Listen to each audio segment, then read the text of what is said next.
What is up, ladies and gentlemen? Love that kick-ass intro music. Sorry for the weak language so early in the show. Welcome to another exciting True Earth debate open panel. I'm so excited that you guys could join me today. For those who were not aware, we actually did a Ask Me Anything, a Q&A basically with I Can Science That the other night, and it was pretty interesting to say the least. So we're going to be touching on that as well as a couple other things, and then we're going to go ahead and open up the lines. So I hope that some of you will care to join me. Anyway, let's go ahead. As usual, just roll right in. Like to go ahead and shout out the chat first, and then go ahead and get things cooking. Looks like it's going to be pretty easy to shout out the Rokfin chat. Doesn't look like there's anything there. So I know people are watching, but they're not commenting, so I can't really shout you out. But hey, much love to Rokfin as always. For those of you who do not know, maybe it's your first time joining up, Rokfin is one of the best places to be for content creators. They do not get a horrible algorithm to throttle the content creators, and they actually help promote pretty well. So we like that. Don't ever have to worry about my stuff being deleted, so you can find a majority of my content over there. But we still put on quite a bit over here for YouTube, including these panels. So we definitely appreciate that. Let's go ahead and scrolling right by it probably. Boom. There it is. Shameless plug. Subscribe to Rokfin. Go ahead and chat it up so I can shout you out. Holy smokes. We haven't even really begun, and it already looks like we got something exciting over there. $5 tip from Nuba. Huge. Shout out to Nuba. He is one of my favorite audience members for obvious reasons. So let's go ahead and shout out the YouTube chat. For YouTube, we're going to have Jess Palmer. What is up, my friend? Then we are going to have OTW News. Welcome to the show, bro. Space Audits. I hope you will join later on. Always appreciate your input. Ruhif, our resident globe troll. Awesome. Always here to help keep things dynamic. We appreciate everybody joining the show in one way or another. Let's go ahead and get things rocking and rolling. All right. Before we do, make sure that you check out my TikTok every once in a while, where we also do kind of like an open panel for True Earth debate, but it's definitely a lot. It's got a lot going on there. There's so many different people. There's always somebody new showing up, and we get tons of traction there. So be sure to check it out. The days are kind of helter-skelter, so you're going to have to bear with me, but I will be making the posts in the community tab and in the Discord and in the Telegram chat. So if you don't see it, it's on you. By the way, be sure to check out the Flat Earth, Sun, Moon, and Zodiac Clock app to make sure that you're not missing out on the latest and greatest flat Earth, true Earth proofs that come through. It helps you bypass the YouTube algorithm so you can get right to the good stuff and see what evidence is being presented. That way you can go ahead and do the work yourself, make your own conclusions as usual. Make sure you use referral code Tribune so they know who sent you that way. All right. So, of course, here on the panel, we do encourage dynamic thought. We don't really, at least my position, whoever comes on is on them. I don't really appreciate the mainstream. We take the red pill.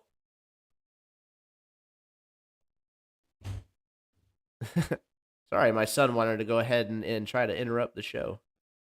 Perfect. We take the red pill.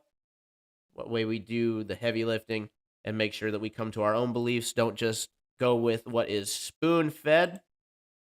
Oftentimes, when you go with that, you end up with this false dichotomy, the illusion of choice. So always make sure that you maintain your own mind. After all, the best way to control the opposition is to lead it ourselves, said by Vladimir Lenin. Well spoken. All right, enough of that. Let me go ahead and get right on to... Where the heck? All right. Boom, share screen. That's not the one. This is the one. So the other night we did an Ask Me Anything.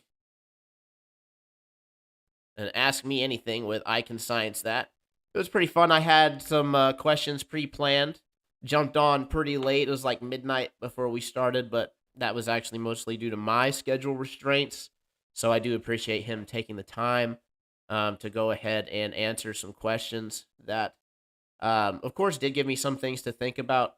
A lot of people were wondering, based on my performance, it's like, oh my goodness, did you have some second thoughts about the flat Earth? And the answer, of course, is if you're not questioning, your own beliefs, then you're not doing the heavy lifting. But did I see enough evidence to convince me that we're on a spinning space rock hurtling through space at different vectors, with our gases held tightly, moving almost lockstep, creating a selective Coriolis effect?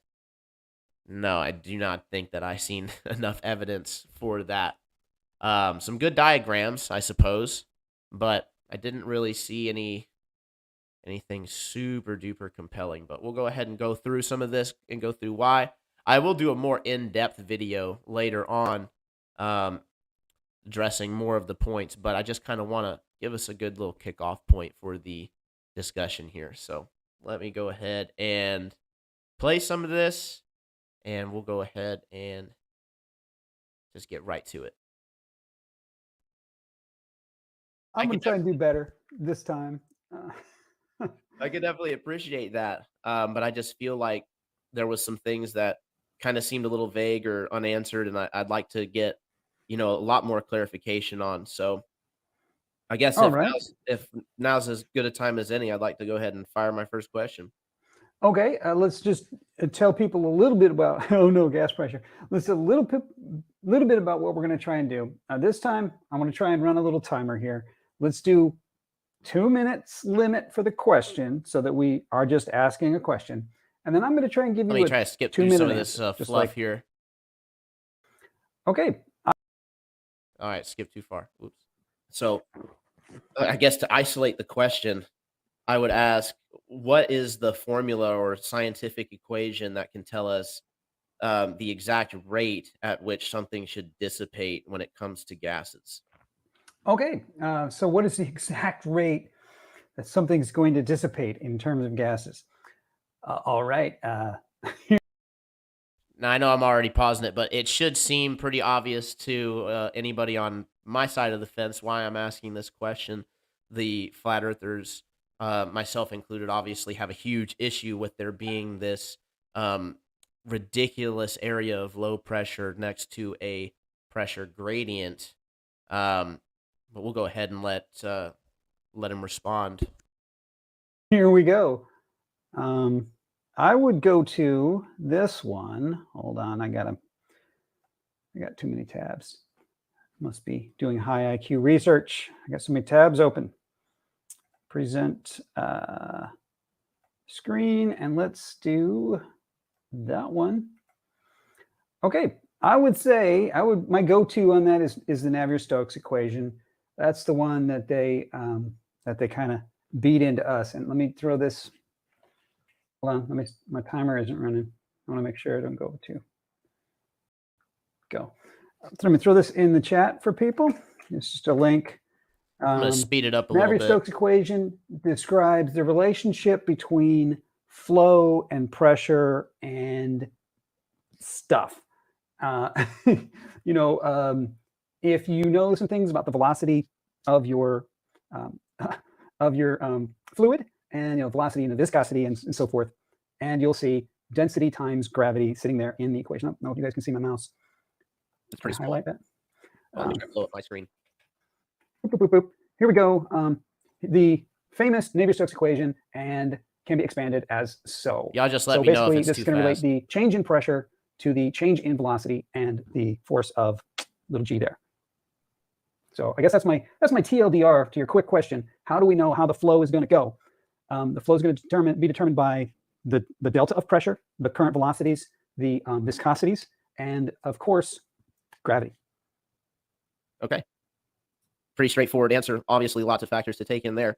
Yeah. So let's go ahead and clarify with this even further. So when it comes to all those factors that you just mentioned, and maybe I just missed it because there was a lot. Does anything with that have anything to do with the amount of space that needs to be filled for the pressure mediation? Like, for example, when we talk about the Jaren's box example, we have the small one that's sealed with a gas pressure gradient, and then a larger, possibly room-sized one that is vacuumed out with a much lower pressured gas pressure gradient, I believe we call it, because there's always going to be some pressure available when there's gases present. We can't suck them all out. Okay. So what I was trying to answer with this one was, what's the flow? Just to kind of clarify my point there is that in this equation, he kind of isolates on the actual, just kind of the speed of the flow, or that's kind of what I gathered from it. Correct me if I'm wrong. But when the whole kind of question was like the whole picture, right? With pressure mediation, obviously the volume that goes into both sides is going to come into play. What I mean by that is the volume of the gradient versus the volume of the area outside that is being introduced. And so when we have an area like the vacuum of space, which is massive, right? Unimaginably huge compared to the Earth, and you have an Earth-sized room of gradient, what would happen when you open that up? Because obviously, as long as the gas has somewhere to go, it's going to keep filling that space, right? So at least that's what we think. I'm trying to get some clarification here from I Can Science That. So again, do appreciate his time. Let's go ahead and hear a little bit more of what he has to say. Rate, as opposed to like what's the ultimate steady state result. And so because we are talking about flow rate, the volumes don't go into the equation. It is dependent on the pressure differential at the point of flow that you're looking at. So like, for example, you have a container and you open the lid. The top of the container is where the flow is going to occur. So we would look at the pressure differential across that opening, and then we could plug it in and see what happens. How fast will the air flow in or out of the vessel? So that's why you do not see volume in here, because it doesn't say like how long does it take to empty the container. Isn't in this equation. This is the how fast does the air move. Right. Gotcha. So that's that's a bit some variations in the equations to get the different answers for, I guess, the questions that we would have. Because I'm obviously trying to extrapolate this out to the bigger room being the entirety of outer space, at least that we know of, and then the smaller box, of course, being the Earth. So with that being said, and just to make sure that I have clarity on the flow question or the flow point that you just made, so you're saying that the point that the transfer actually occurs is really the only point that we look at to determine the total flow rate. So far, that's the equation that I'm showing over there, is one that shows the flow rate.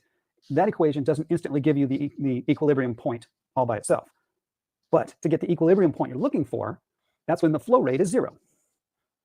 If there's no flow across the barrier, the barrier or the opening, if there's no flow across the opening, now you're at equilibrium. Yeah, that makes sense. So I'm with you so far. All right. And so I do want to stress again, you'll notice there's no volume in that equation, and we don't need to know the volume to tell you that answer. What we do need to know is the pressure differential, and the velocities, the viscosity, the density, and gravity. We can tell you, if you plug those in, you'll see gravity is sitting in there. And so in order to make it 0, you're not going to get a 0 flow with a 0 pressure differential. And the gravity has to be accounted for. For clarity's sake, when you say gravity, do you mean the actual like mass attracting mass equation, or do you mean just the acceleration average? That's just an acceleration in that equation. We make no. I've as yet made no claim. It was really funny for me in that moment. I had to hold back some laughter because repeatedly, you've probably already heard him at this point say gravity at least 5 times, and he was really, emphatic on the part that it was in the equation, right? It's like, and of course, gravity. right? But of course, us flat earthers, we really don't deny that there's a downward vector. At least most of us don't at this point. Some would say that it's caused due to just the relative density, but I don't even really make that argument. I'm just saying that we observe this downward acceleration, and it's pretty obvious, pretty measurable. So, and of course, it is an average, and that average right there is what he's talking about, is what's plugged into this equation. So I thought it was pretty funny how they try to use it as this point. That's a huge debunk for flat Earth, but it just means that things go down. Of course they do. Let's continue. Claims about where that comes from. Simply that there is an acceleration term sitting there with a G on it. Awesome. Okay. So that definitely helps with that. All right. So moving on with it, just again to make sure that I'm in full understanding, even though we're only looking at the one point that the point of transfer, I guess, for the total or for the fastest part of the flow, when I'm looking at something totally, right, like to put an example of like a garden hose, obviously it's not just one part of the water that's moving, it's all the water that's in the hose moving through. I know the pressure for that's a little bit different, but basically what I'm saying is kind of like with the example, again, go back to Jaren's two boxes example. Once the pressure at the top that's closest to the vacuum or closest to the low pressure begins to flow, wouldn't it also be true that as soon as that pressure closest to the lower part of the gradient becomes lower, that the heavier and lower part of the gradient would also flow up or towards the point of low pressure to continue that equalizing process, I guess? Okay. Hold on just a second. I'm getting my member. There we go. Get my Discord on here. There was a request for my Discord, so I'm gonna throw that on there. Just for peeps that want to connect on Discord. So yeah, what you just described, I think is basically right. At any point, you could say like, here's the pressure here, here's the pressure here. Is there going to be a net flow from this point to this point? And you plug that in, and depending on the density of your gas and the force of gravity at that point, I really shouldn't call it force of gravity. Let's just call it that acceleration that's in there, right? That G acceleration that should predict whether there'd be any flow at that point. And what we see is that it's a very tiny effect because the density is very low for gases in general. And so the amount of pressure differential that you can sustain varies by height, right? A small height has a very small pressure differential, and the amount of it is going to be based on the gravity vector and the density of that gas. So at any point, right, according to that equation, at any point in our volume of air we're looking at, there will be, like from here to here, there's a small pressure differential. It's slightly lower pressure here than it is here. And it's, each time you go up, that continues. Does that make any sense? Yeah, I'm pretty familiar with the concept of like how the gradient works. Right. So yeah, that's actually a good call out by perfect chance to shout out Big Pine Sailing for joining the party. Thanks for coming on, bro. Yeah, I think that's a perfect point. Let me stall so I don't concede any ground at all. It did seem like some of the answers I was given to the contentious questions were pretty long-winded, but we won't watch too much more of this. We'll let him finish this point, and then I'm going to go ahead and open up the panels. So everybody sit tight. I know we're all chomping at the bit. I wonder if, let me try this approach. This is what I was trying with Jaren the other day. Didn't go well, but let me try this. Let's see. I want to share this. Are we seeing this? Yeah. Okay. Let's do a thought experiment together. Now, I heard this one time and I love it. A thought experiment does not tell us what the real world is. A thought experiment tells us what we think the world is because it's happening in our own thoughts. Does that make sense? I'm actually going to speed this up because I'm pretty sure most of us are familiar with this thought experiment that he's about to present. Basically, he presents the idea that if we have a really big pipe that's so big that the gradient inside the air pressure can settle out into a gradient, even if it's a small gradient, that's enough because the gradient will get larger if it's settled, right? The gradient will get larger as it goes on. The thing that is completely, he fails to understand in this analogy is that even though you have, a very, very tall tube in a room with an open top, right? The moment that you open up that top, it's going to have to diffuse into the gradient that's around it, right? And because the gradient in our space example is the vacuum of space, right? Which is very, very vast, very, very low pressure, right? There's an area of no molecules for all these molecules to be able to be pushed into, as the mainstream would say, in layman's terms. So yeah, this thought experiment, it just doesn't really line up or make a whole lot of sense with trying to align that to what happens to the real world. Basically, it becomes a big begging the question fallacy that, well, because we have this pressure gradient on the Earth, that means that we can have a pressure gradient without a container. And again, that doesn't make any sense. Every example that we have of a pressure gradient is inside an enclosed system, and the moment that we vacuum out the air around it, create an extremely low pressure gradient around it, as they would say, because there's always going to be a gradient apparently.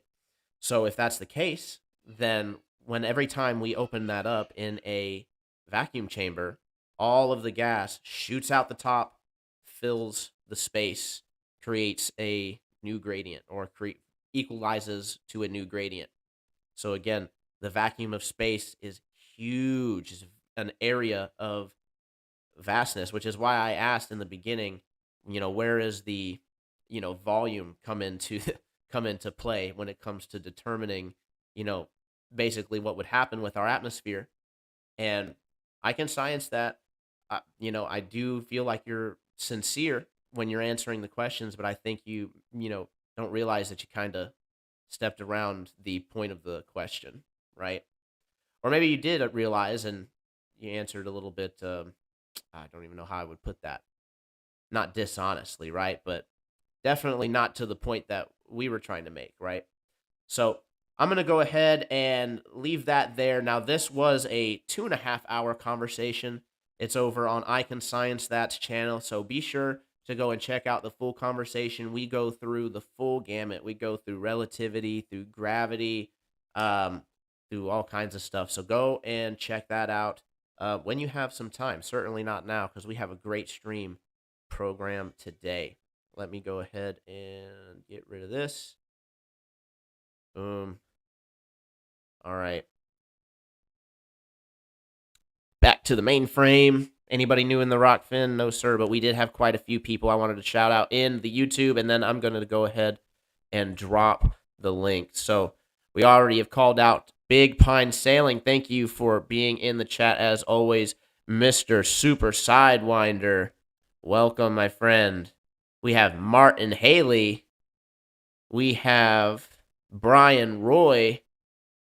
I like that comment. Once nothing existed, then the nothing exploded, and then it all created.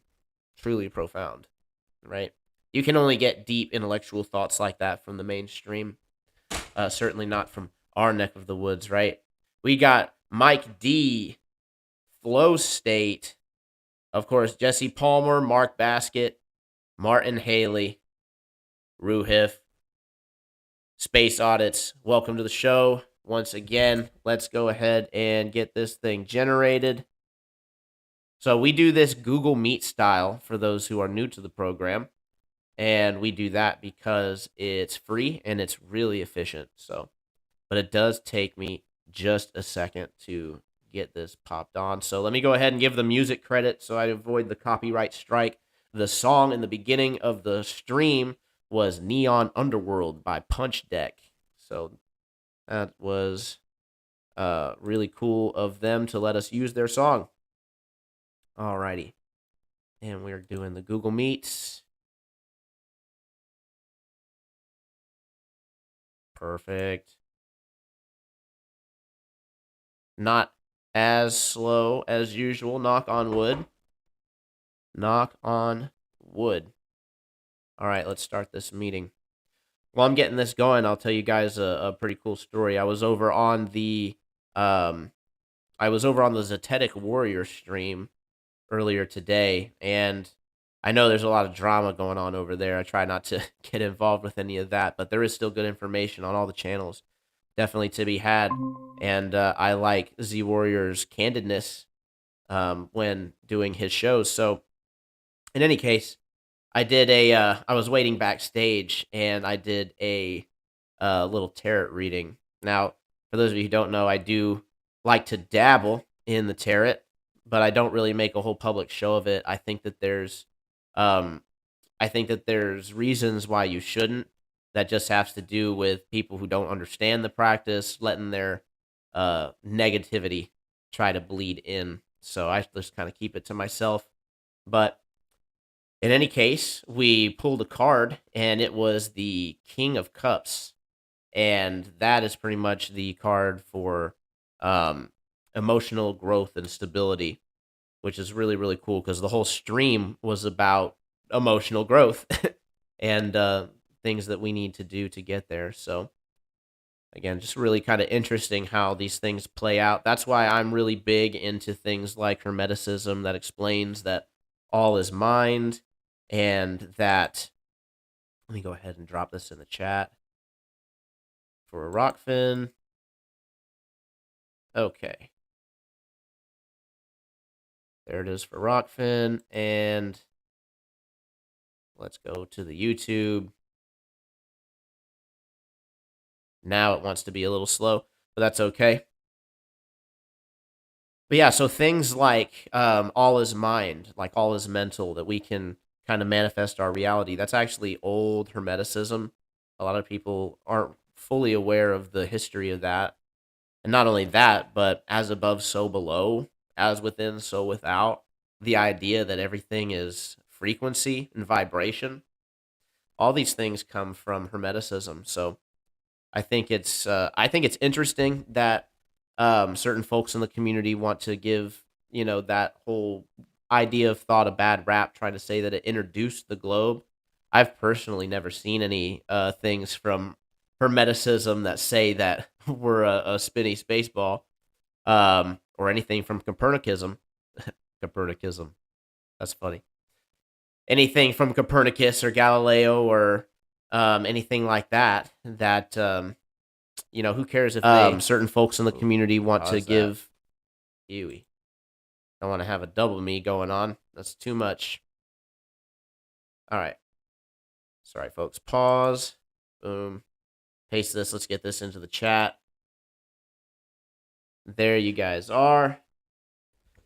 And now let me go ahead and switch over finally to the panel page.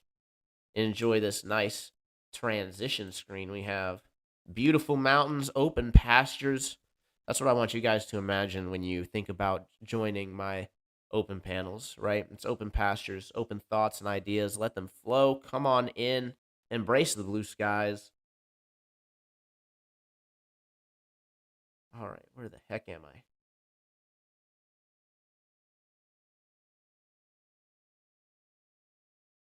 Two seconds. Boom. Splendid. All right. Let's go to...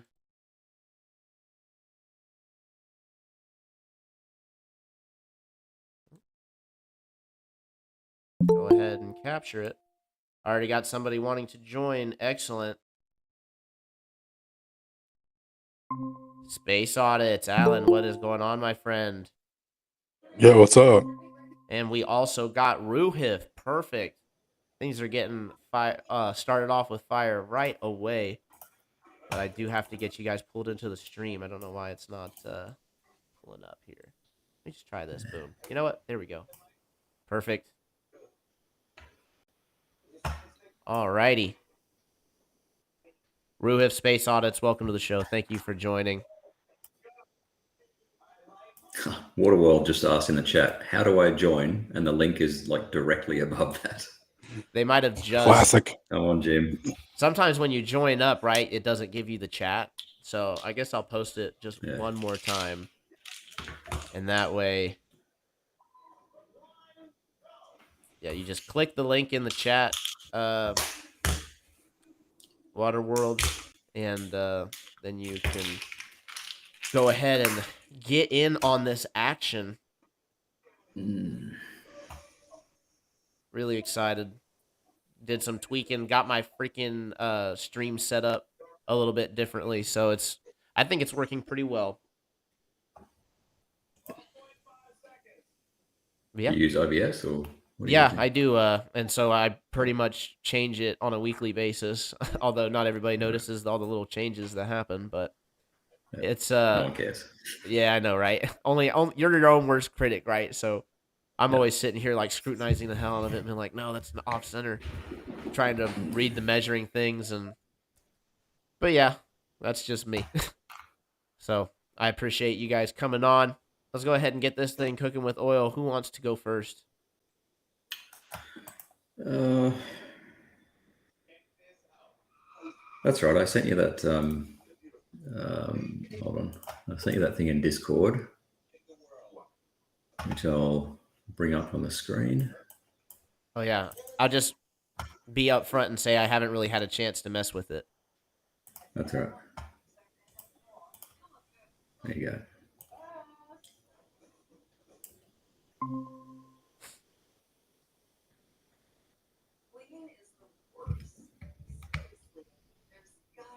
By the way, folks, if you enjoy the content, forgot to plug myself when doing the stream. That's always really good.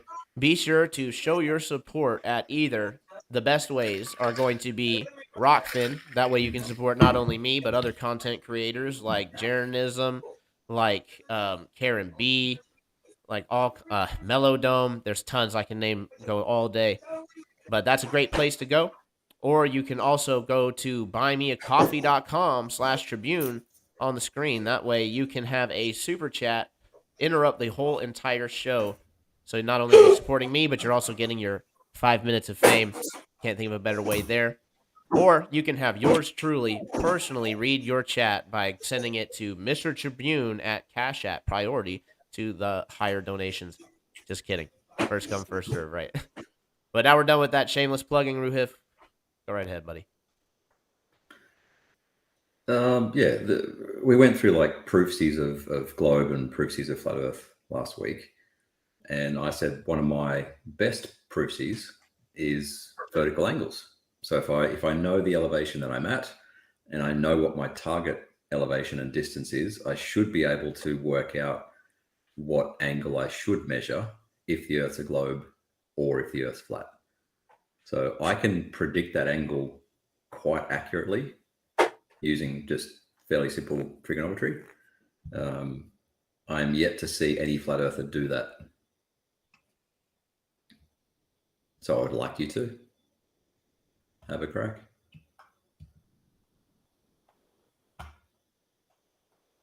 Gotcha. Alan, you have anything that you'd like to respond or add? Nope. Nope. Yeah, very good.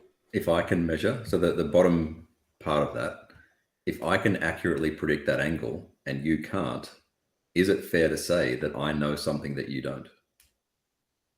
Not necessarily. I mean, again, you might know the equation, right? It'd be fair to say that you know the equation, and that you may even be able to say that you have a better mastery of the equation. However, math does not necessarily indicate everything that's going on in reality, especially when we're talking about things going on the horizon, right? A lot of times when you're This is talking not the about, horizon. okay, I'm sorry, you're talking about just This is just two angle. mountains. Two mountains. Gotcha. Yeah. So again, you're using a theodolite to measure the angle of the mountain, correct? Yep. You're measuring it away from you, Oh, what do you mean away from me? like it's angled away from you, correct? It's leaning backwards because the Earth is spherical. Is that Right. what you mean? Yeah. Yeah. Oh, by a tiny amount. Yeah.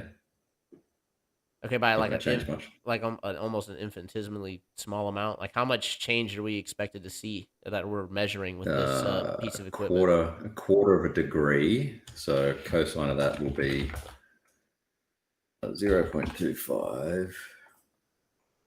Yeah, the cosine of a quarter of a degree is 0.99999. So yeah, the tilt makes fuck all difference. Gotcha.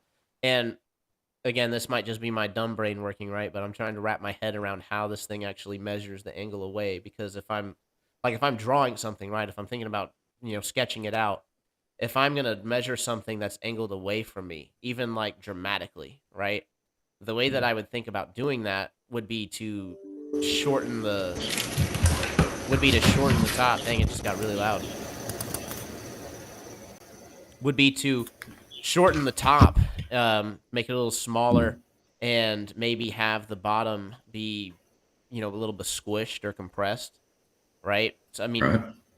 and that's for a dramatic change in angle. For a a 0.09, you said, degree change, was A it? quarter of a degree, Quarter of a and the degree. cosine of that, which is the important figure, is 0 followed by 0.49. So 99.99% the same height. So you're watching something drop below a crosshair. I'm pointing a crosshair at it and measuring the angle relative to vertical or relative to horizontal, either way. Okay. If I set up my theodolite and let's say 0 is up, this mountain, depending on what model you use, will be somewhere around a degree or something above horizontal, right? It'd be very close to horizontal, but because if we're on a flat Earth, the far mountain is 200 meters taller, so it should be above the horizontal, right? So I would disagree, just from, and I know I don't have anything to present right at this very moment, but I know that when you have, and this is simple observation, simple common sense, right? If you're on a street, you're looking down the street, you can see the top of a house, right? You can see the whole house. The house doesn't even look very big. You could probably take your hand out and block the whole entire thing. But obviously, as you approach the house, your angle is going to change between that and the top, right? You're going to have to start to look up to see the top of that roof, right? Yep. We can describe that with geometry, right? Right. So if you go backwards from that, right? If you're up on top, well, not right on top of the house, but if you're right next to the house and you have to look up to see the roof, but you start moving back on the street, which let's just assume it's a completely flat street, right? That's not going to change the fact that the house is going to get smaller, that you're going to be able to angle your head down, angle your eyes down, lower and lower as you get further away, right? Right. So we can describe that with geometry, right? and that is in fact, let's do that. Sure. Let's do that. Because basically what I'm getting at is that that's a sinking effect, and you're saying you're measuring a drop, right, from a theodolite. So, yeah, how do we determine the difference? Hang on. Let's go over window, that one. All right, let's go here. GeoGebra. Yep, cool. Start calculator. All right. Let's go up here. We'll stick our observer. How high do I want our observer to be? 6 meters, whatever. 6 meters. That's our observer. Let's put our target distance. Oops. Distance.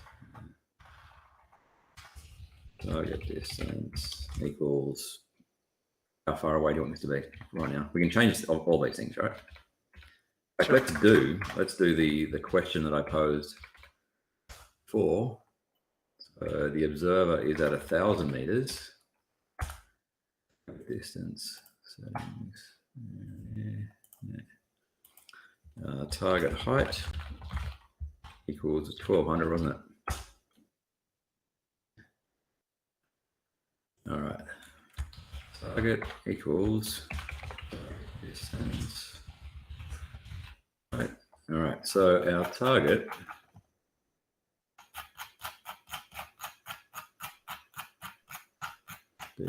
all right, there's our observer. He's on a mountain 1,000 meters high. And our target is over here, and it's 1,200 meters. Okay. Line of sight equals segment.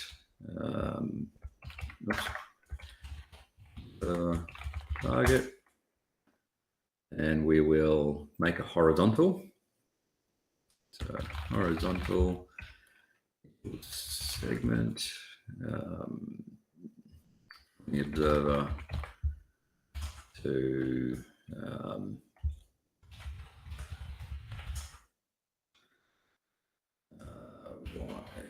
observer. Good. Horizontal. All right, so you can see, zoom, actually I'll do it over here. So I've got a line of sight. The top line is a line from the observer to the target, which is 1200. And then this other line, which I'll change to red or something. Settings, red. All right, that's our horizontal. Okay, so that's our reference. That's the angle that we're going to measure. We're going to measure in between those two lines. Cool.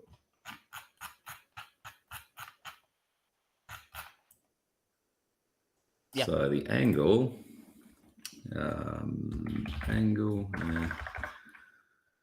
I going to call it? There. Is this calculation going to take into account angular size reduction?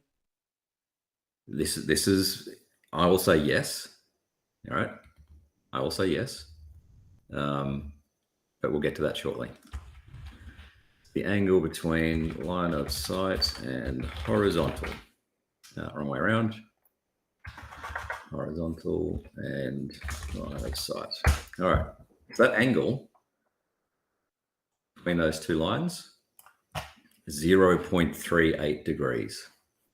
All right. If I was on a flat Earth and light traveled straight, that would be my prediction for that measurement. Cool. So Would that be your prediction? Second. 0.38 degrees from the ground, or how are you doing that? From horizontal. Okay. So from horizontal. Yeah. I mean, honestly, I don't know. I'm not an expert in the math, but so far I'm with you. I've just drawn it out. I've just drawn it out, right? So. I mean, so far I'm with you. I don't have anything Okay. to rebut. How about what we do then? Is you mentioned angular size, so we'll call that one line of sight to the top, and we'll do a line of sight to the bottom. Equals segment from observer to distance and 0. Right. So there's two lines of sight now. You got one line of sight to the top of the target, one line of sight to the bottom. Angular size equals angle between line of sight top and line of sight bottom. Fuck. Capitalization. I ran the wrong way again. Jesus.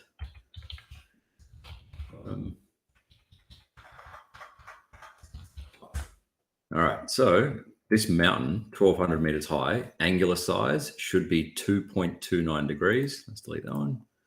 All right, so that's the angular size of the mountain. What do you think will happen if I get closer to the target? As you get closer to the target at the same elevation? Yep. I mean, if you're up at the top of the mountain already, right, and you have some magic path or whatever, I mean, I imagine the mountain overall would get larger beneath you. The angular size will get bigger, right? So this will go from 2.29, and I'll go to 20,000 meters, goes to 3.43. And when you say, does this include the angular size change? Yes. I'll bring it even closer. You know, as the angular size gets bigger, as well as my angle to the top. All right, so it used to be 0.38, and now it's 1.14. And the angular size keeps getting bigger the closer I get. Cool? Okay. Right. Back at 30,000, which was the question that I originally posed, this would be my geometry for a flat Earth. This would be what I expect you to predict. Do you think this is accurate, or you know, how can we go about showing you that this geometry reflects reality?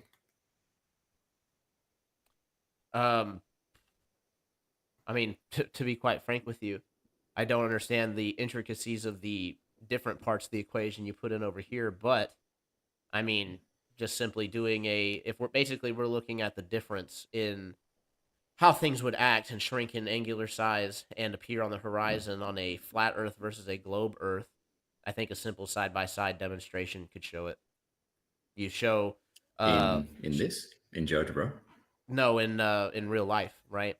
So a experiment that was suggested to me by I Can Science that was to take Legos of the same height. I think it was the same height. That's how I would do it. Yeah. And then measure the distance out and then line them up across a table, right? Yeah. So you have that, and then you can compare that to getting a slightly curved surface. Just scale it, make it comparable, and then do the same exact thing, and then see the difference. No, I'm fine with that. I realize some people like in science that has a preference for physical models. I don't. I think mathematical models are better because they are perfectly accurate. Right? If let's say you tried to model these two mountains on a globe, right? You try to do it physically. You would have to perfectly curve your little piece of wood, plastic, paper, whatever, cardboard. How would you go about verifying that you've curved that piece of cardboard accurately? I don't think that you can. I'm really glad that you asked that because even though, again, I'm not an expert on the math, I know that it's something that can be done. I actually had a Globy McGlobeface actually scale down for me I think it was like 100 miles, scaled down 100 miles to 7 feet, and then told me what the observer size could be. So we can take the rate of curvature and we can scale that down. I know there's a way to do that, although I don't know exactly what But that can would you do be. it accurately? Yeah. Can you do it accurately, like with physical paper? How would you verify Well, that would be that you've accurately done it? Well, unfortunately for the globe side, that wouldn't really be my burden to do it accurately, as you guys are the ones trying to show us that there would be this specific difference that we are in fact seeing here on the Earth. Because the next step after building the small scale models would be then to show with the real world observations, right? Like, okay, so now we see mountain to mountain that this is what the actual angle drop is, and that since we've already accounted for the conditions of refraction and all that, we know that the light is traveling not in any kind of funky way. And then we can actually take that and compare the angles to what we find. So we should be able to see that there's a certain relationship on the flat surface versus on the curved surface. Right. But my points between physical models and mathematical models, I don't see how it's possible to verify that you've accurately scaled down a physical model. I think that the margin for error is way too big. Whereas with a mathematical model in GeoGebra, it's literally perfect because it's maths. Well, the mathematical model, accurate. unfortunately, the mathematical model can only be used to verify the accuracy of a physical model, right? Or something in real life. So if you have nothing to compare verify against reality, yeah. Right, but if you have nothing to compare to, right, to show that there would be a difference, right? So you have the reality, right? That's one example. Now we need an example of we need a control, basically, right? We The need a control is prediction. not we need a well, not just a prediction. You still need a control to demonstrate, right? You need to verify the prediction. So it's not the prediction's a great place to start, but you still have to verify the prediction, and then you show how that compares to the real world. So you're trying to skip a step because you're going right from the mathematical model to a predicted outcome. But what if it turns out that based on the scale and just based on how huge the Earth is, right? Let's err on the side of the globe and let's just say it's really, really freaking huge, right? It's so huge that it basically appears flat. What if in that scenario we actually crunch out the math, we do the mini scale model, and we show that it actually would look exactly the same? So that's why it's important to actually do it and verify it, right? No, both a physical model and a mathematical model will make independent predictions. The prediction made by a physical model, I don't see how you can accurately model it physically, because you've got to get this curvature perfectly right. The only place a perfect circle exists is in mathematics. This is my point. Like, you can't even get a straight line in reality. I mean, we only need A straight piece of paper. we only need a small area, right? We're not doing an observation greater than a couple. I think the largest we could possibly do is the world record, the world record photo, right? Which is only 247 miles. So, I mean, we don't need to have a whole perfectly spherical ball, right? I get that there's going to be some room for margin of error, but again, you can Yeah, use a but it's huge. mathematical model to scale exactly what that should be, and then you can be Yeah. really, really careful in construction. But again, all of this burden would not be on me who's asking for the proof, right? The burden of who's saying that this is empirical proof would obviously No, come no. from your side, right? If you want a physical model, that's your burden. I'm telling you, mathematics is better. It is a better modeling tool than a physical one. For you to verify that your physical model is correct, you're going to compare it to the mathematical model. So why not just use the mathematical model? You actually, in order to verify the mathematical model is correct, you have to verify it in the real world first, right? So the only reason why No, your you're getting those mathematical model, confused. I'm testing a mathematical model against reality. That's a test, not a calibration. how was geometry and mathematics formulated? It certainly wasn't just, people conceptualized it off of things that they observed, right? And then they start proving out Yep. the theorems off of things that they observe. So the first Yep. step would be to prove out your theorem with a real world observation or a real world model that you can control. Have different ways that you can test it, which would obviously mean having some variations of the model to show that there's a difference. And then you compare that to a real world natural example. So there's multiple steps You're that talking go into about this. validating trigonometry or validating geometry. Yeah, I agree. That's how it was done. But now that we have validated those things, we can use them. Well, pardon me, but my side's not really just ready to take it on complete faith, right? We're dealing with an extraordinary claim.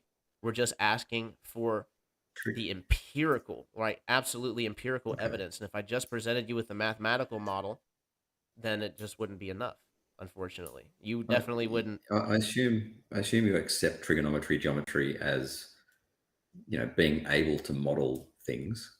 Sure. Okay, so I can make a prediction for this angle. All right. Can you make a prediction for a flat Earth? And then we go and test it in reality and see whose model actually matches reality. So Yeah, this GeoGebra thing I've got on screen would be my prediction for flat Earth. All right, and I'll show the prediction for a globe as well, actually. So just so I have so I know how to relate it in the real world terms possible. If we were on a flat Earth and you were measuring that mountain that you were talking about, what would the theodolite say for the degree? Sorry, what would it say in reality, or what would the flat Earth model predict it to say? Yeah, what would the flat Earth model predict it to say? If you looked at it, what would it say? It should say 0.38, right? But that ignores refraction. Okay. So would you like to incorporate refraction? No, it's fine. We're going to assume that you incorporated it in the initial observation, right? So I'm just trying to get the what do you basic comparison so I understand where you're coming from. So flat Earth model you have at 0.038, and then the globe Earth model came back at what? Give me a second. I'll stick it in my spreadsheet. Should I share my spreadsheet as well? If you want, you could just tell us. Oh no, I'll show my cool spreadsheet. The man went and made a spreadsheet. You let him show it. I know, right? Oh no! Check out the number of tabs on the bottom. Like, check out how many pages I got. Dip correction, spherical excess, surveying, blah blah blah blah blah. Very impressive. Yeah. So the one that's called elevation, which is that one. All right. So radius of Earth, observer is at 1,000 meters, wasn't it? The mountain was 1,200 meters, and it was 30,000 meters away. So yeah, the flat Earth prediction 0.382, which is what we calculated in the GeoGebra. The globe prediction 0.266 degrees. So yeah, quite a way off. And guess which one matches reality? Okay, now do it with refraction. This has refraction. Or do you want flat Earth refraction? Flat Earth refraction. Oh, geez. I'm just curious. That will take me a little while. Oh no, what I would do, like I'll tell you what I would do. I wouldn't do it on stream live. I'd have to to go and do it. Yeah. Even if I took it at face value, I mean, we're dealing with a measurement of, I mean, less than a just over 0.1 degree, right? Yep. That's Which is really- heaps for a theodolite, right? You can easily measure that with a theodolite. That's huge. My theodolite's accurate down to a couple of arc seconds. All right, so what I would do, I would have to first ask you how much refraction, and I would tell you that the gradient in the atmosphere is X, so minus 0.000022. We don't get that will imply. Second, we don't get a Walter Bislin sliding scale, so we can just slide it into whatever works. I could probably do that. Yeah. I could probably build a flat Earth curve calculator or a flat Earth angle generator thing in GeoGebra. You're gonna take over the game with the Ruhif's Earth curvature refraction calculator. Walter Bislin is one of the smartest people I know, so I'm not even gonna try. What I would do. So the don't put yourself down, man. You made a spreadsheet, bro. Oh no, don't get me wrong. I'm a smart guy. Don't ever think I'm gonna be fucking self-deprecating. What I would do is the density gradient would give you a curvature for the light ray, something around 45,000 kilometers thereabouts. I would then have to find I've kind of already done this. Hold on. I've kind of done this before. Kind of. Refracted dip. There we go. Edit that one. Should I can that or just save it? Also, the question I have is what's the margin of error since we're humans dealing with equipment, right? All right. So margin of error. My theodolite's accurate down to a couple of arc seconds. Let's say it's 2 arc seconds. So 2 divided by 60 divided by 60. Yeah, but if you're angled even slightly off, right? I mean, that'll significantly change the degree, right? Yeah, but they're precision angle measuring devices. 1/10 of a degree is huge for a theodolite. That's huge. Yeah.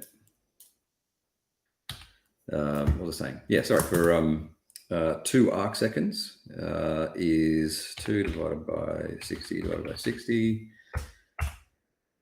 is 0.0005 degrees. So that's the accuracy I have with the or the precision. I have 0 followed by 0.305. So 0.1 is huge. So on screen, this is just a kind of a similar similar thing to what you asked for. It's the angle down to the horizon, but incorporating refraction. So if I move this little slider, that's the observer height. Cool.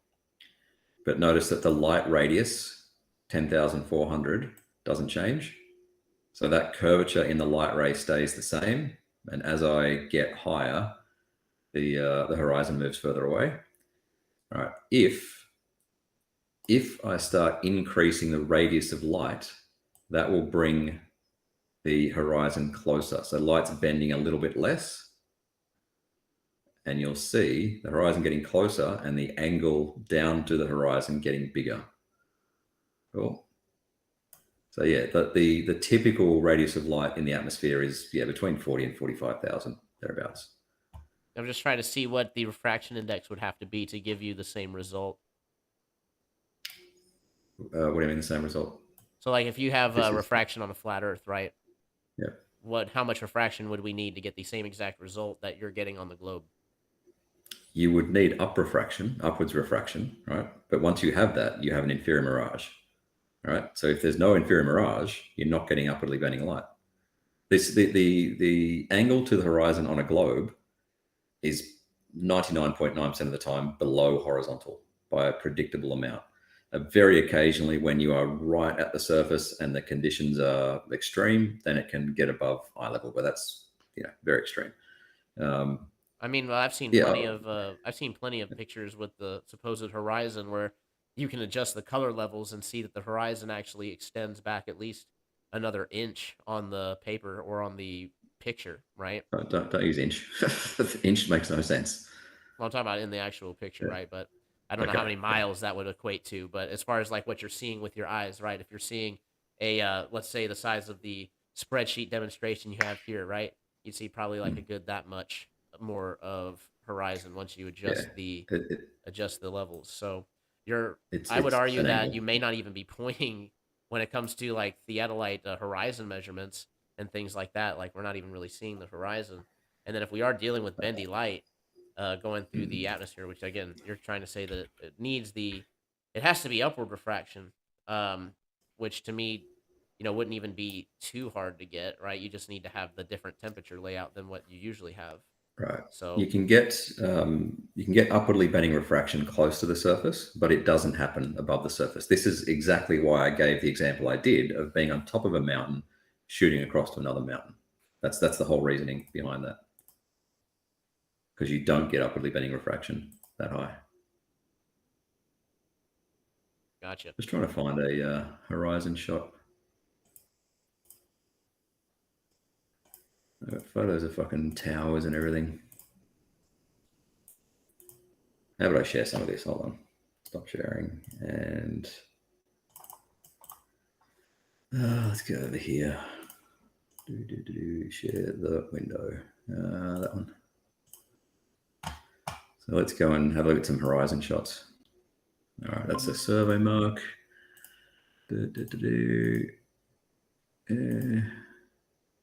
Yeah, so what you and David are saying basically is that the thing I'm pointing at is not the horizon.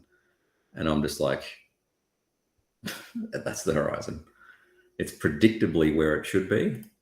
And it's obviously the actual horizon. Yeah. I mean, I can see a little bit of that land, going above the line there. It looks like you got some land going almost above the line over here on the on the left side. In this video? Yeah, right there. No, this is looking out to the ocean. There's no land. No, not land. I'm saying the water line. It looks like looks like you might have it angled a little down. I'm not seeing it. I'm not seeing it. The horizon is predictably where I measure it to be based on a globe. We got more measurements, blah, blah, blah. Tower. I mean, that's Sydney Tower, by the way. Hey.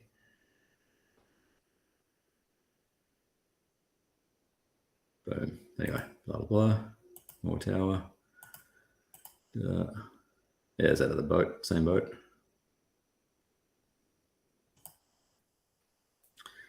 Same boat again. Same boat. What you should do is you should angle it to 90 degrees even and take the picture and see how that's different. Yeah, so I could do that. It's time. See the comparison. How about I jump out and go and do that for you? Yeah, sure. Yeah. All right. I'll duck out and try and live stream in like 15 minutes. Nice. Give me a bit. All right. See ya. Gotta admire the dedication. Super dedicated, He bro. really wants us to believe that the math will be reliable enough that we can just look at the graph and that will be okay.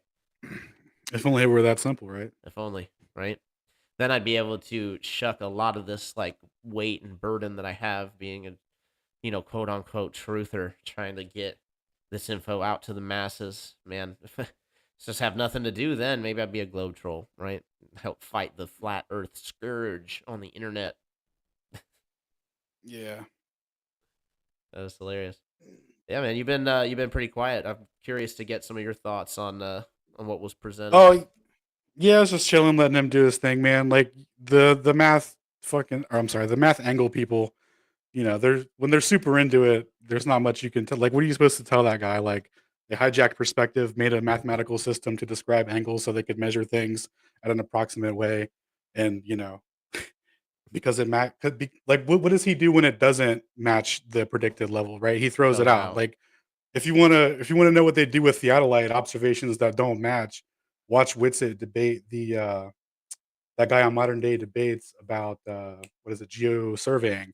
They literally throw out the observations that don't match. So like because this guy has some instances where it does, like it's not as cut and dry as like, oh yeah, the mathematical model works, because you can make mathematical models for anything, in circa space time, right? Like that's a whole mathematical model to describe the motion of the planets, and that doesn't. Oh yeah. And, So it's the same exact thing, it was really funny too. And they're 'Cause like, he's sorry, go saying ahead. that the mathematical he's saying that the theodolite has almost no margin of error, very extremely low. And I'm just like, isn't it Dude, as low as your accuracy with your eyes looking out across the thing? yeah, dude. But And then if it does air, they just throw it out because I do have can't one be more wrong. person trying to join, but I gotta repost the link. So give me 1 second. Yeah, you're straight. Repost. I gotta tell him that's what I'm doing. Reposting that link. This kid's been a lot of fun. Adam Everest. He's another Globe regular, we'll say. So let me go Oh ahead. yeah. Yeah. Oh, is that Melodome's boy? Yes, it is. Oh, hey Adam, what's up, man? All right, incoming YouTube chat, posting the link again. If anybody wants to go ahead and hop on in, get in on this sweet, sweet True Earth debate action.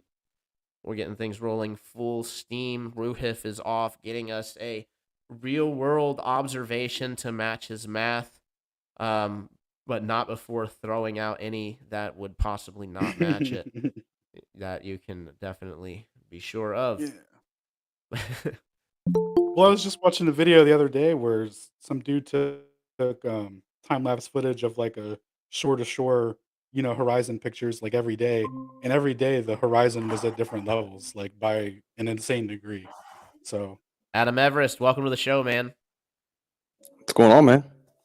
Not much. I don't know if you heard or not, but Ruhif was just on. He's doing more theodolite angle dip measurements and things of that nature. So Yeah, he said he was going to go out live. Yeah. yeah, so he's going out right now, and he's going to line up a theodolite at perfect 90, and then he's going to compare it to what the horizon drop, actually is for that particular day. Okay. Should be pretty interesting. Yeah. I've been tuned in, man. I just been had some stuff around the house that I needed to attend. So, how's my sound? Your sound's Didn't perfect. get to test it. yeah, you Okay, sound awesome. good. Yeah, man. Did you get to? So you didn't get to see the space station, huh? No, I actually did go out and took a look, but I mean, I probably wasn't looking in the right way. Let's just be real. I looked all over the sky though, trying to see it, and I didn't catch it. Honestly, I thought it was gonna be cooler. No, it's a blinking light in the sky. No, I wasn't blinking. It was just a solid light just moving across the sky. Oh, nice. I compare it to I imagine it like an airplane, right? Just got like the blinking red So and green. there was an airplane going like right, because I set my alarm like 10 minutes ahead of time, just in case, because I know iPhones are kind of different than Samsung, and Samsung, I guess everybody's time's like a couple of minutes off. So me and the kids went out there, and there was an airplane that was going over, and like you could just see the blink, and my daughter's like, that's it. I'm like, no, it's blinking. Just hold on, let's wait a couple more minutes. And then I want to say probably about like a minute after it was supposed to start, I was just kind of looking through, and then it was just white light just moving across the sky, completely silent, which I thought that was kind of cool. It was definitely a lot faster than an airplane, it seemed. Nice, bro. But it was still kind of boring. The question I have Just looking at a light move across the sky. regarding the ISS was that, and again, I'm always open to correction, right? But to my understanding, the ISS is like the size of what, 3 football fields, something like that. Just one, isn't it? Oh, just It's one like 100 football meters, field. I think. How big? I think it's only 100 meters big, thereabouts. I think. Yeah, it's like the size of a football field or something. Okay. Yeah. Yep. How big is an airplane? Depends. 80, 70, 80 meters. Yeah. Like just a standard commercial airliner. 40 or 50, 737, something like that. Yeah. Get the fuck out of my lane. Jeez, dude. Live while driving? Oh yeah, I'm driving. I'm just driving down to the down to my favorite viewing spot with my auto level and theodolite. Nice. Fun little excursion. We'll definitely drive safe. Yeah, fun. Yeah. So okay, so a 757 or whatever is about how big? 747 is 231 feet. All right, 10 Yeah, inches. so 70-ish meters. Yeah. 231 feet. Football field is how many feet again? I'm sorry, football illiterate. Let's just say it's 100 meters. ISS is 100 meters. Okay, ISS is 100 meters. A plane is how big in meters? Approximately the same. Yeah, approximately. Let's say they're approximately the same. Really? Okay. Approximately. Yeah. How big in the? Because I haven't seen it myself. How big in the sky does it appear when you're viewing it, Adam? It literally looks like a bright star, Yes. like a medium. It wasn't even like a bright. It was like medium bright. Yeah, but stars don't have angular sizes, right? I mean, it'd be It'd be really, really tiny. No, they're treated as point sources. Okay. So I guess my biggest like the coolest thing that happened was when it just disappeared, just stopped Yes. reflecting the sun. It was just Yep. done, and that's it. Did you know You're that? just like, oh shit, where'd it go? That's a great way to figure out how high it is, by the way. Oh yeah, I mean, yeah, because they give you the angle, the position that it's at, and then you like I literally just looked up and just scanned back and forth. So yeah. Yeah, it definitely seems to me like you shouldn't be able to see it if it's, how far? 17,000? No, that's how fast it goes. Really So- freaking high up compared to an airplane, though. I know that. I guess here's my question with that. So if it was as close to us as an airplane, there's nothing. You've never seen anything in the sky move that fast, man. Like that's crazy fast, man. That don't mean anything, right? Government breakaway But it's technology. but like Conspiracy guy, it's right? completely silent, man. It's completely silent. I mean, completely silent. Military tech. No sound. It's clearly in a vacuum. It's not the Yeah. most aerodynamically looking thing, right? Yet it goes at 28,000 kilometers per hour. It must be in a vacuum. Don't know. Can't grab it to isolate it, right? Could be. You can measure the height and you can measure the speed. You can measure these things. So, You don't have to take NASA's word for it. okay, Measure so it. scaling invariance has no part in it, right? Can't use that to maybe half the supposed size and half the speed or anything like that to change the No. dimensions and have all the mathematical equations still work out. No, you can measure the height of it. How do you measure the height of You it? can measure it. Like Adam just said, he saw it blink out, right? It It blinks just out. disappeared, man. Yeah, That's it. It blinks It's out gone. at an azimuth and an elevation angle. If you have two observers, they will see it blink out at the same time. You can do some pretty simple math to work out where it is. So you can work out where the sunlight stops hitting it, right? But how does that show Yeah. you the height of it? Simple geometry. Oh, because you're begging the question with the globe again? No, you can do this math on a flat Earth. You will get a lower altitude of, like, depending on your angles, about 350 to 380 kilometers or thereabouts. You get a lower angle, a lower height, but it will still be several hundred kilometers up. Okay, so why can't the ISS just be a little bit lower and flying over a flat Earth? Oh, sure, if you want to. If you want to have an object up there that is traveling at 28,000 kilometers an hour at 350 k's up, that's fine. You'll need to explain how it stays there all the time without being refueled, No, it's. and you'll have to accept that it's in a vacuum. I don't have to really accept that. I just have to accept that I don't understand the technology. But you have to actually verify the claim, right? The positive claim is the one with the burden of proof. I'm not accepting a burden just because I have a negative claim, right? That doesn't make any sense. I've measured the height and the speed of the ISS. Me and Where's Wally have done it. We have measured the height and the speed of the ISS. But you just said it could work over a flat Earth and be a little bit lower. It would still work. Oh, sure, but I've measured the height and the speed of it. So yeah, again, but then your you would height. still need to explain that it's silent, that it's seen all over. very It never unaerodynamic. gets refueled. Yeah, and you. Oh, that was another thing that I was going to mention. I've been watching a couple of videos from JW Astronomy, and Yeah, he's got he's some good. pretty good. He's got some pretty good photos and videos of the ISS close up, and yeah, man, it's pretty compelling. It is as high as NASA says it is. It is as fast as NASA says it is. It also looks like NASA says it looks like. So here's my. It's a solid object. Here's my issue, right? Because you just go back and say, well, it is this and it is that, and I already asked you when it comes to the calculation, right?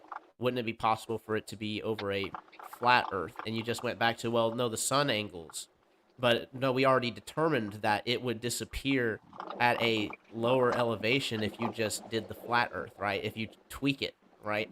So we're not Right, going to yeah. assume that the sun is still 93 million miles away and that we're orbiting it and all that good stuff for the mathematics when we're working out the The flat only Earth assumption math, right? is that it blinks out at the same time for each observer. Right. Which And that's I think is fine. a pretty safe assumption, right?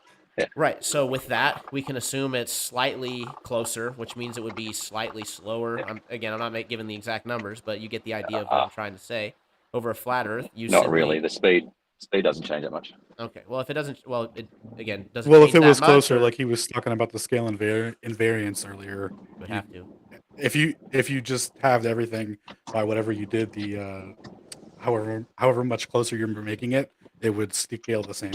The speed would just change. No, but you could just say the same thing though.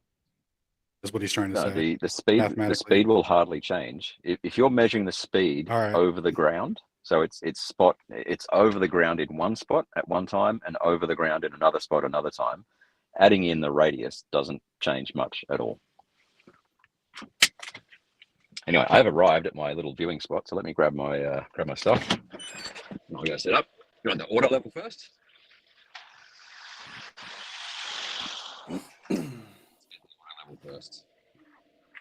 There are planes that are so high that I don't hear them, by the way. So again, we don't know. And I'll just leave it at that. That's a negative claim. It doesn't need proof.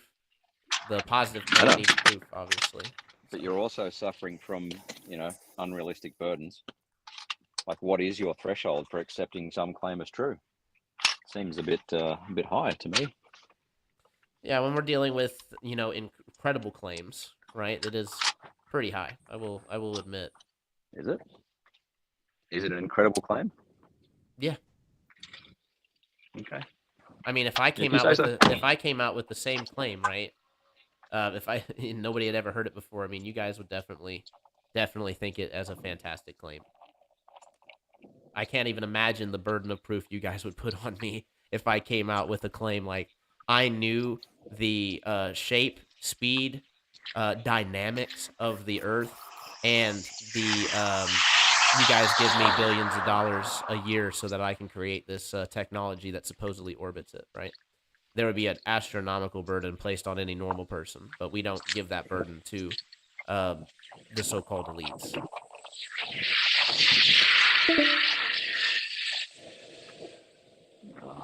Easy today. You're right there. Oh, it's a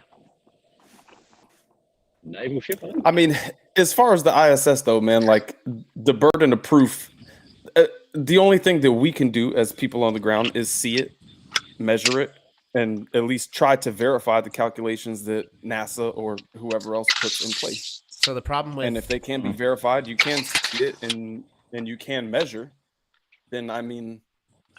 So your measurement relies on... Again, there's no part of your measurement that can't rely on an assumption. You have to assume that they told you the accurate size, that they told you the accurate speed. And the reason why you have to assume that is, again, with scaling and variance. And again, you can say that this doesn't have anything to do with it, but it absolutely does when dealing with observations that we cannot touch, right? And we can't touch the ISS. Nobody here in this room has the ability to do that, right? So we do have to take it on some level of faith. Well, the issue with that is... You can measure it. with scaling and You variance, can if measure you it. okay, so Yeah, again, well, I was you just gonna can say there is no faith in there is no faith in you have to the faith that you would have to take it in is when I go outside, I'm gonna see it at this time. not Right. even So the ISS tracker, so well, the it can ISS be tracker tells you what time and what place it'll be in the sky. okay, so So your please hear me faith is out to go because I outside, need you to look up and understand, see right? it. I need you to understand where I'm coming from. I'm not saying that it's not going to be in the place where they say it's going to be, right? It's going to be in that place, right? Remember, there's something called parallax, the idea that things move a little bit slower the further out that they get. So the idea is that even though the ISS is moving 17,000 miles per hour, right? It's moving incredibly fast. We don't see it move that fast because it's actually so high up, right? So what you can do is you can half the speed, right? So instead of 17,000 miles per hour, we're going to do what is half of 17? It's an odd number, like 8.5, right? So we'll do 8,500 miles per hour instead. And instead of it being a what is it, 100 meters, we're going to make it 50 meters. Now, I'm not saying that it is that. I'm just saying, using this as an example, you can scale it anywhere in between that. If you keep the dimensions, of the observation the same, then it will look exactly the same to the observer. And that's a fact. And that Ground includes, speed. We're measuring the ground speed. that includes speed, right? That's one of the dimensions. So you adjust all the dimensions with the same scale, it will look exactly the same to the observer. No, we're measuring the ground speed. So let's say that it is the same size as, let's say that it's roughly the same size as a 747. A 747 is how high? 35,000 feet. Something like that, yeah. It's clear. You can see it. You can zoom in on it with an iPhone, with just a regular phone camera, right? Yep, I'd say so. You can see streams coming off of it. You can hear it. You can hear it in a different location that it's in, and you can follow it, right? So how much higher does it have to go in order to look like a star? I don't know how much higher. I Because mean, it's already looks like a dot, like a small dot when it's 35,000 feet, right? So I can't imagine maybe double the distance, right? You'll probably look like that. I mean, an airplane doesn't look like a dot at 35,000 feet. It's you can still make it out. I mean, if you zoom in on it, yeah, you can. But the way I usually know a plane, unless it's nighttime, right? At nighttime, I make it out because I can see the lights from it. But when I'm looking in the day, I mean, yeah, you can hardly make it Hey, out. It can you looks mute like your mic while you're doing that, bud? yeah, Roof? Me. Yeah, please. Thank you. yeah, it's a little loud. But it looks like a small dot in the very, very tiny, tiny shape of an airplane. I'll give it that you can kind of make it out at 35,000 feet. But that's what I'm saying. If you doubled that distance, I don't believe I would be able to make it out. But you can with the telescope. Sure. You know what I'm saying? So you You cut out pretty hard there, Adam. You're dynamic. You're gonna have to reset because you roboted through that whole sentence. Okay, can you hear me now? Very good. Okay. So we're aerodynamic craft that is at 17,500 miles per hour. Okay. It's literally like you really don't understand how fast it is until you look up and see it. It literally moves across the entire sky in 5 minutes. Right. The entire sky, 5 minutes. You can sit there and follow an airplane for, probably the same time, and it's 35,000 feet in the air. You're talking about something that's what? How many? It's like 300 miles up. Is that what it is? Yeah, it's real. I don't know exactly what it is, but I know it's really high. Really, really high. So you look at the amount of circumference that this thing is covering, right? So we assume, but it's also something that we can measure. This is something that aligns with the reality that we see. So if we can take measurements and we can take observations to take those measurements and we can verify that it is in the place that it's at, that it's going the speed that they say it's going. I mean,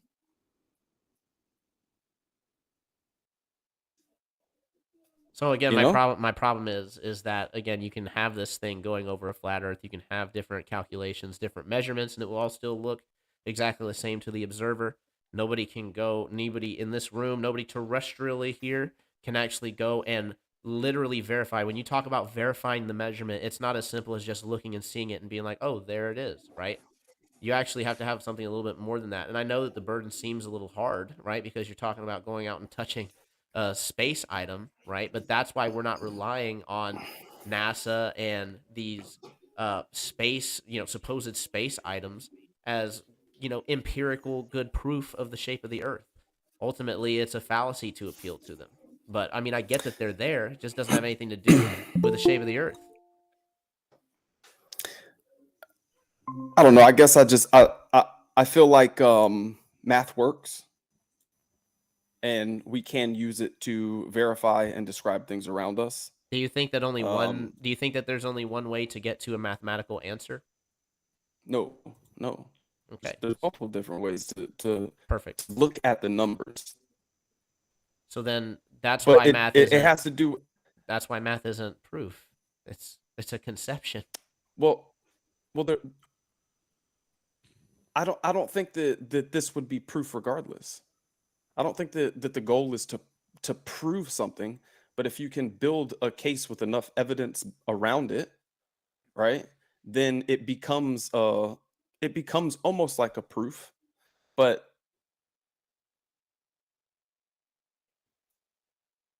the evidence is going to support a claim at the end of the day. If you're looking for one thing is sole proof, you won't find it. But One thing is not evidence, going to prove anything. right? And that's But now at the same. compiling evidence will. But the same thing at the same time, Adam. A piece of evidence can go to support multiple different claims, and that's the part that globe earthers miss all the freaking time. That's like the big thing when I'm doing these true Earth debates that people miss is that I'll just take it back to George Ellis again. There's multiple different models. There's multiple different equations that can be used to explain our observations. The fact is that all of us that grow up in this school system are spoon fed only one model, and there's multiple, right? So it's no wonder that we believe and we have this emotional attachment that this one model is the truth, right? It's part of our identity. We're taught it at a very young age. But when you have multiple models that can explain the observations, again, that's why the mathematics, the model, right, is not proof of the reality, right? You can use the model and you can make predictions, but it doesn't necessarily mean that your model is reality. It may have aspects of reality captured, but it doesn't mean that it is the end all be all. So that's why science, this method of discerning what is true by empirical study, by isolating variables, initiating controls, and actually repeating and peer reviewing, which I know a lot of people hate on peer review. In the mainstream science, peer review is trash because you have to rely on the powers that be to sign off on your paperwork. And the chances of that happening, if what we're saying is true, is zero, is none. So real peer review is like when you have folks like ourselves, even though we don't agree, Ruhif, Adam, I would still consider you peers. I don't consider you guys above me or below me. And I feel like we can do experiments and we can do observations in reality to try to isolate variables and come to as close as the truth as we possibly can. All right, can you see the horizon? It looks like the call just ended, but no worries. I'm going to kick this thing back up one more time because this is getting good. Ruhif just got to his spot where we're going to scrutinize the hell out of his ability to use a theodolite. Should be pretty fun. Everybody who's watching the stream, just sit tight. Everybody is going to be joining just a moment. I got to post a new link. So this will take just a moment. In the meantime, I'd like to remind you all to smash. Oh, there goes my son in the background. The sweet laughter and play of children always fills my house. That's why sometimes I look like I'm really, really tired because not only do I do a full-time job, but I also will then do this stream, which is full-time work, and then we will also go and have family time, which is really, really important. So a man has to juggle it all. Let's go ahead and paste. Boom. Link has there for the YouTube. Let's go to the Rokfin. Oh, lots in the Rokfin. I have to shout out some people while we wait for everybody to join back up. All right, so as everybody piles in, I'll go ahead and do this shout out. Andrew B over on the Rokfin, thank you for being a part as always. Let's go ahead and shout out Alexander Ayers. What is up, my friend? What do you got to do to get on the panel from a phone? Just click the link I just posted and you can hop right on in. Nuba, you're in the show, man. Welcome. I'll see you in just a moment. And who else? We have Mischief Brew, a classic, long-time listener of the show. We appreciate you. And then we also have... I think that does it. I think that does it for the Rokfin chat. Let's go check out the YouTube. The YouTube has been popping off. We have 27 viewers. Awesome. Be sure to share the show, guys, by the way. We need to get this out far and wide so people can become aware of the conversation, possibly join and make this panel even more dynamic. OTW News, what is up? Dr. Law. Oh, you're being called out, Ruhiv. You're a professional troll who's been reading the same script for over 5 years. My goodness. Is that true, Ruhiv? Have you been reading the same script for 5 years? Sure. We also have Daryl Patton, Thomas Morgan, Live Music, Mark Basket, Kevin DeShill. Hey, you. FE Nation. Man, lots of people on here. Creature, Timothy Southwick, Call for Zero. I think that's going to do it.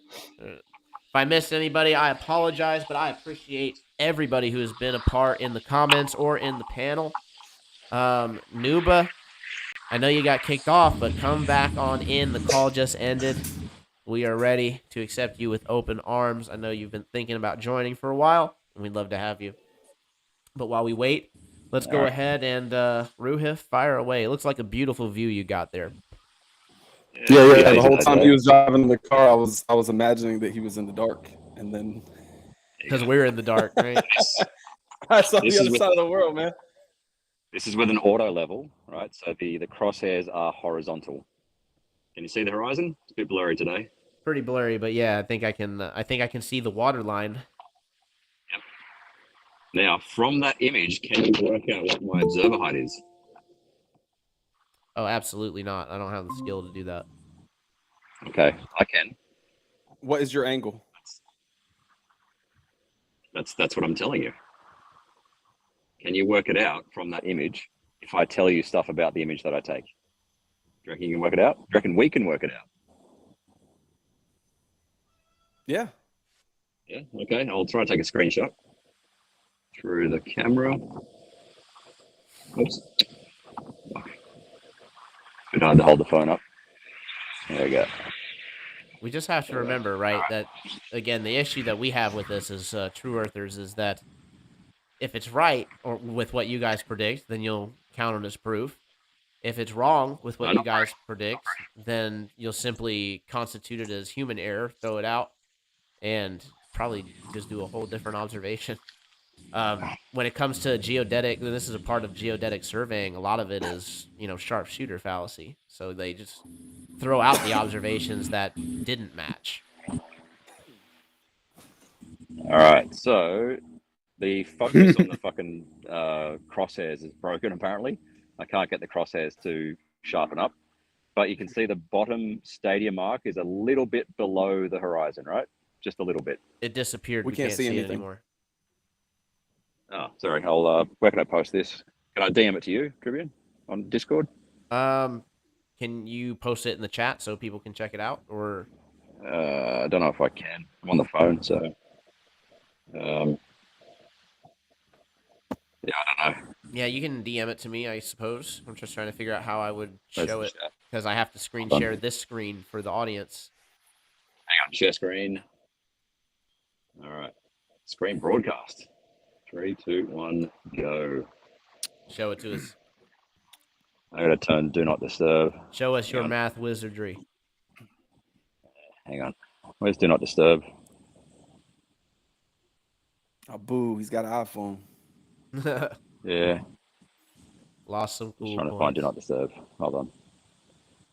Do not disturb. Oops.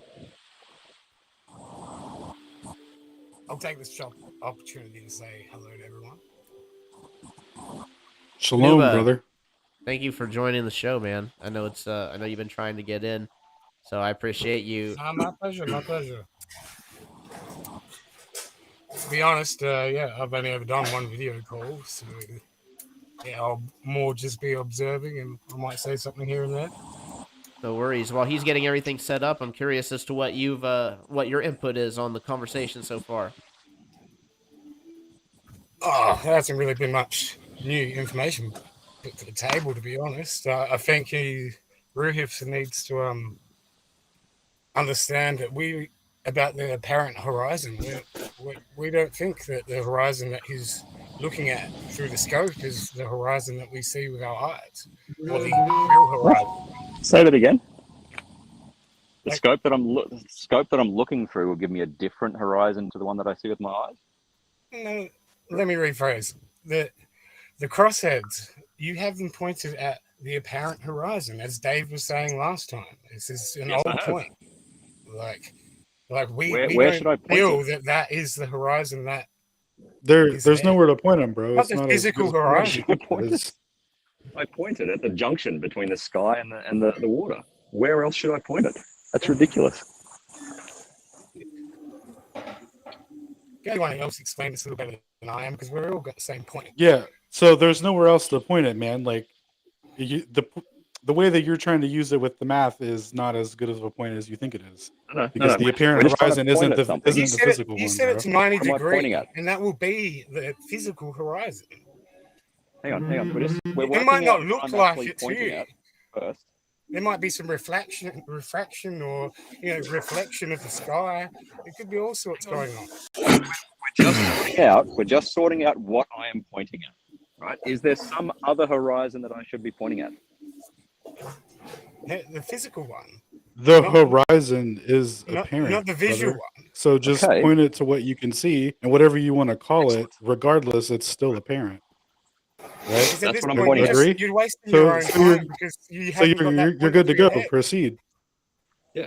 So I pointed it at the apparent horizon. I pointed the auto level out there at the apparent Yeah, and you're horizon. gonna get the exact results that All right, I'll jump out. peace, dog. I'm looking forward to seeing it. I just want to be part of this. Be part of history, apparently. Absolutely. Yeah, we're definitely glad to have you on, man. You don't have to jump out so soon. I do want to shout out. No, just the mic. You're all right. I do want to shout out King Shin. Appreciate you coming on, my friend. Jim from Waterworld. If you want to go ahead and jump on in, all you have to do is click on the link that I posted in the chat at either Rokfin or in YouTube, and then you too can be a part of this exciting discussion. So, how do you pronounce your name? Is it Noobnet? Noobnet? My name's Stephen. Nuda's just a website, and I ended up using it for all my online stuff, if that makes sense. All my accounts. Okay, so I have. So do you think that theolidites are an accurate measuring tool, Absolutely. or do you think that? Okay, I'll be right back. so whether apparent or physical, how is he supposed to measure it? He Exactly. What am I can just supposed to be measure pointing at from the start? way that he does it, and for practical use, it'll be fine. So we're good with the observation then? Like it's not going to prove curvature or anything.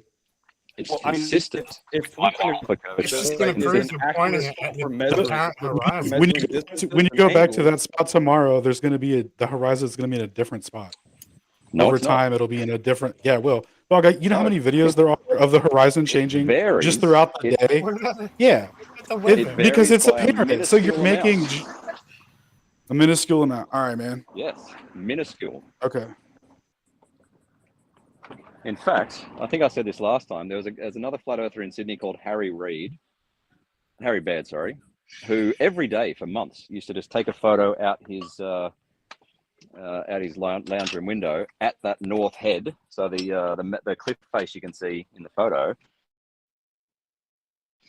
And he used to just keep track of where the horizon intersected north head, and it hardly changes at all, except for one day when it rose up a lot.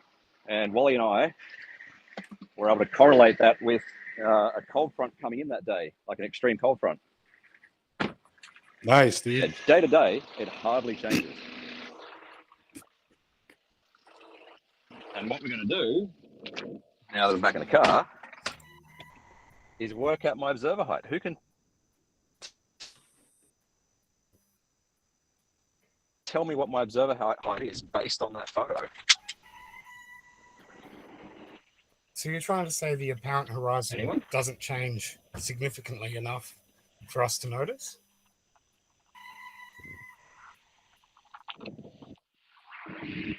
Yeah, correct. When you're at a decent height, so if you're not like right down at the surface, yeah, the apparent horizon doesn't change day to day.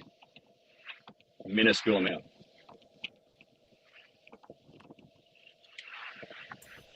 I'll take that on board.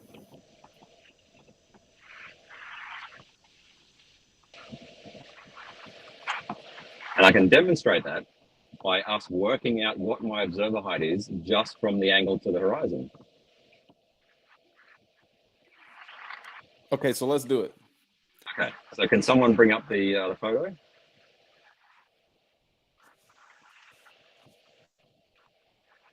Scholar, that's going to be on you, brother. Yeah, I'm driving, so I can't. I'm gonna go get some Maccas. Hungry. Actually, I got Hungry Jacks. Hungry Jacks. Multitasking. Yeah.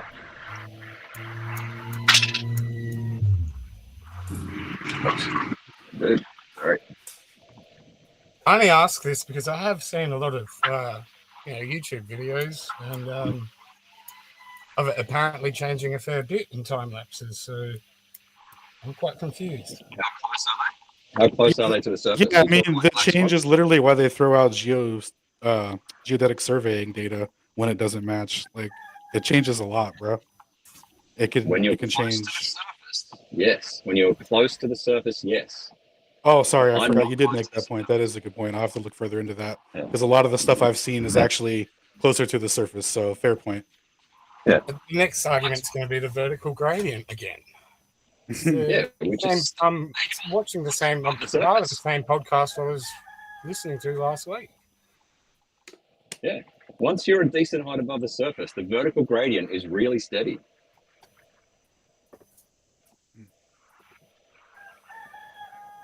Let me know when Tribune has the picture up on screen so we can talk through it while I'm driving. Where did you post it? Did you post it in the chat or in the Discord? I DM'd Tribune in Discord. Okay.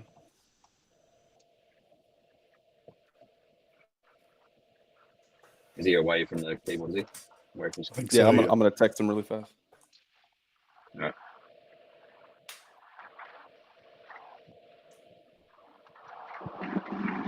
All right, what am I doing? You All right, so I are DM'd pulling you up a couple picture. photos. All right. Choose the one with the most distinct crosshairs so that we can get a better estimate. How in the hell am I supposed to do this while I'm sharing my screen now? I don't know. I'm driving, so I can't even see. So just share one of those images. The one with the crispest, or the combination of the crispest crosshairs and the crispest horizon, whichever one. I thought you were going to put your. I thought you were If going to put you your send it to crosshairs me, in. Tribune, I'll present and then Okay. you can talk over it. If There you we want. go. Give me So, one second. Ruhith, you're just driving home now? You're not going to live stream this? I'm gonna get some Hungry Jacks and then pick up my boy at about 2:45. Cool. Yeah, so I couldn't stay long. Yeah, I love getting out. Ruhith, my, what did you send it to me tools. on? On Discord. Okay. Discord DMs. Okay. 1 second.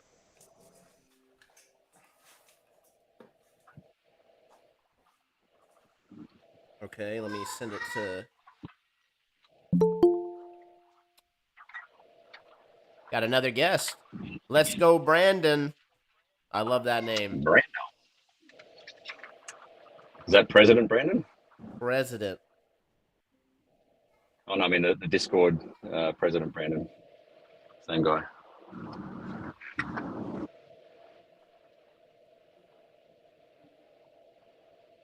All right. Finally got the image saved. Yeah, excellent. Jeez.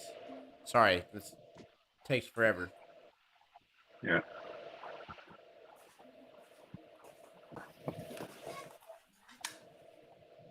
All right. There's one. Oh, God.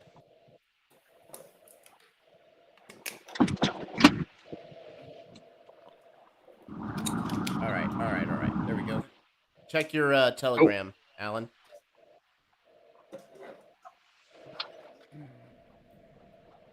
Yeah, just let me know when it's up on screen. Hold on, I got to deal with my son.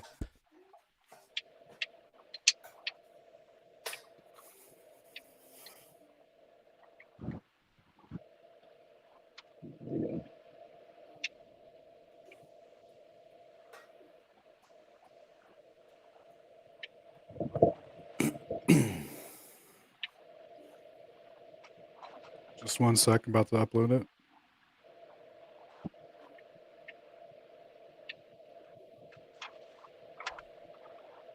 Alrighty.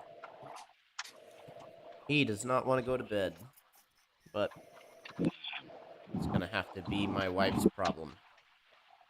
All right, present window.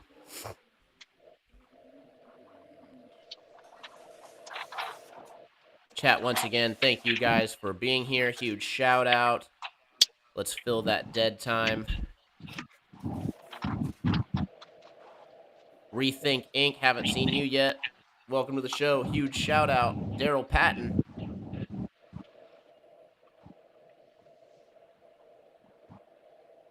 That's all the newbies I see so far. Let's check out the Rokfin.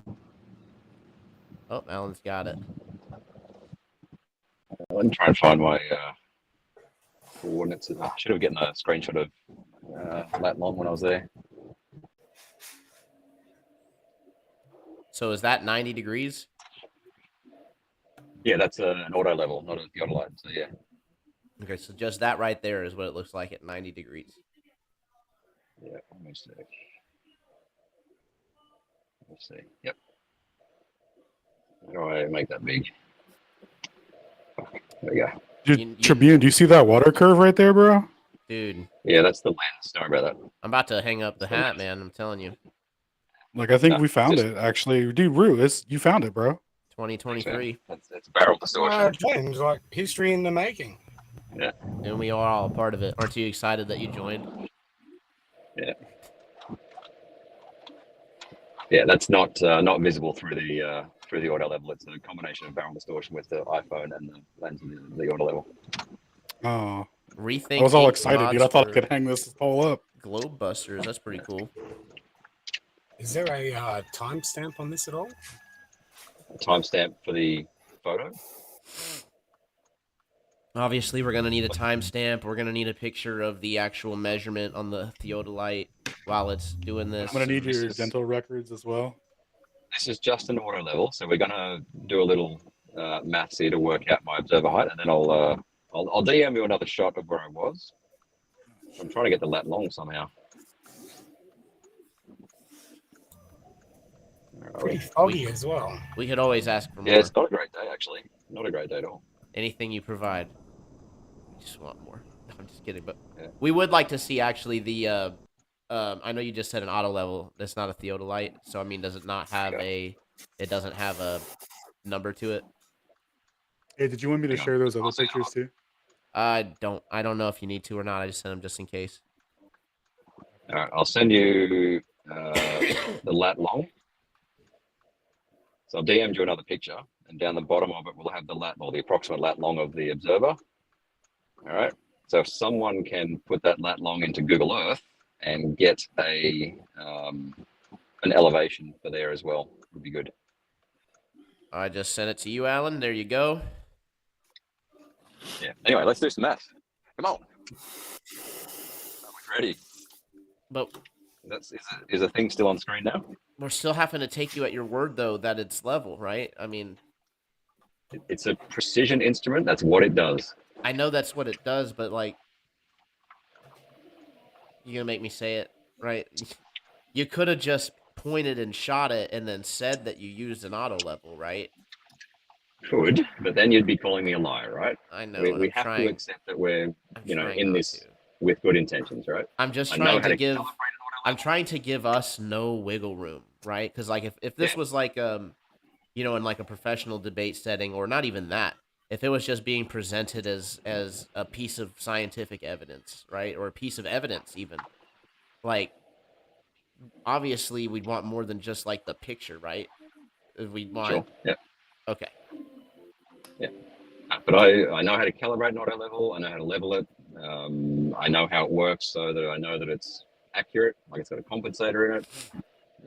Yeah. I'm reasonably certain it's in calibration. I probably should check that one day. Anyway, is it on screen? Is that image on screen? Yeah, the dropped pin. Excellent. Okay. Now, the angular distance between those top and bottom lines is 10 milliradians, right? It's an angular measurement between those two lines. So the angle between the crosshairs and the bottom of those stadia lines is 5 milliradians, obviously, right? Now, how much is 5 milliradians? It's about 0.28 degrees, thereabouts. In fact, who wants to do a little calculator for me? If I go 180 divided by 3, divided by pi, sorry. The whole pie, or can I just use a part of it? 180 divided by Just pi, the slice. and then divided by 2. Okay, Yeah. so you're just dividing it into radians. 57.32. So 57.32 would be a degree. It's a 1 radian. That's 57 degrees in 1 radian. But divide that by 2. Right. You get 0.28 or 28 point something. 28.66. So 28.66. So the angle between the crosshairs and the lower stadium arc is 0.2866 degrees. Cool? Because they're milliradians, right? All right. Yes. Yeah. So 0.2866 between the middle and the bottom line. Now, can someone approximate or measure the proportion that is above, how much sky are we seeing in angular terms just by doing like a linear approximation? So I know that it's. Oh, we can't see that picture. He's just got the drop pin on. Oh, no, go back to the picture. Oh, buckle up, everybody. You're going to love this guy. Jim, welcome to the show, man. Hello, Jim. You're my friend. You're muted. Yeah. You're muted, Jim. You guys are all my friends, including my friend from Australia. Hi, friend from Australia. Hello, Jim. Very good. Hey, do we have the observation photo up? Troubling, thanks for letting me on. Yeah, anytime, man. I'm starting to do these open panels more. I find the conversations that come from them to be really dynamic. So, yeah, anytime I'm doing this, I'm gonna be posting the invites. Usually, Ruhif jumps on. Adam jumps on every now and then as well. These two are resident Globers. Let's go, Brandon. I haven't asked you yet, but I'm pretty sure I might have an idea. Where do you stand on the topic? I don't want to make a claim, but I got serious doubts about any glows. I love it. where are we at with the observation? Alan, could you share the Look at it. observation photo again? Oh yeah, 1 second, brother. I think I got it up. That's CGI.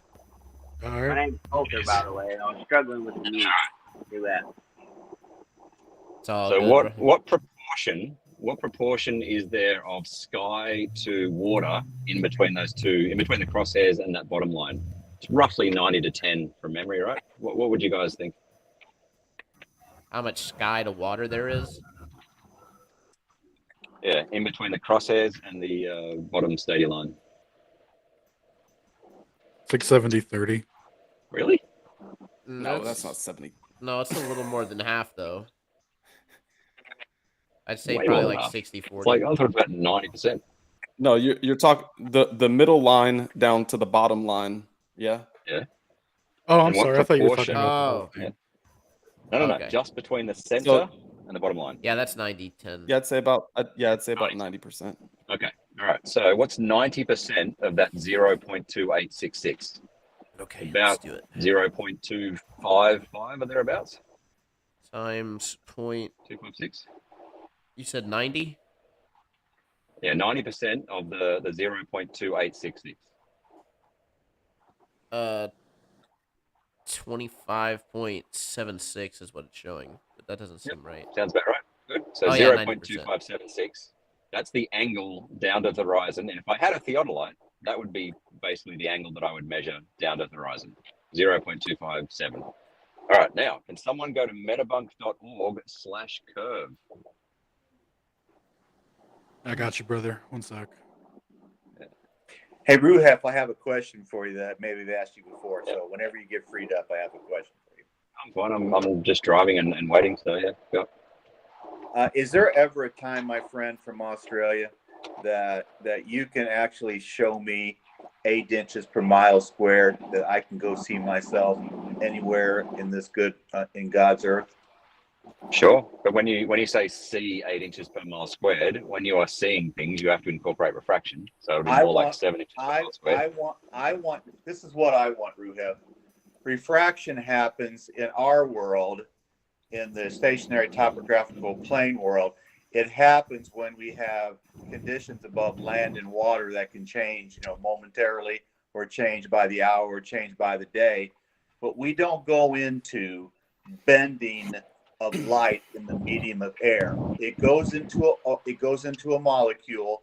If it goes in straight sides, top or bottom, it will change direction inside that molecule, and it will come out and continue straight. We do not buy the fact that physics tells us that gravity can bend light or refraction can bend light. We don't buy into your garbage, Ruhef.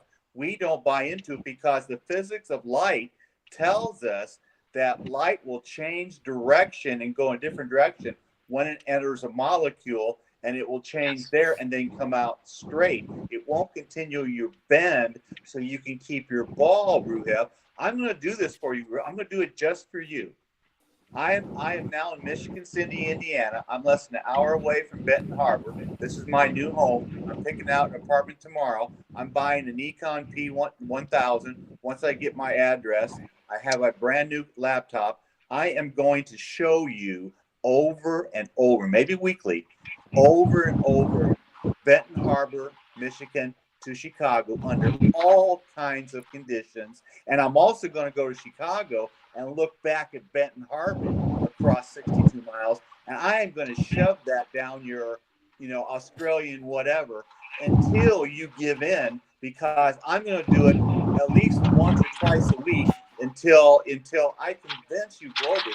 If I can't convince you Globers, what I'm going to do is convince people that are on the fence, or let people know that they're not alone, because somebody's out there debunking you guys on a daily basis. And only thing you have to come back with is that light bends or curves in the medium of air. And there's not one iota of evidence from a credentialed academic at the 2,800 universities and colleges in the United States of America that will spout what you're spouting. not one will ever say under certain conditions light will bend around a ball of 24,901 miles, which you have told me personally can happen under certain conditions.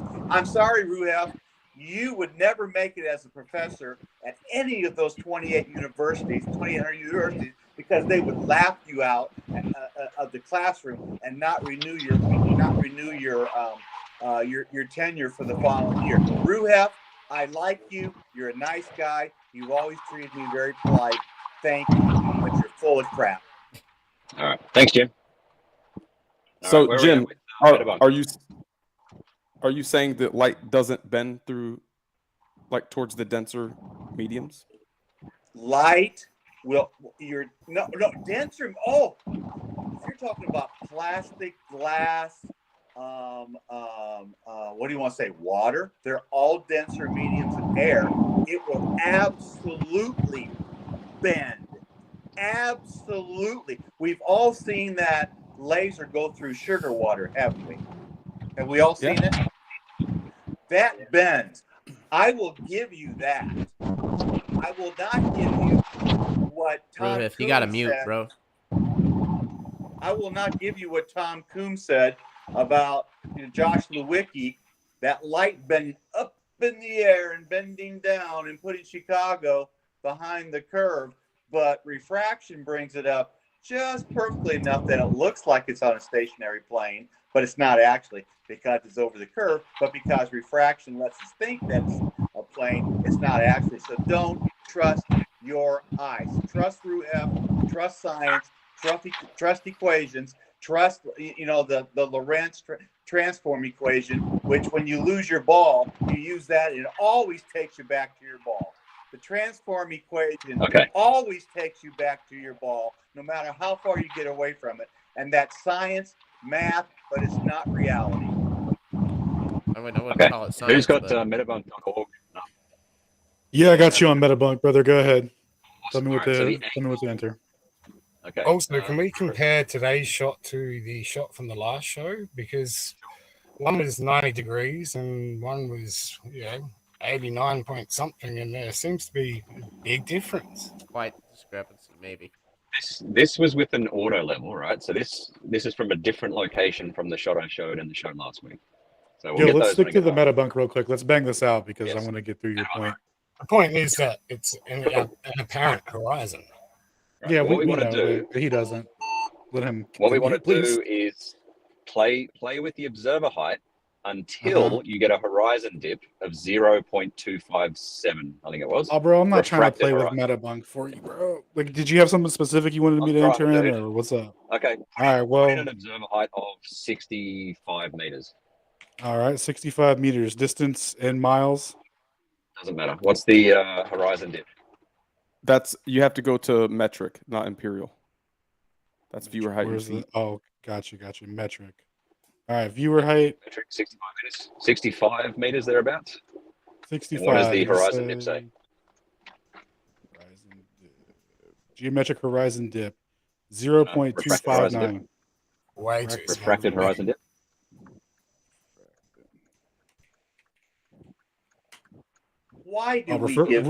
Why do we give in to refraction so easily?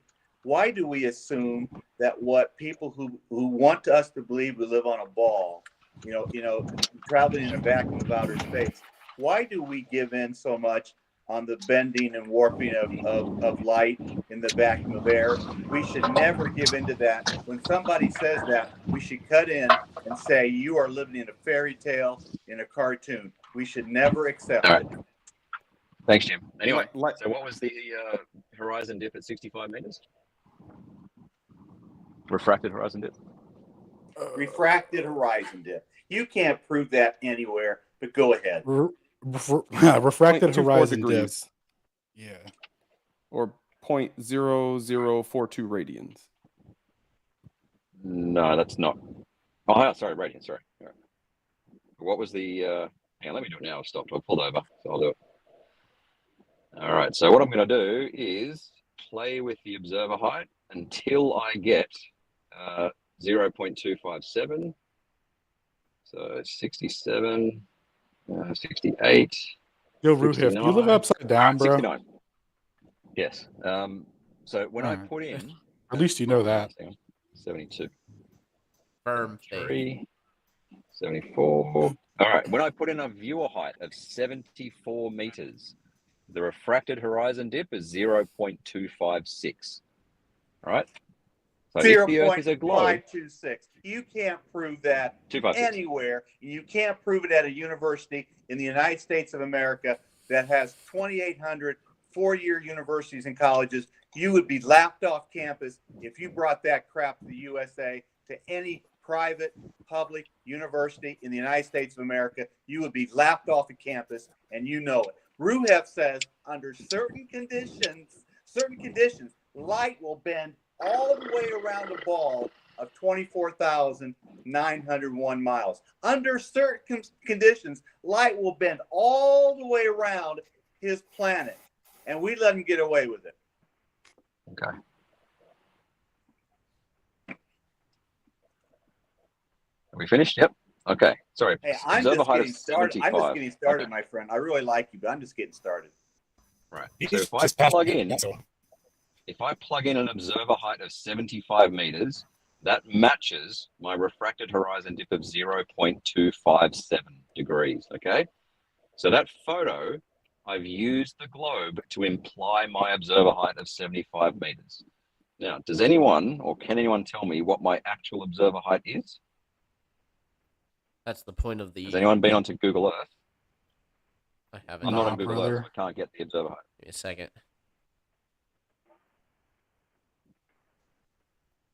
All right. Memorial Mosman 2088.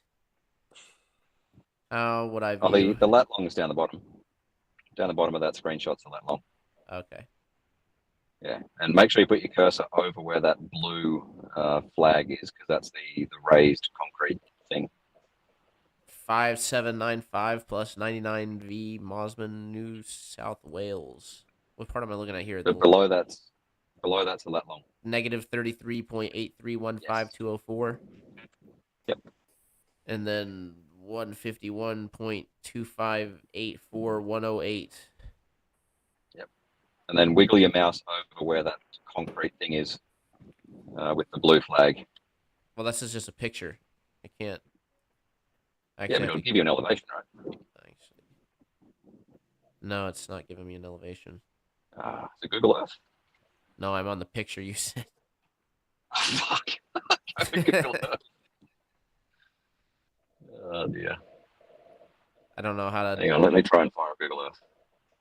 Yeah, I don't know how I would take your picture and then put it to Google Earth unless I just typed in that. I'll try and do it. I'm pulled over. I'll try to bring up Google Earth. Well, what was interesting, Ruhef said, he said a little bit ago, he said implying a globe. That's all they have. They have impliement, they have imply, they have presuppositions, and they have assumptions. They have no physical and empirical evidence that they live on a spinning space ball, none whatsoever. And a long time ago, somebody said, how do you remove the Godhead from the earth? How do you remove God from the earth? You replace it with mathematical formulas and materialism. And Ruhef is the perfect example of replacing God with mathematical formulas. All right, now I've sent you another DM. Trolling. Who is your God, Jim? I'll take God of the Bible. It's fine. I'll go with that. That's my default position. All right, I got another picture here. Is that right? Which God do you like, Adam? I'm just. Hang on one second. just Wrong. going Oh man, that one. I Who's serve your the God of favorite Abraham, God? man. Adam, Yahweh. He's a Adam, he's a that'll be cool a one. different discussion for a different day. How's that sound? What's All right, that? there you go. Indeed. 76.83 would be your elevation. No, I sent you a thing on Discord. That's what I I'm just looking think that it's interesting that you attack mathematics as eliminating God, but someone is on the stream talking about tarot cards, and you say nothing about it. I don't think I was on when somebody was talking about tarot cards, was I? Oh, okay. Nice. Yeah, that was me. That's a different debate, though. Yeah, it's a different. I mean, I'll be happy to have those debates. I mean, I don't know if my friend Trebling ever wants to get into health and viruses and bacteria, but I'm quite anxious to have that whenever he's ready. Oh yeah, for sure. That's coming very soon. That actually might be coming. Trolley, Might be coming next week. Yes, Ruhif. have you got another image where I've got another drop pin from Google Earth? Yep. Yep, cool. What does the elevation say at the bottom? Elevation says 151.2. Is that what the thing with the E following That's it? the longitude. Okay. That's the longitude. The next number is 73.2. 73.2, right? So the implied observer height from that observation we said was about 75 meters, right? The ground level elevation is 73.2. My auto level, roughly 6 feet, right, gets me to 75 meters. Do you see how accurately we got our observer height from the fact of the Earth being a ball? So here's the thing, right? When we did the calculation for the difference, it was only, you said it was significant, right? But it was only 0.1 degree, right? So from 75 to 73, you don't think we could get that degree change? Sorry, the 0.1 degree was the mountains example, right? Yeah. Yeah. So this is literally double that amount. This is like 0.25, where the mountain difference was 0.1 or so. Yeah, I don't know. Can you see how accurate it is? I have we to. got my observer height to within a meter because the Earth is a globe and because there's a standard, typical refraction rate. Well, all the mathematics was reverse engineered, so we're not surprised at all. I don't think anybody on my side is surprised. Not reverse engineered. The radius does not come from that. No. None of us debate the math. We just don't like how it's been used. Right. The radius does not come from measuring the horizon, right? Alberuni is a shit way of measuring the horizon, measuring the radius, right? The radius comes from elsewhere. Refraction comes from vertical density measurements. I don't think that it's grasped though, Scholar, that the math is based on radians. So it's assuming a radius. Exactly. 0.57. No, it's not. Fuck. Radians are just angles. Nothing to do with that represents a degree. having a radius. It's an angle. They're both angle measurements. It doesn't imply the Earth is a sphere. They're just angles. So okay, all right. So help me understand this. So the radians are the curvature on the surface that are then translated to degrees. There's 360 degrees in a circle. So by that distance, right, we should be able to come up with a circumference. And if we have a circumference, we can then come up with a radius. Right, but do you understand that a nautical mile and a mile, it's the same, right? A nautical mile is a measurement of distance and a mile is a measure of distance. Exactly the same as a radian is a measure of angle and a degree is a measure of angle. Regardless of which one we use, we can use degrees, that's fine. All right, but the whole point is that the globe made an accurate prediction using geometry and refraction. Can you guys do that? You use geometry. You play real well, Ruhef, because geometry is math. It's not observation, experiment, or what we see with our eyes and our senses.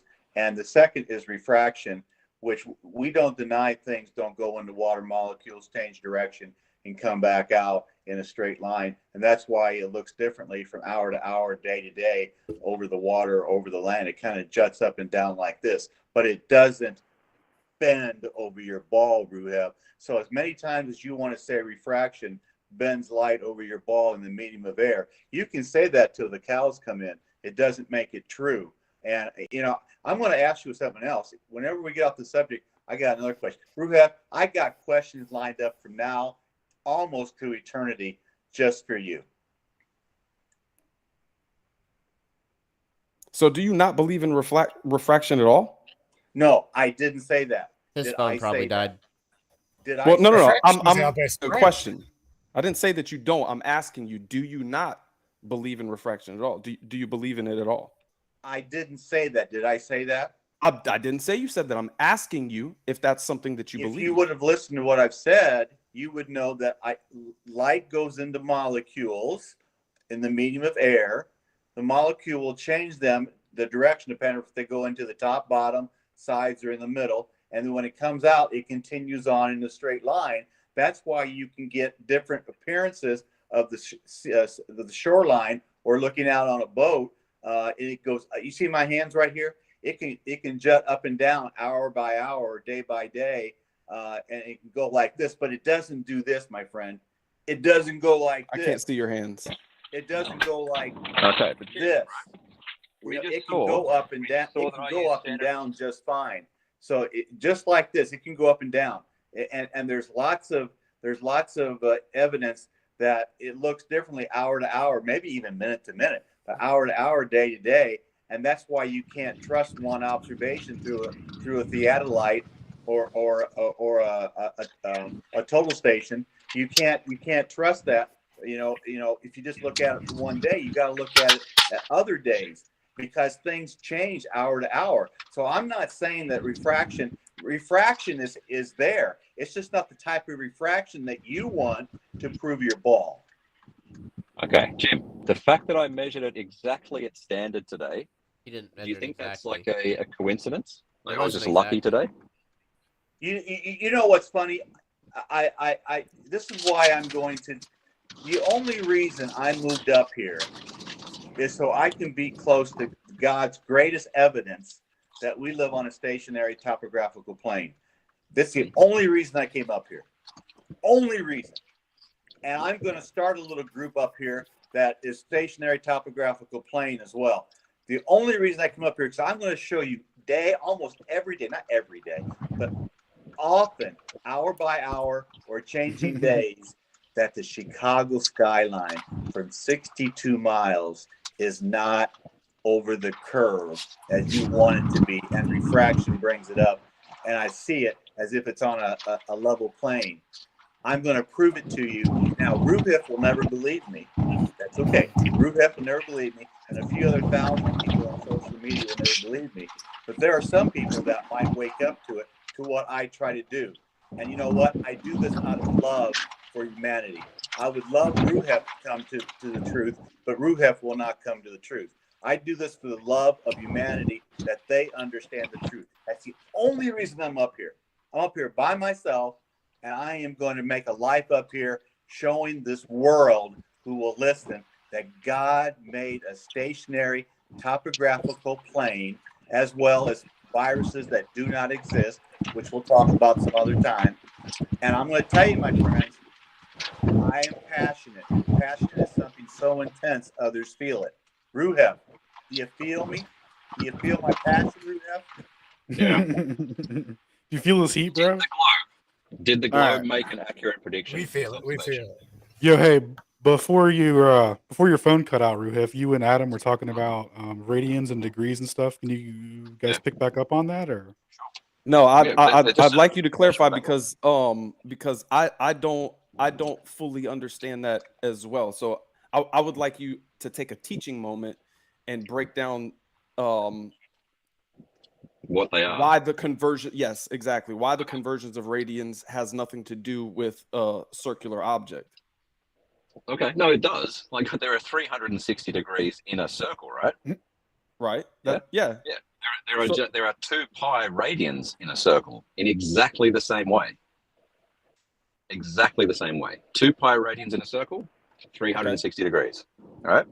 The reason that radians are useful, so the definition of a radian, right? If you had a circle, but you had a sector of a circle, right? So like a slice of pizza, right? If the radius is equal to the arc length of that circle, that is the definition of 1 radian, right? That is what a radian is. It's 57.3 degrees or something. Yeah. Okay. Yeah, that's a radian. And it's useful because you can, there's a thing called the small angle approximation is one handy thing. Like if you're doing trigonometry on a small angle, often as an approximation, you can drop off the trig function and just use the angle as the result of the trig function. So there's lots of little nice geometry things or trigonometry things you can do by using radians. Yeah. So if you are using degrees, you would have to do the sine of 1 degree, or you can do the sine of 0.04 radians or whatever. And the answer is 0.004, right? The answer is just dropping off the trig function. So that's one nice thing about radians. Your sound The sounds reason I terrible, use Ruhif. radians in this particular thing is that the auto level measures. Sorry, am I maxing out or is it just bad? It was just blurring. It was like very Anyway, muffled. the reason the auto level has I see exactly what you're saying. I see exactly what you're saying. So I'm sorry to cut you off, but I want to make sure that I don't sink my thought into this and it be wrong by the time you're done explaining it. Yep. So your bottom tick, okay, that between the middle crosshairs and the bottom tick. So that bottom tick to the horizon is the actual distance in radians. Yeah, or degrees. Yeah, or degrees. Right. 10-minute warning just for We're on the same page. people who are new, Jim. Basically, these calls are limited time, but just stay in the chat. I'll post a new link when I kick this thing back up here in just a moment when this call ends. But this is the 10-minute warning. Okay, thank you, and I'll definitely keep me abreast of when you want to talk about health. I'll love to be here. Sure. Well, just letting you know, the stream is continuing. It's not ending just because the call ends. I boot up another one immediately. So I just stay right here, don't do anything? No, you go back to the stream chat, and then you wait for the link. Okay, thank you.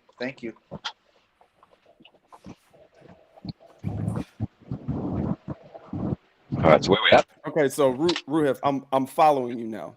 So continue. I'm trying to think where we're at though. So we measured. I was talking about. I just wanted to clarify that the distance between the bottom line and the top of the horizon is it's not a vertical. It's a distance. It's an angle. It's a length. Yes. Okay. The auto level, right? So there's a nice trick that you can do with an auto level called stadia ranging, right? Excuse me. And basically, if you have a measuring rod, if you're chip in my fucking throat, if you're looking at a measuring rod through an auto level, and you look at the rod and say, I'm seeing about 50 centimeters between the two stadia marks, right? So it might be the bottom stadia mark might be at 1.5 meters and the top stadia mark you might see at 2 meters, right? That's looking at a rod some distance away, right? So if you know that that's 50 centimeters through the sight of the auto level, you can actually tell how far away that is, right? By doing the geometry. Basically, there's stadia ranging, and by knowing the angular distance between those two stadia marks, you can figure out that if I'm seeing 50 centimeters through the scope on the rod, it must be 50 meters away. Okay, the rod is 50 meters away because I know what angle those two stadia marks are apart, and that's 10 milliradians.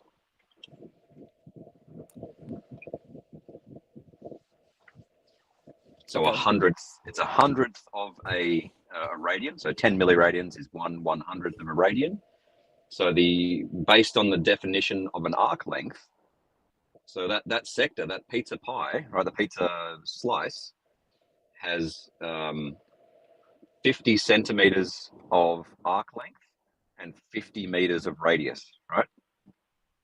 So the rod is 50 meters away, just by multiplying by 100. Right, so that's what those two marks do, because we know they are a certain angular distance apart. Okay. Cool. So, Skylar, do you have any? Because I don't know, man. Like, it seems he's explaining it very well.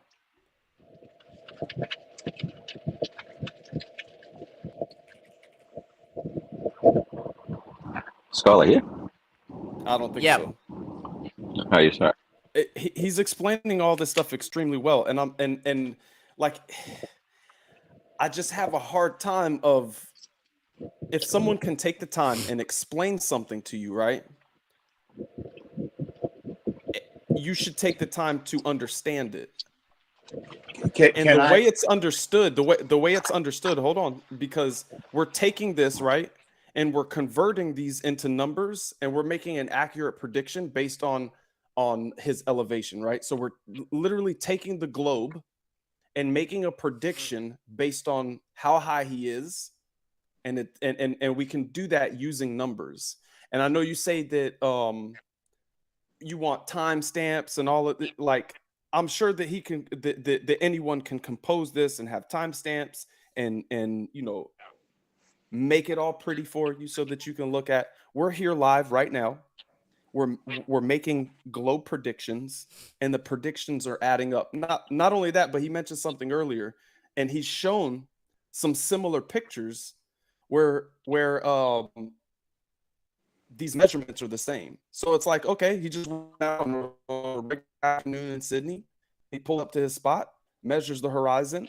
It's the same under globe predictions. What say you? I mean, it's pretty easy to see that even in the explanation, even though Ruhif is well spoken, he's polite, and I agree a lot with what Waterworld said about him. It's just that we just disagree.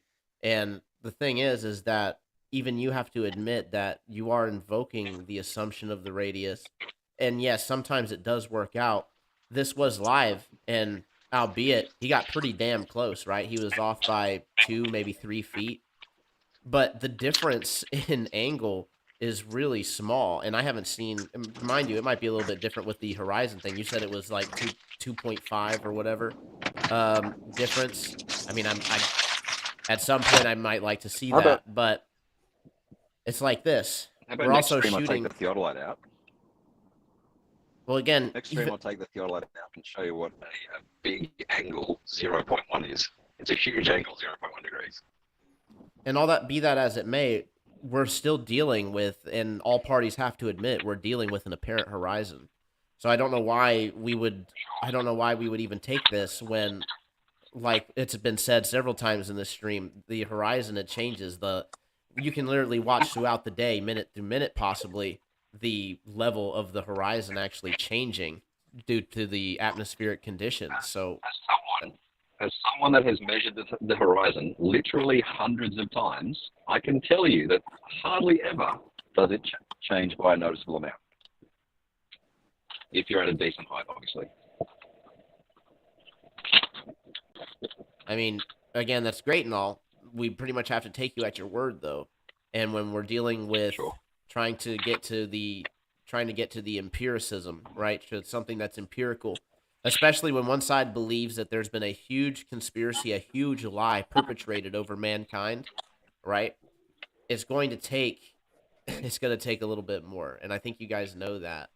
I think it's been known for years that we need something more empirical, but unfortunately the globe just can't provide it. You know what's fascinating?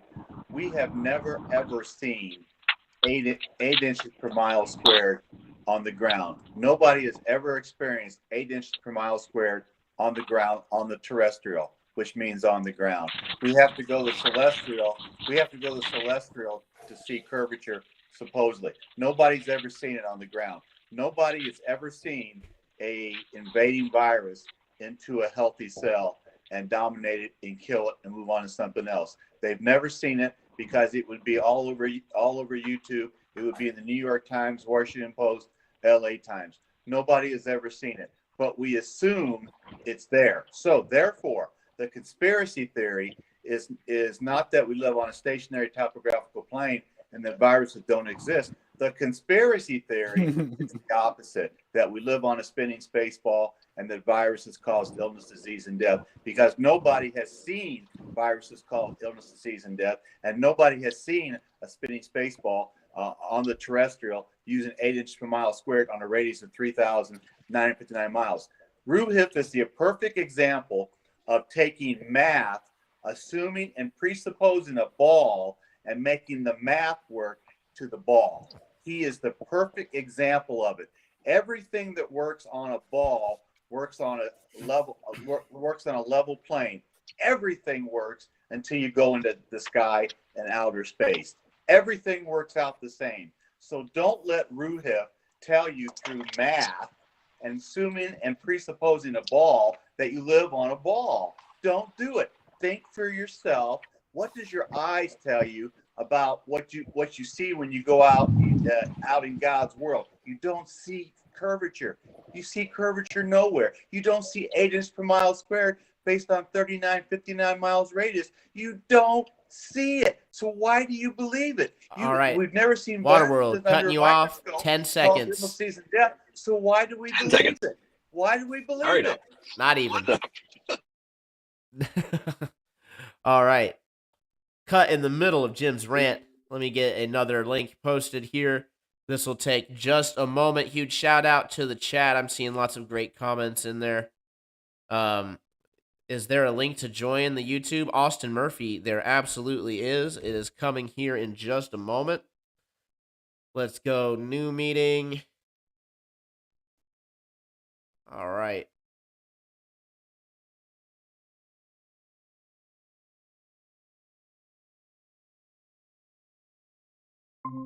Where will it go? Who knows? Stay tuned to find out. If you're liking the content, feel free to support the show.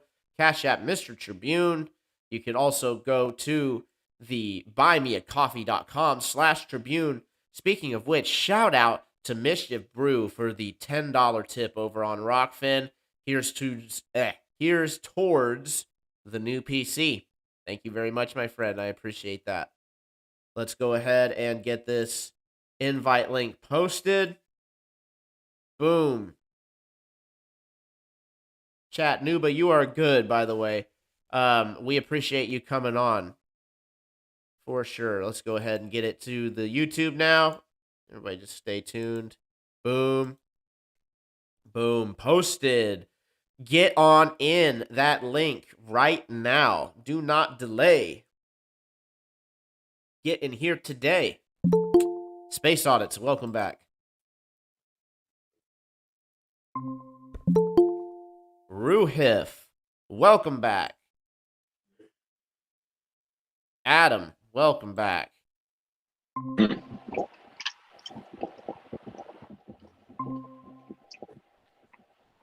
All right, just before Waterworld gets back, can we all acknowledge that using my knowledge of the Earth as a globe, we were pretty accurately able to get our observer height?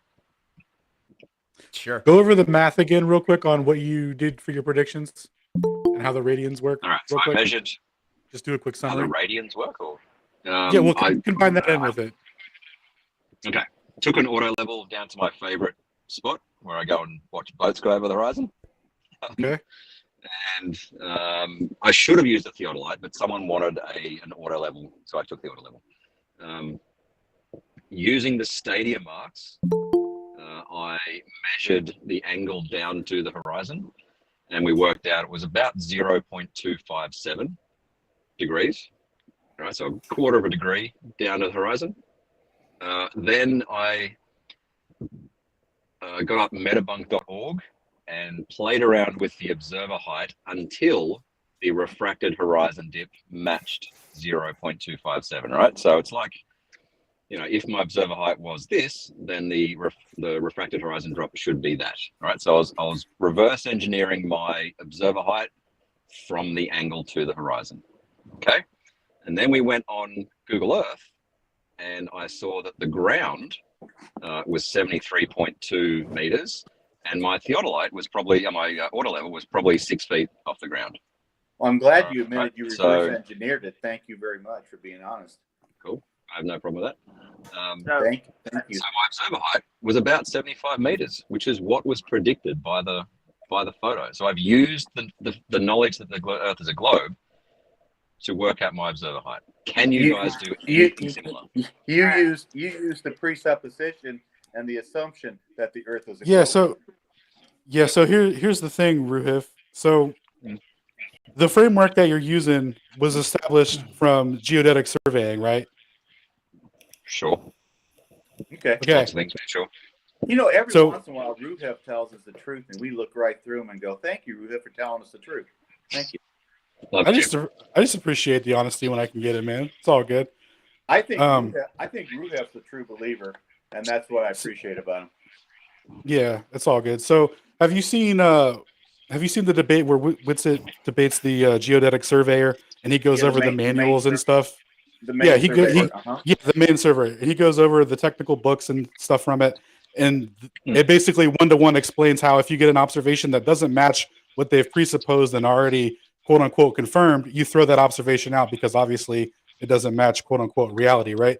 So hypothetically, if a system was constructed where observations that you make from wherever will match how they've made a framework out of geodetic surveying for you to match, you're not really matching reality. You're matching a system that was designed to confuse you and obfuscate the truth to you. And you would never know it because the math works out. And you would take that proof and being able to calculate it.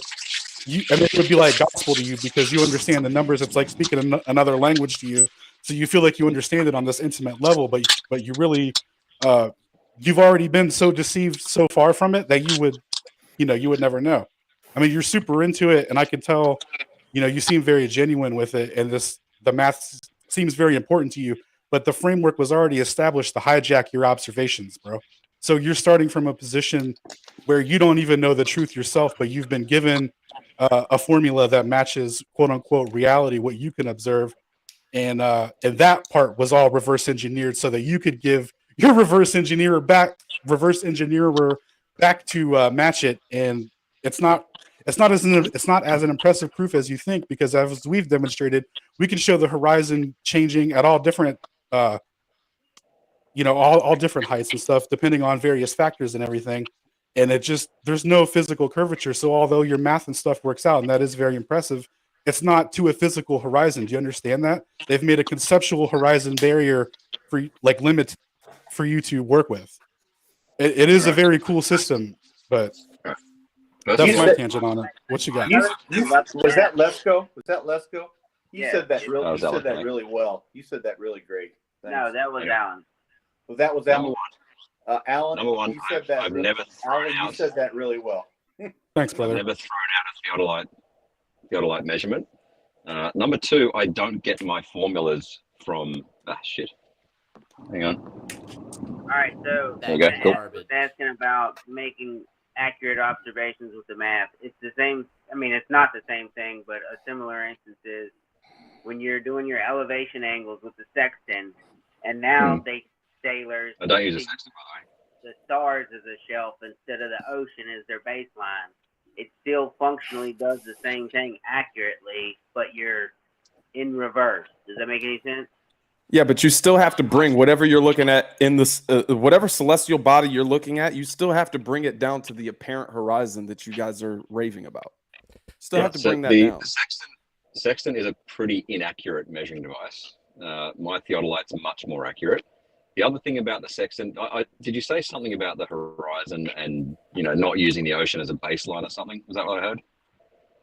I was talking Me? about like No, let's go. use the ocean as your baseline, but now they teach people to use the star shelf as their flat baseline for their angle or their triangle. Okay.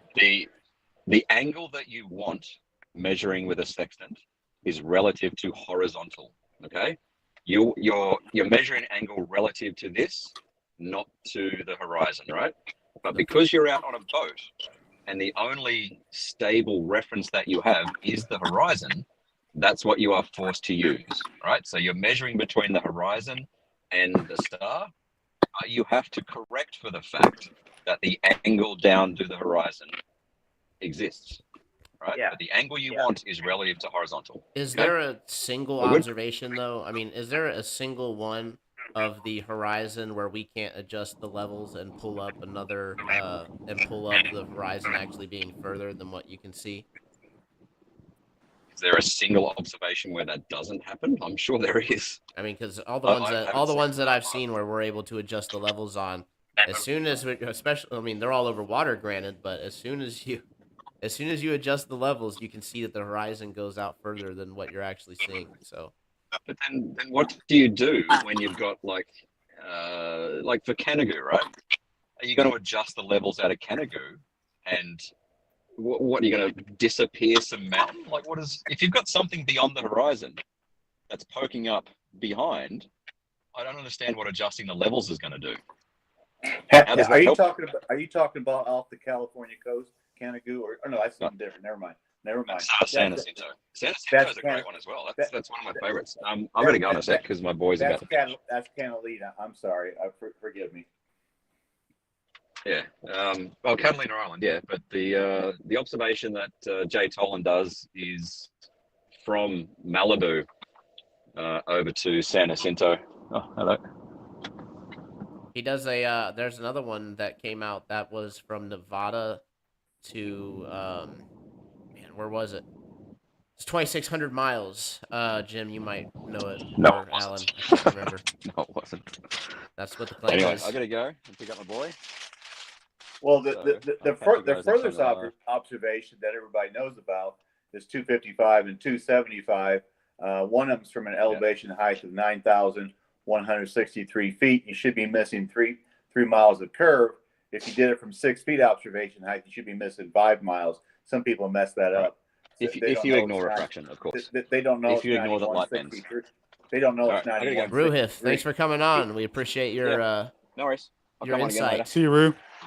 Hey, thank you, All right. Ruhel. See ya. Take care of yourself. I'll be right back as well. I got to use the bathroom real quick. No worries, Alan. Oh, I tell you what, I have so many questions lined up for Ruhel because I wanted to debate him one-on-one on Shane's channel, the one that you just joined. I wanted to debate him one-on-one, and so I have so many questions lined up for him, and I want to ask him about Michelson Morley, what his takeaway from Michelson Morley is. I think that's I like to start asking Globers those kind of questions. I think that's the litmus test of intellectual honesty. A really is. good one because if you have to make certain concessions with the with relativity, and it's really funny. You know what? Michelson Morley. I'm not going to use the word. I'm going to use the word Glober. But Michelson Morley were both globe earthers, and they were. So their assumption was they lived on a ball, and when they found the light, moving with the Earth, was basically the same as light moving perpendicular to the Earth, and they saw that, it was just like, uh-oh. And then Einstein came in and saved the day with special relativity in 1905. He literally saved the heliocentric model with special relativity, and then light through a eclipse in 1915 that Eddington talked about. It was probably Poincare, if I pronounce that right, Poincare, whatever you pronounce that, Poincare. He actually did general relativity, and then Einstein stole it from him anyway. And so literally, special relativity explained away Michelson Morley, the Lorentz transform or the Lorentz contraction, and then general relativity saved the eclipse going through the light by the bending and warping of space-time. Everything is based on a fairy tale, but How because can science wants. How can you bend a conception anyway? Yeah, it's nuts, isn't it? Oh, bro, I got some space-time bending gravy for you. Okay, all right. All right, so I was kind of talking about this on Jeranism on Cornerism the other day. The Arthur Eddington experiment, they say, is proof of light bending or whatever because of the star displacement during the eclipse.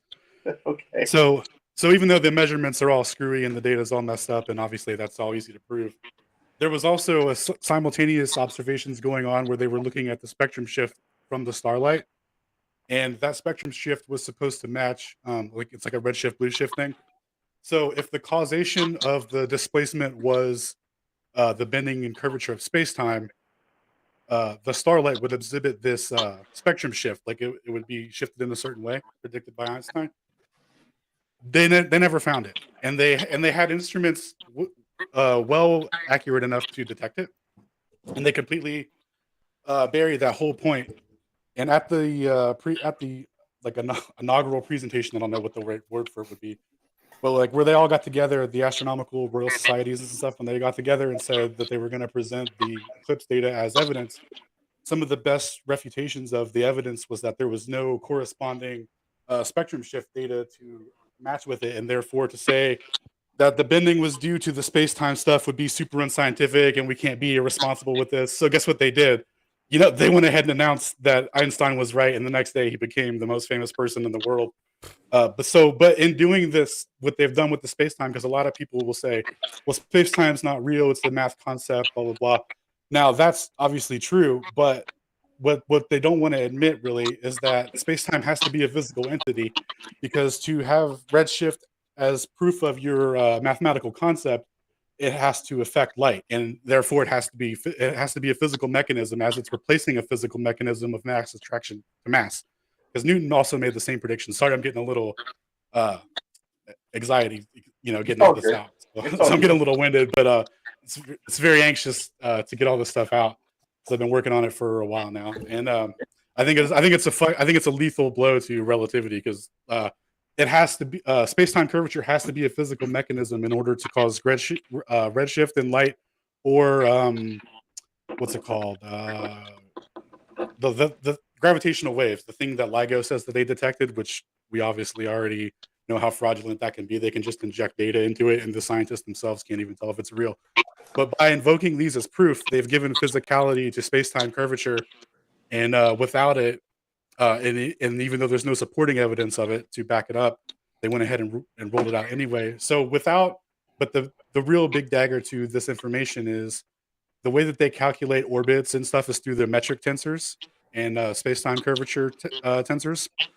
And what that means is they have all the orbits going in like a straight line towards a single mass, because they don't calculate more than a single body or whatever. Or I'm sorry, they don't calculate more than two bodies in a tensor thing or whatever. I know. So A 3-body, 4-body, and 5-body calculation is very difficult to do. yeah, they don't even do them with their metrics, because they use the Schwarzschild metric for basically everything, which says that so if you're going to say the sun and trying to calculate the orbit of Mercury, you would say the sun, weighs X amount, whatever, has this amount of gravitational field, and that Mercury actually weighs nothing, and it's traveling in a straight geodesic path, but space-time is curved, and because it's traveling along that curve, therefore, blah, blah, blah. So the metric describes the curvature, but without any physical evidence from the spectrum shift, there's no curvature, so all their orbits are just straight line bullshit. Like it doesn't mean anything. But it has to be physical if they're going to invoke physical proof. And Alan, seriously, when I say this, I'm not joking. You need to take that 10 or 15 minutes, put it on a YouTube video, send it to me, and I'll send it everywhere in the world, and everybody else will sell it. That is like the best explanation. Dude, I got a whole of presentation on it. Thank you. That's Because like the best explanation ever. Dude, I've been looking into it for a long time, and it gets very confusing, because some people you'll talk to, they'll go, well, no, it's just an abstract concept thing. But the way that they've tried to prove it is they've really shot themselves in the foot, and all the stuff that they've cooked to support it, because there's a couple quote unquote experiments that have since proved this spectrum shift, but I got those body bagged too. Like I got a whole presentation on it. I just haven't finished it up. And yeah, like they have no proof of the spectrum shift, therefore their equations are literally just meaningless gobbledygook. So when is your last 15 minutes going to be on YouTube so I can memorize it? Well, if you have Telegram or Discord, I'll send you the presentation. You could look over it yourself. I tell you what. Or I can walk you through it. I tell you what. Did you say Telegram and what else? Telegram or Discord. I'm on both. Are you on with Cosmology Tartaria 2.0? Never heard of it. So we're not friends, so we need to find each other. So how do I find you on Discord or Telegram? I'll give you my Telegram. Because Alan, I'm not. I know very basic concepts of relativity and special relativity, so I'm not familiar with what relativity and special relativity actually states. What is the overall concept of them? Special relativity describes things that aren't moving, and general relativity describes the motion of the heavenly bodies. And it basically says that that gravitation is equivalent to acceleration. So that's how they get their stuff with like time dilation and stuff like that. They all kind of correlated together. their time dilation and their length contraction, right? Oh my goodness. Yeah. Well, dude, yeah. When I was looking into time dilation recently, have you heard of Oleg D? What is it, Jefamenko or whatever? No. So he's got a whole book series on magnetism and how it relates to relativity. Is the guy's name start with GIBB? GIBB? No. Okay, No. never mind. So anyway, he was saying he's got like quotes that the entire link contraction thing is actually misrepresented, and that Einstein wasn't even saying that there's a physical length contraction. The way that he describes it from the paper that he quotes is that Einstein is saying that length contraction is not a physical, like an actual physical mechanism or something like that. But I haven't followed up on that because he cites the paper and stuff that Einstein said it in. But wouldn't it be funny if all these people running around claiming length contraction is real and it wasn't even like, if you go back and read whatever, it's not even what it's claimed to be. That'd be hilarious. Okay, I wish Alan, we could talk to Einstein. Alan, What's your name on Telegram? Oh, it's at @space_audits. At what now? @_space_audits. Oh, I'm sorry. It's @space_audits. Said that completely backwards. @space__. Shout out to Melodome in the chat, by the way. Alan, I got to get this last 15, 20 minutes from you. I got to get it.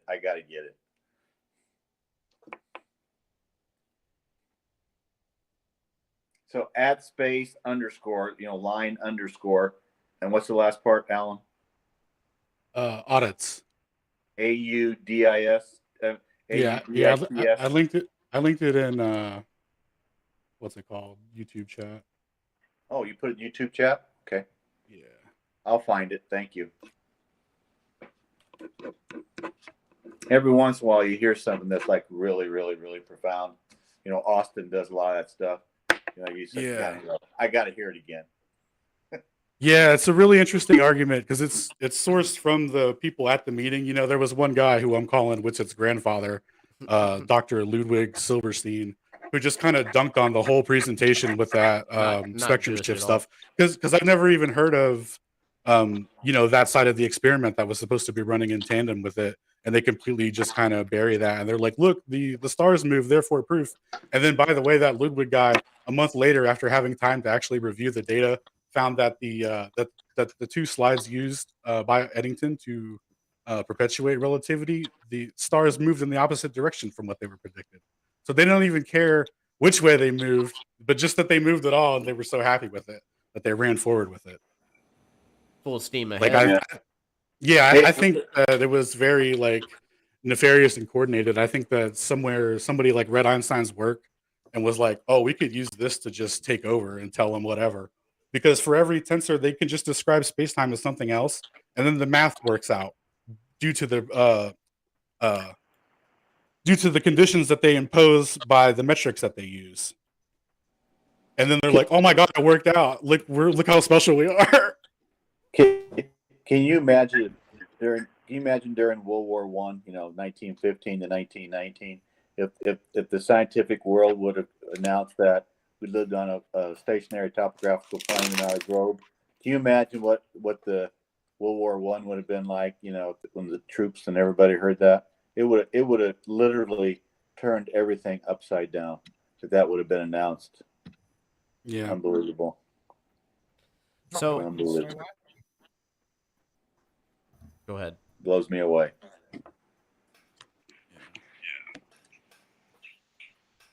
Newbie, you had something to say? I was just going to say they drop their weapons straight away and start living life properly. Alrighty. Let's go, Brandon. You've been pretty quiet the whole time, man. I'm curious to get your thoughts on the convo. I don't know, man. The relativity. Am I muted? No, you're good. No, you're good. We can hear you. Yeah, we hear you good. Nah, I mean the relativity thing. You know, it's almost like the more you read about it, the more you try to learn about it, the more it's nonsense. The more stupid it gets. Yeah, and I mean, do y'all remember in I guess it's like middle school or high school or whatever, they told us, you know, they made us watch that stupid Bill Nye video, and we know the Earth curve because, you know, boats go over the horizon, and I guess most people never look into it past that. So, you know, What? I guess that's why they figured relativity would be great because nobody's ever going to read it. Can I respond to someone in the chat real quick? OTW News, cosmological redshift is different from gravitational redshift. They were looking for gravitational redshift for one. Now the cosmological redshift is that was made, or discovered by Hubble or whatever. And he said up until his last presentation that he did at the Royal Society that cosmological redshift may not be caused by space expansion. That's actually just a story that they tell because it quote unquote does make sense if you assume all the conditions that they impose. But they actually have no proof of it. And the guy that discovered it even, he knew. Like they all know, but they kind of just pretend. And you can even find back, if you start reading papers about redshift and quasars and stuff, when they discovered quasars, that became a real big problem for them.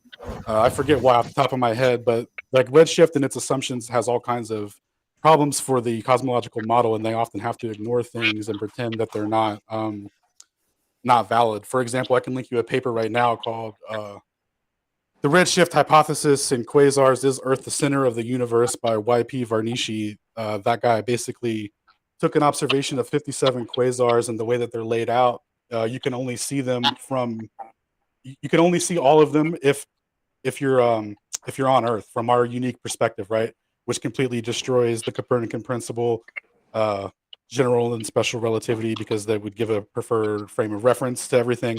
And like, if you read the guy's paper, he's very delicate in how he addresses his discovery. Like he almost doesn't want to do it. Like, you know what I mean? So, yeah, there's lots of problems. Oh, my bad. Sorry, I thought you were putting that forward as evidence. I just wanted to clarify on that because there's all different types of shift and people get them confused. So, sorry. Yeah, I had a guy that's on. I don't know how he got onto Cosmology Tartaria. He graduated from Brown 10 years ago in physics, and I asked him, what's the best argument or best three arguments if I was going to attack the globe model from a physics, if I was a stationary topographical plane person, how would I attack somebody who's claims they know all about physics, and I'm a stupid flurf, right? And so he said, first thing you do, you attack their dark matter and dark energy. 95%, is out there. They think it's out there. They know it's out there. They base general relativity on the fact that 95% of the universe, they have no idea what it is, but they make it dark matter, dark energy. It's not there, but they say it's there. And now we build general relativity all around it. That's the first thing he said. He said, attack that because they have no answer for it. Yeah, it's true, but so many people believe in the story and fairy tale of it that attacking it's not worth it. It's almost like critiquing someone's session of Dungeons and Dragons and saying like, "No, that dragon his claws are definitely long enough to hit you from 2 meters away. You need to re-roll that dex check or whatever." And it's like, what are you talking about, guy? It's all fictitious anyway. Yeah, I think a physics person who sees us as flirfs would probably dismiss us anyway. But it's interesting, if you were going to talk to a newbie, it'd be like, this is what their side believes. Do you really want to believe what they believe? It's like, no, don't do that. I want to take a second to welcome Andrew B. to the show, a legend, common audience member. We appreciate you coming on once again. How are you doing today? Oh, wonderful. I am taking a break from work right now. I'm procrastinating on my late night duties, but I am doing wonderful. And I'm So what city are you in, Andrew? San Jose, California. Awesome. And I've done all of my own observations with cameras and lasers, even though Ruhef, for some reason, thinks that lasers are irrelevant when it comes to doing flat Earth tests. I don't know why. And something I've got a question about that I've never been able to get a solid answer on is people keep saying that light bends, but everything that I've looked up, there's no information that says the light actually bends. It refracts. There you go. Direction. There you go. As far as I know, I mean, correct me if I'm wrong. I mean, it definitely bends. I've known you for 60 seconds, Andrew, and I like you already. You're great. I mean, I'll just give my honest opinion on it. I know that this is probably unpopular, but I mean, when you got the fish tank experiment that shows the light bending down in the gradient that's in the water, I mean, it's obvious that under certain conditions, the light can at least appear to bend, right? Oh, absolutely. But I do know what you guys are talking about with most of the time the light's just changing direction as it passes through a different medium like plastic, glass, water, etc. That's what what most refraction is. But it is true. I agree with Adam and Ruhif that the light does bend. In fact, in one of the examples the FE Corps did before the very first one that they did, they actually had some atmospheric conditions that did make the laser appear to bend upwards. And that wasn't really a clear, vector change like we expect to see with regular refraction. So, I mean, under certain conditions, it's possible, but those conditions can be accounted for pretty easily. Is it possible that first one, sorry to interrupt, that very first one of FE Core, it actually could be an optical illusion where it was a green light, right? The green light bent up, but it could have been an optical illusion. But what that actually showed was it was far enough away between the person looking at it, filming it, and where the laser light, started from, that itself proved, because there was no bend and the distance was far enough, just that observation of being able to see the laser from the observer who had the camera proves we live on a stationary topographical plane. But Globers want to say that green light bent upwards. First of all, we don't know that for a fact. It could have been an optical illusion. There could have been something, in the atmosphere that caused that. And that's an anomaly. That is actually an anomaly. That's what they call, something that happens we can't really explain because you don't see it anyplace else. Well, Waterworld, just to be like super duper fair, right? If you watch the and I'm sure you've watched it before, but you may need a refresher. Even the FE Core team threw out that first observation, and they had determined the actual conditions that happened that caused that thing to happen. And what did they say?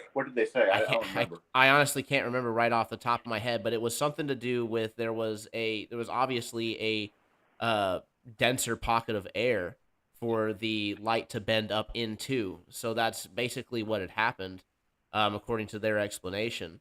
And so they took that was just the first observation, and they threw it out completely. They didn't attempt to use that as evidence whatsoever. Instead, I've seen that 3 times. I've seen that video 3 times. Instead, what they did was the light. Instead, what they did was they did it several more times and documented with different conditions so that they could account for the refraction. Now, Globers do have an issue with the way that they did that, but I mean that's up for debate, as is anything. But I just wanted to give again my honest breakdown of it, right? I mean, yes, it is true that light bends, but I mean, there's definitely some nuance to it. So it's not just it's not like the light's going to bend perfectly to make it present itself as a perfectly flat mirage. Okay, on the so what's the horizon difference every between time. bending and changing direction then? Can I answer that? Okay. What Andrew, what the globe wants you to believe is that physics tells you that gravity can actually bend light, and they also want you to know that refraction can bend or curve light. Whereas there is no academic of the 2,800 colleges and universities in the United States that will back that up, that light will actually bend in the medium of air. We're not talking plastic, glass, or water. In the medium of air, it won't bend. You're on video. It won't bend like this. It won't actually bend around the ball. But you have light that goes out. When light goes out, especially over water and land, it will enter into a molecule. The molecule, it can enter into it from the sides or the top and bottom, or right in the middle, and it will change direction inside the molecule, and it will come out straight until it hits another molecule. It will do the same thing. It will go into that molecule. It will change its direction inside the molecule, and then when it comes out, it's therefore straight. So refraction, or even gravity, according to physics, will actually bend light over a ball. So when you live in California, you're probably aware of Lake Michigan, Benton Harbor to Chicago. They tell us that when we can see Chicago on a nice day and we can see all of it, that we're not actually seeing Chicago. We're seeing a holographic image or a mirage of Chicago, that Chicago is actually over the curve, because 62 miles, 30 feet observation height, there should be 2,038 feet worth of curve. The Sears Tower, Wills Tower, same thing, is 1,450 feet tall. And many days you can see it all, but the Globers are telling you it's not really there. It's over the curve. But refraction brings it up, brings the whole skyline of Chicago. Yeah, right to the horizon. Yeah, so you can see it as if it was on a level plane. That's what they want you to believe. They want you to believe it's not there, but refraction causes it to be there, and it causes it to be there so well that it looks like it's on a level plane. So I don't know about gravity bending light like here on Earth. I think that's more of like a space thing, bending around like massive objects in space. I don't think that we're affected by that too much here, like on Earth, like actually the light that we see bending over the curve of the Earth. I don't think that's I've something heard that it. affects us like extremely much. But refraction, yeah, like so the closer you get to the surface, that's where the more dense air is gonna Yes. it's gonna Yes. stick, right? Yes. I don't think anyone's ever denied that. No, we No, haven't. I'm not saying that you deny it or you agree with it or anything. I'm just stating it. So the denser air is going to be at the bottom. Now you can have pockets of less dense air that are rising from the surface, so they're trying to make its way through.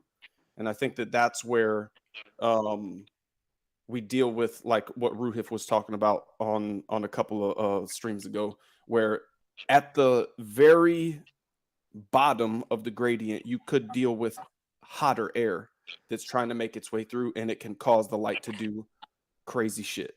What is heavier air or hotter air composed of? Is it composed of molecules above the water?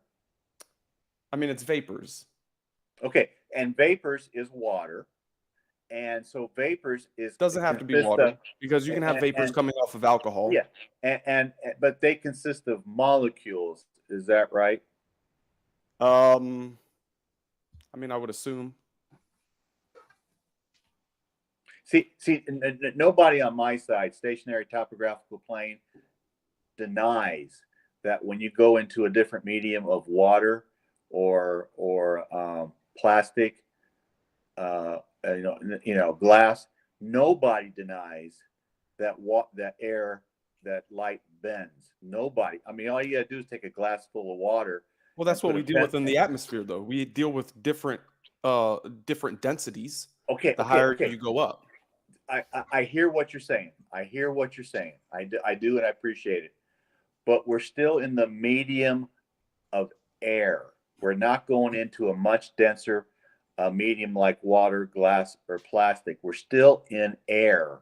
and the globe earthers, which I think they're mostly sincere, believe that air densities can change a light and cause it to bend. And that's where we have the problem, because no academic in colleges and universities who get paid and have to be somewhat responsible because they're getting paid by their university will come out and say that it bends so we can make, have our ball. You won't find people that will say that Chicago, we don't actually see it from 62 miles. We see it being lifted up by refraction. I don't think you're going to find a credentialed academic in a university in the United States claim that like Ruhiff can, because he's not a credentialed academic and he has nobody to what do you want to say? He has no boss, that he has to go talk to. Ruhiff, you can't do that. Well, Ruhiff can do whatever he wants to. And I think a lot of it is when you get to McToon and when you get to Craig FTFE and when you get to not Professor Dave, they are the bridge between the credentialed academics who can't lie to us and the people down below who can lie to us. They are the bridge right in there. And for some reason, a lot of the Globers that we talk to are down below and they're not credentialed academics. I would love to get a credentialed academic like Stephen Myers. I would love to get him, astrophysicist, PhD, and I would love to ask him questions about light bending in the medium of air. I would love that opportunity because he's a Christian Glober. He's a big Christian Glober. But I'm confused though. You keep saying air as if air is not composed of molecules and atoms. So perfect. Okay, so if something is more dense, if the air is more dense, the cooler air is more dense at the bottom, and the hotter air is less dense at the top, right? Yes. I don't understand what I mean. We see mirages. We see superior, inferior mirages. These are all things that are bending light either up or down, and it is shifting the position of view that we see things in. So I don't understand what your disagreement is on light not being able to bend through air. It does it all the time. We see it. A mirage is a unique superior. Mirage is a unique situation that doesn't prove the ball. But that's not what I'm saying. It proves that light bends, though. No. What I have a problem with is that light. Have you seen the side? I know I'm getting off track here. Have you seen the side view of what Tom Coombs said that Tom Nowicki was actually seen at Mirror State Park when he looked over Chicago? You maybe not have seen it, maybe you have, but Nowicki was up there and the light was going way up into the air and then bending way down, and to cause Chicago to that was what was actually happening, is that Chicago wasn't actually there, but refraction brought it up. That's what I'm talking about. Now, mirages, compression, mirroring, mirroning, those are all different situations to what people want to do to claim refraction proves their ball. It's an entirely different conversation. I'll have it someday, but it's entirely different conversation. Okay, but so I suppose I may have but I hear what misstated you're saying. my question. I hear what you're saying, and I appreciate it. Okay, so if light is going to bend versus change direction, like through refraction, like a lens, I can show you, like right now, if you want. I can show you. Hold on, can I just make my statement? Yeah. First? Okay, so let's just say that light is bending, it's not refracting. Is that correct? Well, you guys hear me? If you want to cut get out. technical, if you want to get technical, hold on. You got to go back because I didn't hear the question. You cut out. My internet just cut out. I didn't hear the statement. Okay, so if light, according to multiple websites that I've looked up, and I'm not an expert with this, so I mean, please correct me if I'm wrong. Light doesn't actually bend; it refracts. It changes direction. What does that What's the distinction there? It means that it has an angle to it. Right. Okay. There's no. I might misuse this in regards to this.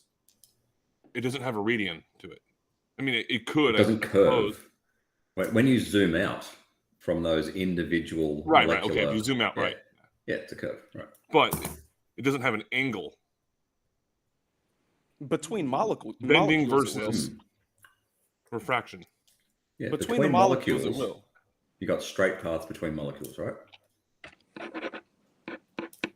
If you zoom out, I've never seen light bend. I can show it to you if you want. Yeah, bring it up. Okay, all right. You've never seen the laser in sugar water?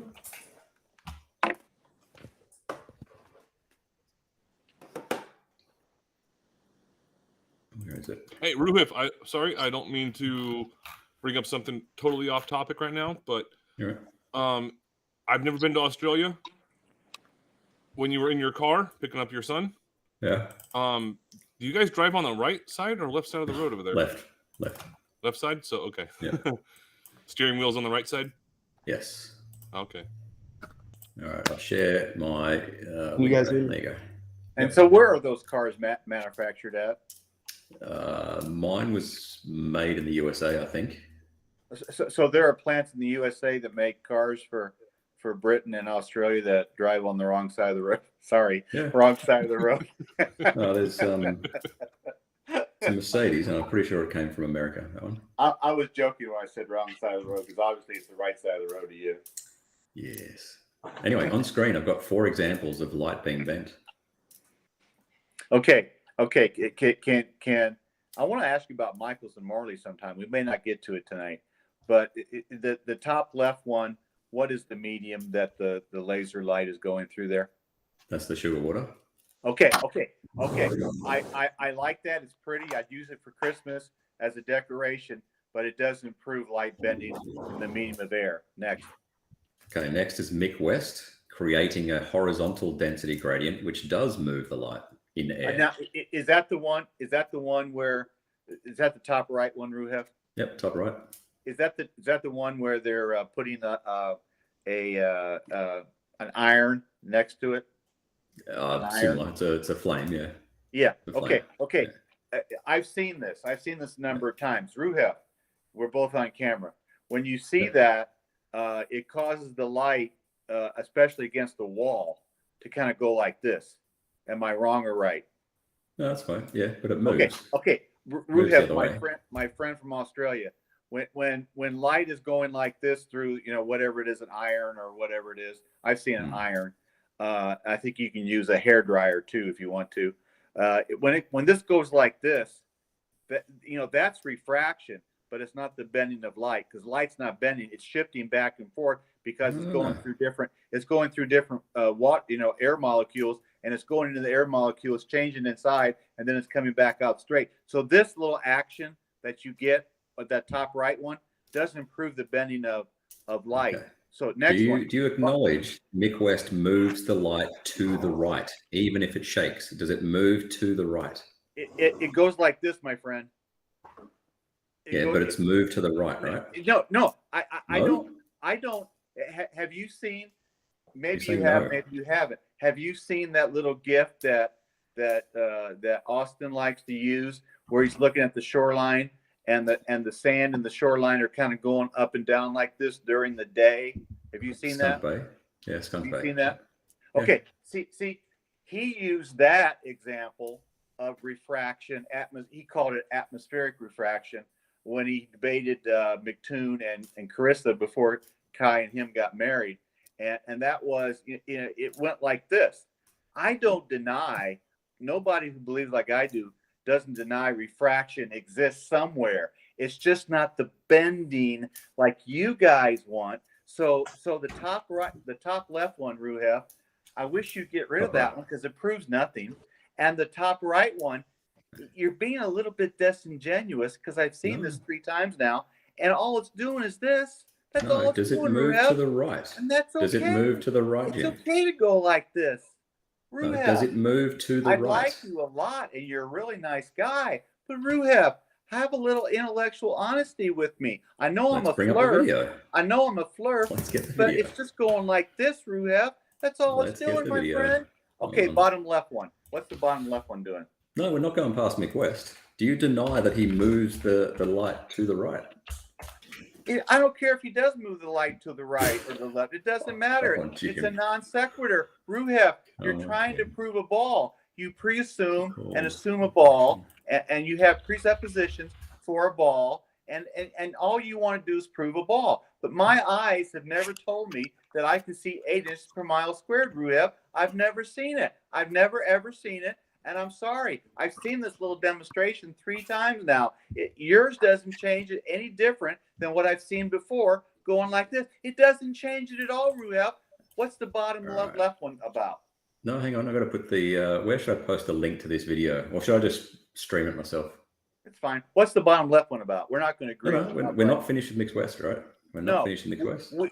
We finished with the laser through the water, and you moved on from there because you knew you shouldn't have posted it in the first place. Shame on you for doing that because it proves nothing. You shouldn't even have that green light in the water there, but you did for some reason. Maybe you're going to catch a flirt that's stupid and go, "Oh, Ruhev showed me bendy light," you know. But I'm not stupid, Ruhev. Unless you think I am, then that's okay. Are we ready? We're ready for the audience to decide whether the flame moves the light to the right.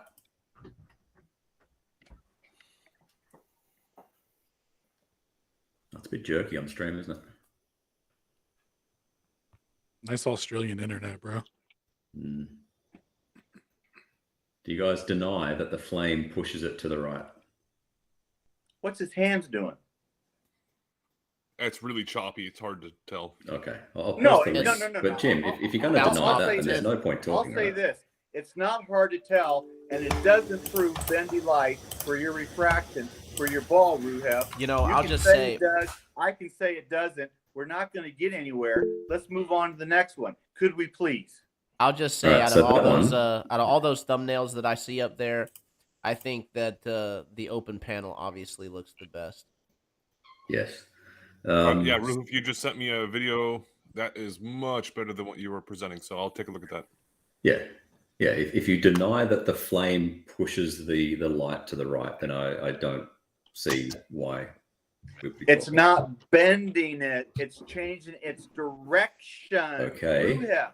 It's not Okay. bending it. It's changing the direction. I don't Listen, deny that when it goes into water, into molecules, heat molecules, water molecules, that it doesn't change direction inside the molecule, but it comes out straight. And that little demonstration proves that it just comes out straight. It doesn't prove curvature, my friend. It doesn't do it. I know I'm Jimmy. stupid. I know I'm stupid, but it know doesn't that as well. prove Hey, curvature. I got to derail for just a second. This is absolutely important for the show, for the health of the show and the relationship with the audience. So I'm going to go ahead and shout out Nuba and ask this question because he gave a $5 tip on Rokfin. Humongous tip. Thank you so much for helping support the show. And he wanted to ask Adam specifically about the topic of the week, which was the Chinese spy satellites. I mean, 10 what minutes. about it? Yeah, 10-minute warning. What are your thoughts on it, brother? Nuba, now is your I really don't care. Fair enough. I don't want to. That's honestly, I really don't care. Honestly, I felt the same way, bro. When everyone was talking about it and tripping out, I was like, I don't care one if give, it's, bro. I don't care if it was just a weather balloon or if it was them spying. It doesn't matter to me.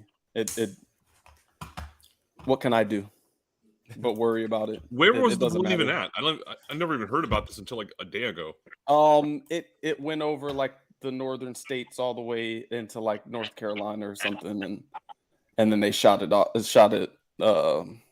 down over the Atlantic. Who shot it down? The President the Air Biden Force. himself. Whoever. The Air Force did? Yeah. Or the Coast Guard. Matter of fact, it was the Coast Guard, I think. Was it? Use an old Beretta. I think it was the Air Force. I'm pretty sure it was the Air Force. Yeah, it was some type of military, man. Again, I watched like maybe 10 minutes total of videos about it, just like short news clips, and it's just like, eh. All Yeah, right, it's just question one for of those Jim. things I don't really care a fuck about because it just seems like there's too many weird types of conspiracies that can be made about it. And yeah, I don't know. Obvious All right, Jim? propaganda, in my opinion, but hey, just my There opinion. you go. Propaganda. There you go. What do you Jim think and I- about it, Nuba? Who's Nuba? Well, the thing that I think was interesting about it, until he answers, because I'm sure he's listening, but the thing that I found interesting about it was that this was a clear-cut example of a Saddaloon, right? Like, clear-cut. So I just think that it's really funny that we have these, and yet Globers are always like, well, what about satellites? And it's like, Exhibit A. Yes. Heard a quote the other day. Do cars disprove the existence of horses? Or sorry, do horses disprove the existence of cars? Do cars disprove? Sorry, run the wrong way. Say it again. Does the existence of horses disprove the existence of cars? I've never heard You that guys, before. you guys got some So fun do stuff. Saddaloons? Yeah, you gotta make your disprove point the on that, existence of satellites? Do the existence of Saddaloons disprove the existence of satellites? You guys are much deeper than Americans are in Australia. They My fill goodness. the need for the function. So do horses, right? So do horses. Horses get you around. The fact that we have horses, man, cars must not exist. The difference is cars are tangible and the satellites aren't. That's like a red herring. How many satellites you seen, brother? Ruhef, you're reaching a new low, Ruhef. I know try, you're though. Yes, smiling Jim? inside. Let's, Ruhef was smiling inside because he thought he got us on that one. Yeah, let's go back to Mick West. Now, thought experiment for you, Jim. Hey, I got a question for you. No, I'm asking the question, I got Jim. a question for you. No, I'm asking Why the did question. you- I've just why did you started to post ask that- you the question, Why did and you you post decided to that ask late- me a why question. did So you I'm going to post that keep laser talking while I on- see a little blue fucking thing light up. Why did you post It that keeps laser lighting on up, the and I was screen? Why did almost you do going to that start for? my question. It just keeps lighting up. Why did you do that? It just keeps lighting up. Why does it keep lighting up while I'm Why trying to ask did a you question? I post don't that? understand. Why did you post that? Why does very it keep first one? lighting up? Can you see Why did this? you post that? Why did Can you you see it, post that Charlie? first It one? keeps lighting up when I try to ask you a Waterworld, question. let him ask his question and then you ask yours. Right. So the thought experiment I want you to do here, Jim, you accept that the light bends. No, with the... I don't accept the light bends, Ruhef. It changes You direction. just said changes It direction. doesn't Okay. bend. It changes direction. There is Okay. a difference.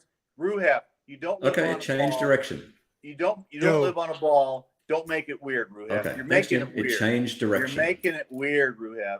Okay, change direction with the flame. If I now stick another flame another couple of centimeters further, like, a couple of centimeters further away on the left of that beam of light, would it bend again?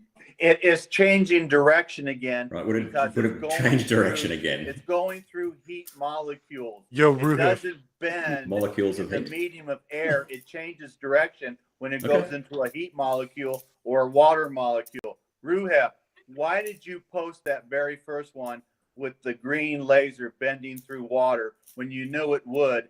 Why were you being disingenuous when you did that? All right, so it changes direction, and then the Why second were you flame. disingenuous We on the haven't very finished my first question, one? Jim. Why We were you haven't finished my disingenuous on question. the first one? Why? When you stop talking, I'll finish my question. Why were you disingenuous on the first one? When you answer my question, we can talk. I right? did. It Okay, changes so the direction, second but it doesn't flame- bend. It Right, the changes second direction, but flame- it doesn't bend.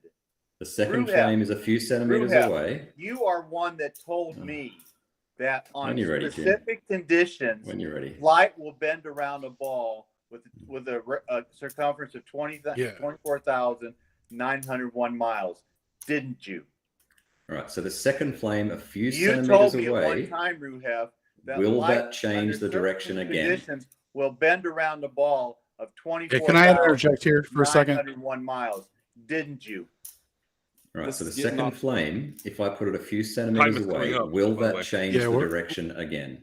You guys are How having much- two separate conversations. I know. Well, I know you, we need- are. you need to bring it back Isn't in. it fun? Question. Hey, Yo, Ruhef, let me chime in here for a second, bro, because this is getting real repetitive, and I can't take Yes. it, brother. All right. Yep. So Jim saying that invoking refraction, it doesn't refract it doesn't bend in the way that you're saying it does. That's what he's saying. Okay, so in order for refraction to bend up the way that you're saying, where everything comes up on eye level, he's saying that's not how it works. He's not denying that it does bend or that it could be manipulated and through Snell's law and things like that, right? So what he's saying, the way that you're invoking it, that it's bending up through just going through the medium that it's already in, it's not bending around a curve. That's not a demonstration of what's happening. I think that's what he's trying to say. If I'm actually allowed to get to my point, we might actually agree on something. Okay. Yeah, sorry, go ahead. It just seems like you guys are going back and forth on something that's because completely Jim knows unrelated. exactly where I'm going. If I place a second flame I a few think centimeters further, it seems like you know where he's going though, bro. Ruhev, Because I'm happy to answer his I questions, love but your I started to ask a question, and then I he love your says, determination, "I'm going to Ruhev. ask you a question." I love No, it. Jim, I love it. I'm I asking love the it. question, and we will get there eventually. Okay. Or I could just go. That's the other option. You are funny, Ruhev. I love you. Yeah. I Anyway. actually like you, Ruhev. Love you too, Jim. All right. If I place a second flame a few centimeters past, after where it's changed direction, will that flame cause it to change direction again? If it's going through a heat or water molecule, the answer is yes. It will change direction inside the water or heat molecule. How many times do I have to tell you that, Ruhev? Yeah. So the first flame Have I told changed you that direction. like 5 times so far? Maybe 4. Sorry? Yeah, see, Ruhev, not to be a dick or anything, but see, you finished your question out, and he wasn't even denying what you were saying. So, like, what are we? So the second Yeah. flame will cause it to change direction again, and the third flame, and the fourth flame, and the fifth flame. Yeah, great, awesome. Yes. Awesome. So if I zoom What's out, the problem? I've created a density gradient along the path. You're not going to win. You're not going to win this. You're not Oh going to yeah, win this I'm debate sure you on could win this by just because talking you were disingenuous until the fucking cows come home. You Jim. were disingenuous on the first sure one. you You were so disingenuous on the first one. I can't take you seriously the rest of the way. But I'm going to listen to you because I like you. Let me ask you this, Ruhev. If you had a series of candles, like in a straight line, separated like 3 or 4 feet from each other, right? And you had an object that was below those candles, would the heat ever cause the light that's from behind the candles to refract up, and then you could see the object that's behind the candle? This like that's candle what is making a that's what horizontal gradient. I think the That's next not what we're example talking is about. better.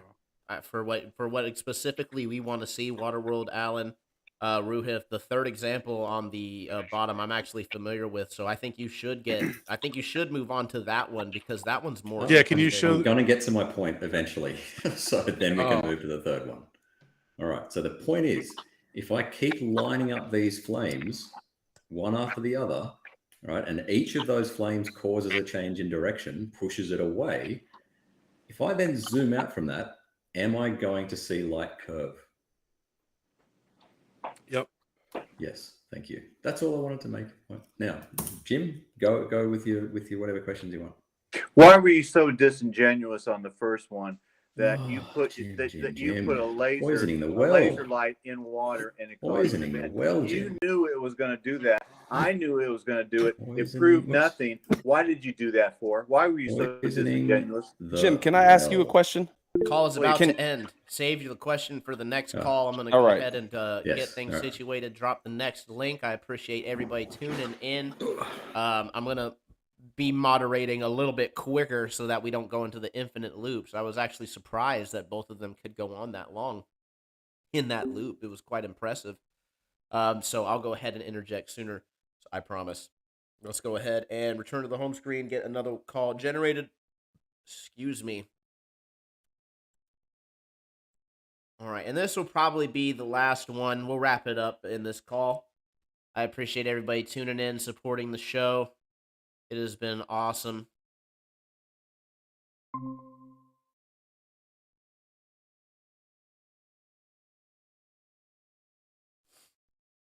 All righty. Almost back. Boom. It's my handsome face. All right, copied to the chats. Gonna go ahead and post it up. Feel free to join up. If any new people want to join in, this is your last chance, last call. Go ahead and come get your piece.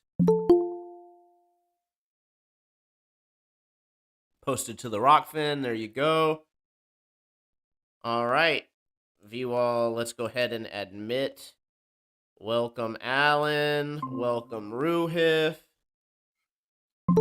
Welcome, Andrew. All right. Completely forgotten what we were talking about now. Thank God. Move on. What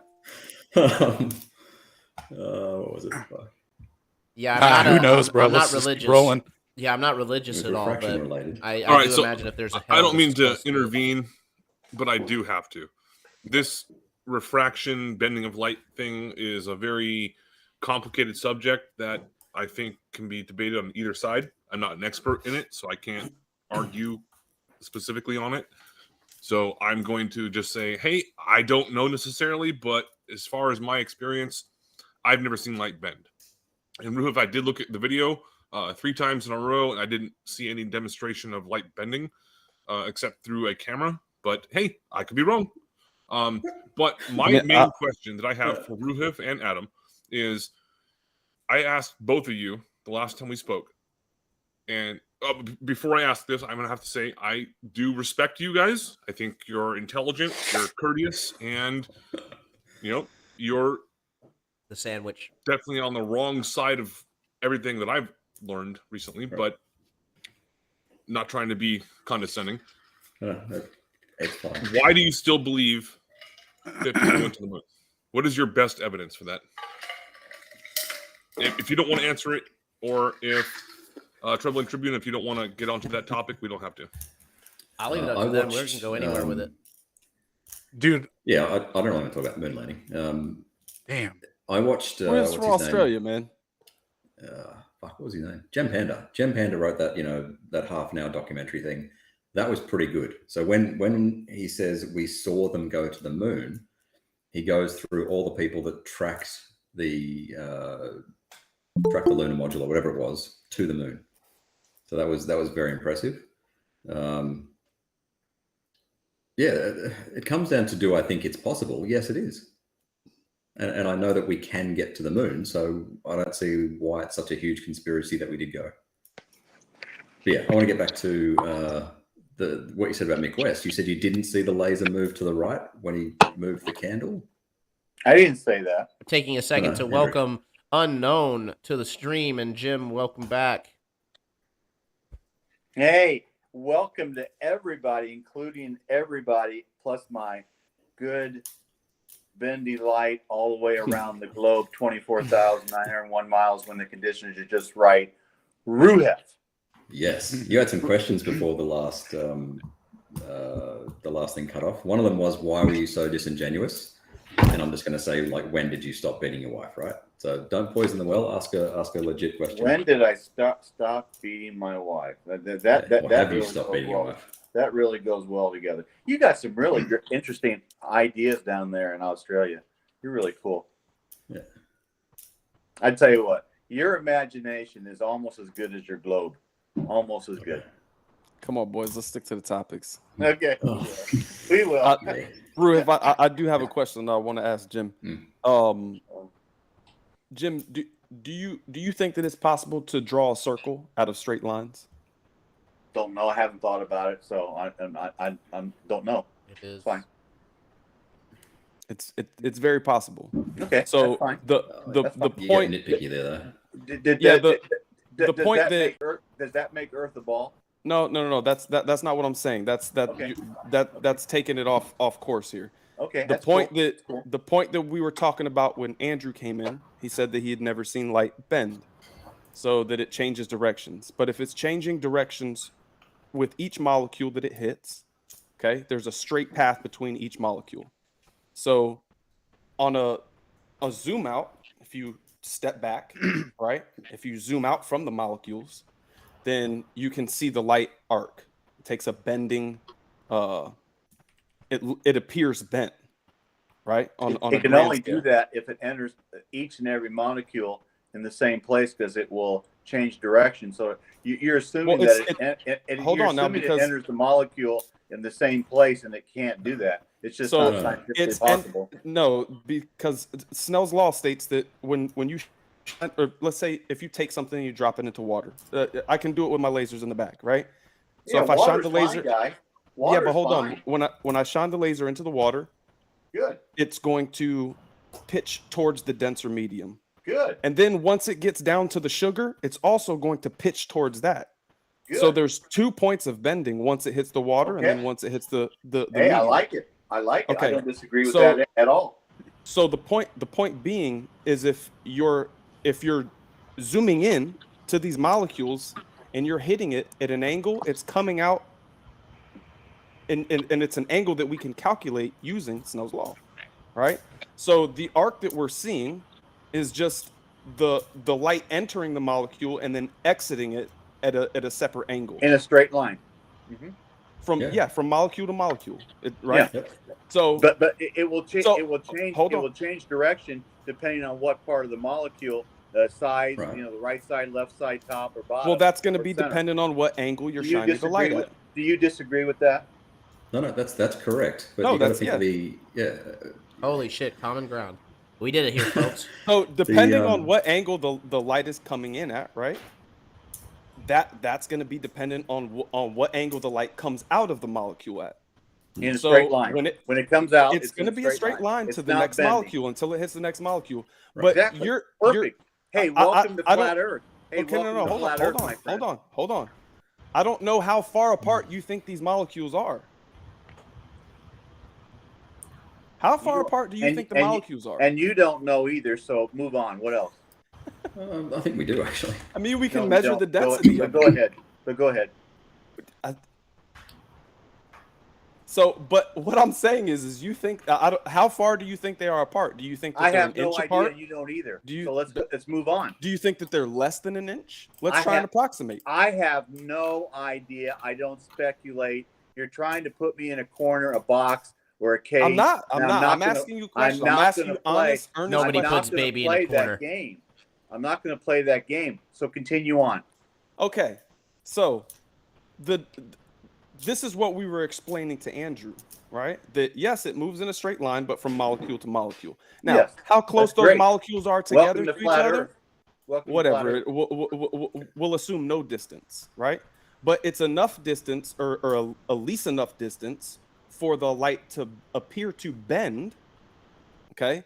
And what Ruhif is saying is if he lines these candles up, they will move towards the mediums, right? And if you step out, it will appear to bend. So I think it's just kind of an argument on the word bend when if we really sit here and think about this, it's not that big of a deal to say that light bends. I have. It seems. Go ahead.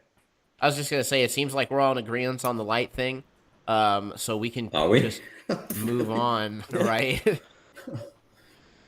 I think Hey, I Andrew, want to ask Ruhef before we get out of here tonight, if Yeah. we can, what his thoughts are on Michelson Morley. But let's go on to his next thing, unless he wants to drag this. Before anybody this one out goes, further. anywhere, unknown, you got to the show. You've been very patient. I appreciate you. certainly. Go ahead and give us your take. Yeah, well, thanks for having me back. My name is Greg again, Live Hi, Music, Greg. my username on YouTube. And I wanted to pose a question I brought up the last time you let me on here. And it's related to, like, I want to take, for example, and I don't care who shot it or whatnot, but I trust that the footage is real. Jay Tolan, when I'm seeing 100 miles away, and this isn't something like Rohith had shown some where he said that we're not really looking at that land. It's pretty clear, I think, where he shot it from, the objects and the land and the mountain or hill that we were seeing, and his measurements showed it's 100 miles away. Are we We talking know San that Jacinto? according to the globe Earth, there is a horizon somewhere, and that, you know, apparently there's refraction and things that change what we're seeing. I want to put out this hypothetical. So say we measure to 50 miles out. We know that, I think we can all be in agreement that the globers would say that at 50 miles. Jim, that mute your should- mic while you're not talking. Or put headphones in. That at 50 miles, if we're seeing the land that 50 miles away, that's due to refraction or whatever they want to say it is, but that should be, I'm sure we can all agree, hidden by a physical curvature if it weren't for their math or science or whatever. And as was brought up earlier, it brings it up perfectly where it appears like it's horizontal. So you do whatever math, science you want to explain how at 50 miles away, it brought it up. Say that this is the 50-mile point from the observer, and it makes it look like it's this. Are we talking about San Jacinto? I don't recall what the land is. I mean, but it was Jay Tolan from either Santa Barbara. It's hypothetical or anyway. We've seen. You could take a lesser distance, but this he's showing 100 miles. So let's say that 50 miles, we're seeing it, and it appears to the observer, which I'm sure you would not disagree with, as if it's level. And then let's take that last 50 of the 100 in order to. So that's the refraction, as you say, is bringing it up this much to make it appear flat. That means, as we know, it's not a straight line. So we know that twice that distance isn't going to be just twice the elevation that's bringing it up. It's even more than that. So you're saying that refraction works in the sense that at 50 miles, it's going to pull it up to look flat. At 100 miles, it's going to continue to pull it up to make it all look flat all the way there. It makes no sense to me. I'm sure I'm not explaining that the best way. I'm not most articulate with that, but I hope that that makes sense. Right. You're saying that at every point between that physical curvature, that physical horizon, all the way to 100 miles, that would have to, refraction would have to work differently. At this point, it's going to bring it up this much. At this point, it's going to bring it up this much. And at this point, it's going to bring it up even more. So it looks flat the whole way, because you can't deny that you look at that footage and that it appears flat the entire distance. This is why I'm trying to get you to identify the actual observation, because I think you're talking about Malibu or Santa Barbara over to San Jacinto with okay, Malibu Bluffs Park. So what's wrong with that observation? Malibu Bluffs Parks. I'm pretty sure that is San Jacinto, and it's 123 miles. Are you suggesting that the whole mountain is seen? I'm looking right now, and I'm seeing down below the base of buildings in the distance on that land. But we're looking at the mountain, right? The buildings in the foreground. Behind the buildings in the foreground are not going to have any hidden amount, right? We're talking about the mountain. No, I'm talking about everything in view. I'm talking about even the buildings in the foreground that are beyond the shoreline, that are, let's be extremely generous. Let's be generous and say it's 80 miles away to those buildings, and it's another 20 to the mountain. It's 20 to the buildings of LA, or to Santa Monica, right, which is about where the horizon is. All right, so the wait, you're saying the horizon's at 20 miles? Thereabouts, yeah, it's close. Right, doesn't that counter what everything else we are told about where the physical horizon should be? I don't understand. I'm asking sincere questions. Don't be saying, "Oh my God." I mean, I'm asking. I don't know I don't know math and science and all that. Like, I know it's a flat motionless Earth. If you don't know math and science, you don't know that. 3 miles. No, I don't need to know math and science to trust my senses.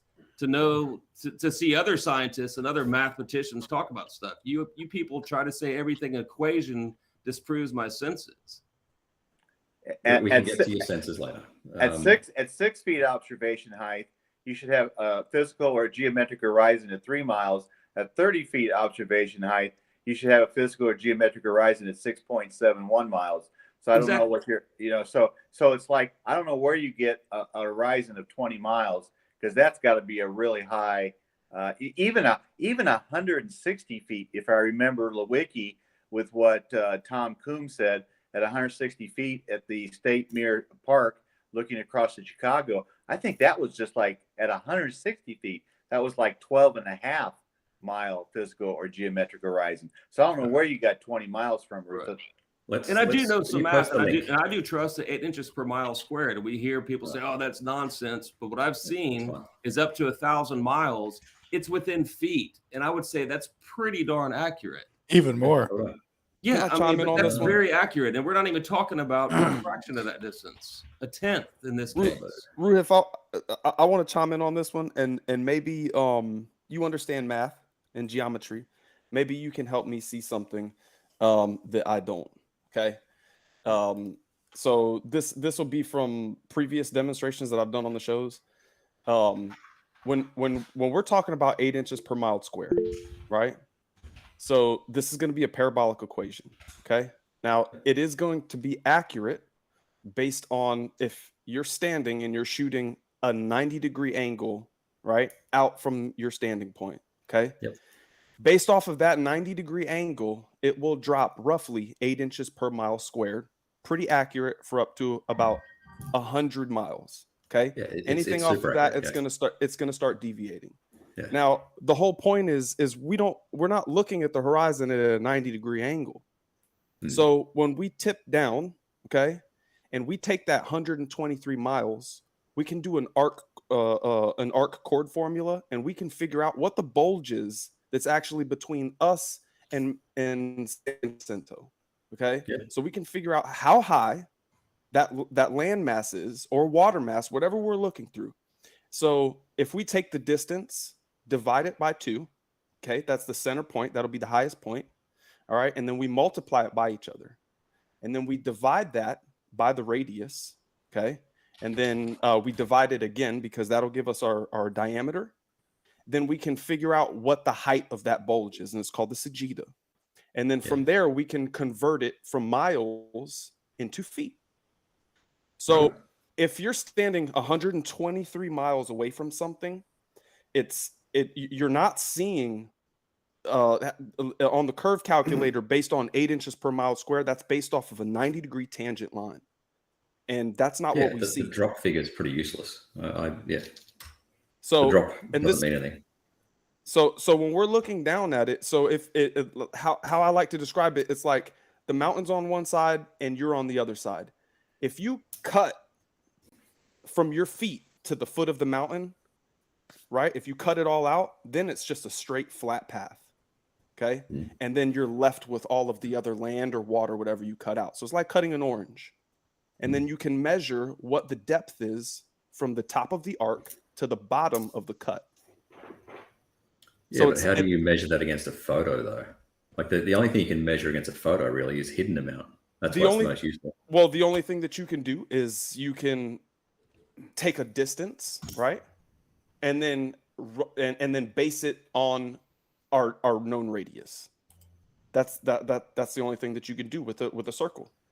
All right. So for every circle you need a radius. If you don't have a radius, you would have to base it on your arc chord length. So the top of the arc to the bottom of or to the top of the chord, and then you could assume a radius from there. So, Ruhif, I'd like to go back to my question earlier. How do you explain? And we can change the numbers, but how do you explain that half the distance that we see appears level and twice that distance appears level? Because in all this long distance photography, world record setting and otherwise, be it video photography, it looks level the entire way. You guys try to explain it away. How is it what's twice the distance away appears the same level and it looks flat the whole way?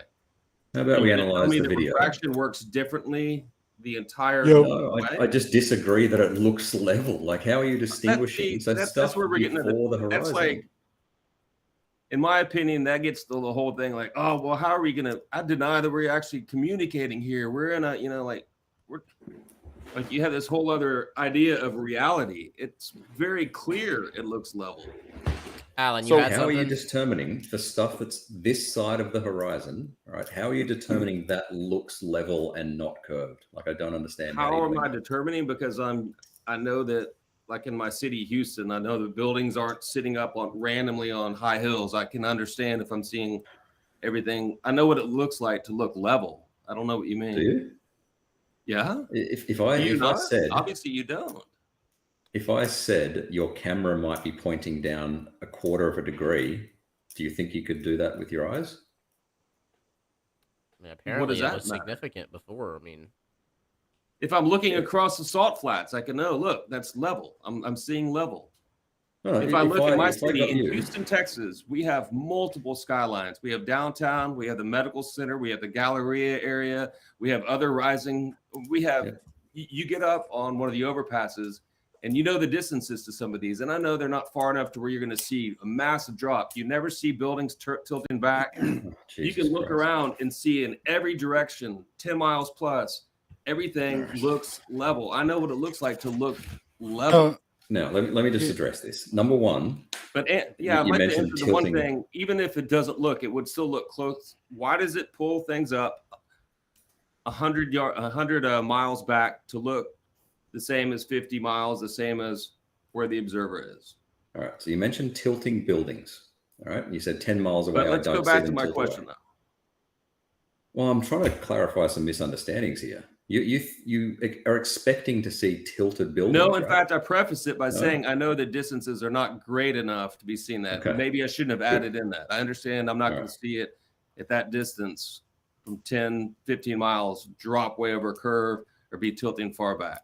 So let's Okay. disregard that. I want to go back to where I asked, how can we see long distance photography and see what's in front of the observer, look the same height as what's 50 miles, is the same as what's 100 miles. And you can nitpick and say, it doesn't look level. If it's something where I would guarantee the majority of the world would say that looks level, I'd say that even if it's not, it's pretty darn close and nowhere near what the ball earth math would say it should be. Okay. How do you do that. explain Let's for use the refraction ball earth working math. differently at every single inch along the doesn't. way to pull stuff up? It doesn't work differently at every inch along the way. Exactly. It assumes a uniform gradient, but it doesn't work differently. Alan, you were trying to get a word in earlier. I was curious for that. Yeah, Adam, what was your question about the 8 inches per mile squared? What part's confusing you or not? That you're not getting? I have no confusion about 8 inches per mile square. It's based off of a 90-degree tangent line. Yeah, it's dropped from horizontal. Yeah. That's not what reality is here on the globe. So when we take that equation and we say, oh, there's supposed to be 6,000 feet of drop, that's not what it's saying. There's a box around the circle, and from those 90-degree angles, there is an equal amount of distance that makes it curve. So They give us the physical radius of the Earth, right? So it has to curve at a certain rate around us. And the 8 inches per mile squared is just an approximation of it. And it's accurate to your chord length stuff. Have you seen, did Troubling Tribune show you the video by I Can Science That on TikTok? It's like a 5-minute video where he goes over all the different I understand that it's accurate to my chord length. It's a very good approximation of what we should expect to see. So when we see things that are well beyond what the physical drop should be, if there's an actual curvature, like these, like you guys got to understand. You're saying that there's a physical hump of water between the water that I'm standing on that's like beneath my feet, and when I'm looking out and I'm seeing it, rise. You're saying that that's like a physical curvature over another distance, and that the water's not, it's just holding this form. Like that's right. No one disagrees with 8 inches per mile squared. It's not a very useful number. Like it's difficult to apply it to. Well, it's not useful to you because it destroys the globe model. How are you applying 8 inches per mile squared to an observation? Okay. So when you look at the horizon, right, you take a picture of something at the horizon, and like you have like things that are known distances at the horizon, right? Okay. You've already denied 8 inches per mile square as soon as you looked at the horizon. No. How do I know the distance to the horizon?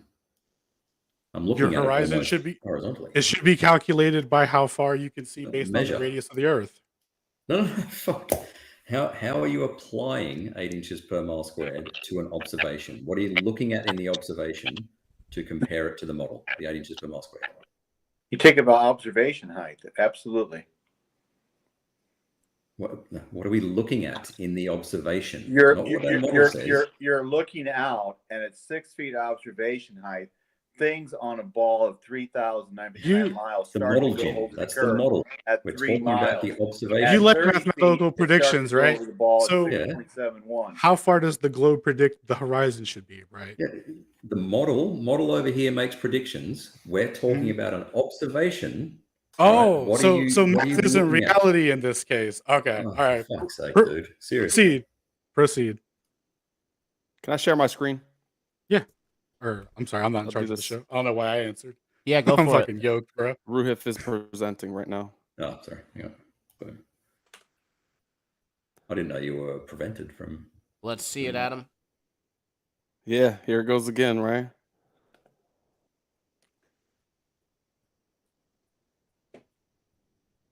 That go through? Anyway, Alan. Yeah. I'm asking you, what are you looking at in your physical observation to compare it to the model? So what is in your observation? Things at the distance that are a known location, like the Black Swan observation, where you know the exact distance that is from your location, right? Okay. So you can now match that to what the globe horizon predicts you should be able to see, right? Okay. Where does 8 inches per mile squared come into where the horizon is? That's a different calculation. The physical curvature of the Earth is going to have to start coming into account for things, right? As you get further away from where you're at.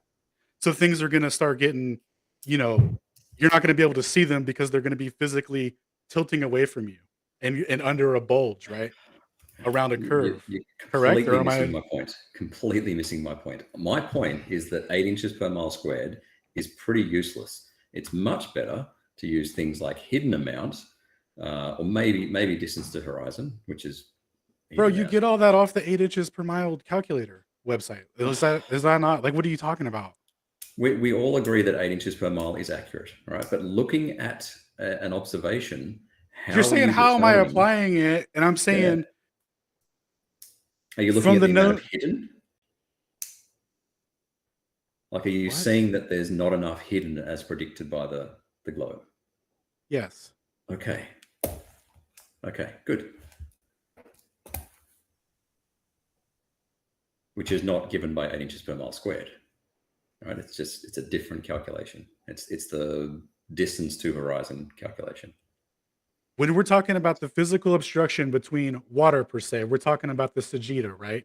That's the physical obstruction, yes? Right, yes. But how do you measure that in a photo?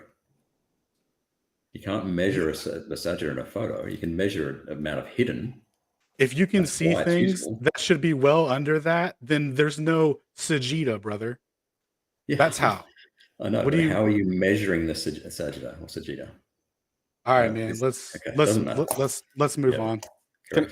Can I make this demonstration real fast? Yeah. All right. Can you guys see the screen? Yeah. Yes. Okay. All right. So if Earth has an assumed radius or measured radius of 3,959 miles, okay? Say I'm standing here. All right. This is the seashore. This is all the water in its waves and all its glory. And then I have, let's say, the Black Swan. Okay. So from here, actually from here to here is going to be, what was it, 9 point something miles? Yeah, that'll do. It's like 9.6 miles. Call it 10 miles. Okay. So let's say if I cut this, right here, this is all going to be flat. You'll be able to see everything that's here. Okay.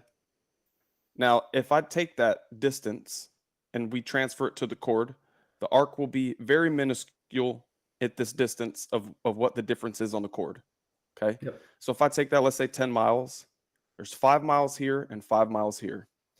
This is the highest point, right?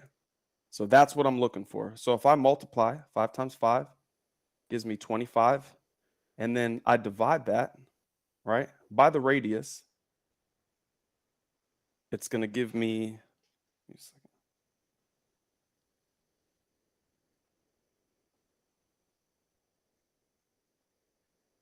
Are we all frozen? No, I'm dividing it by the radius. Calculator. It's going to give me very still. Sorry, it's going to give me 0.00631, and we have to divide it by 2 because we're actually doing back math. Okay, so divided by 2, that's going to give us 0.003157, blah, blah, blah. Now we're going to multiply that by 5,280 feet because we're trying to convert this to feet. And it's going to give us 16.67 and some change. So from this bottom chord to this top bulge, there's roughly 16.67 feet of water. So on the Earth calculator, right, the 8 inches per mile squared, what it's telling you to do is it's telling you to, if you're standing here, it's telling you to shoot a horizontal line out to here. And this horizontal line is going to follow all the way through like this when you're drawing a circle based off of a box. From here to here, right? That is the amount of drop distance that the 8 inches per mile square is giving you. But that's not what we actually see in reality, because we're looking from here to here. So just to be clear real quick though, when you're doing those, when you go to the Metabunk calculator and it's got the Sagitta stuff, that's what you're talking about with the chord length stuff, right? Like the 16 or whatever that you just derived. Yes. Okay, sorry. That's what I'm also talking about when I said the 8 inches per mile square. I should have been more clear on that. Because I just refer to the calculator as like the whole thing, because it shows all the numbers. So my fault. Yes. So when you're looking at something that's 9.6 miles away, it's stating that you're that there's 54 feet of drop, or 50, however many it is. Right. That's not at all what's between us, man. That's not what is reflecting reality. So yeah, 8 inches per mile square works off of a horizontal line, but that's not how that's not what we see. We're looking down at a horizon. Same thing if you're on a boat. If I'm on the shore and you're in a boat, with you in using the Sagitta as the calculation and not 8 inches per mile. Don't you use the hidden? Isn't the hidden the number you use against an observation?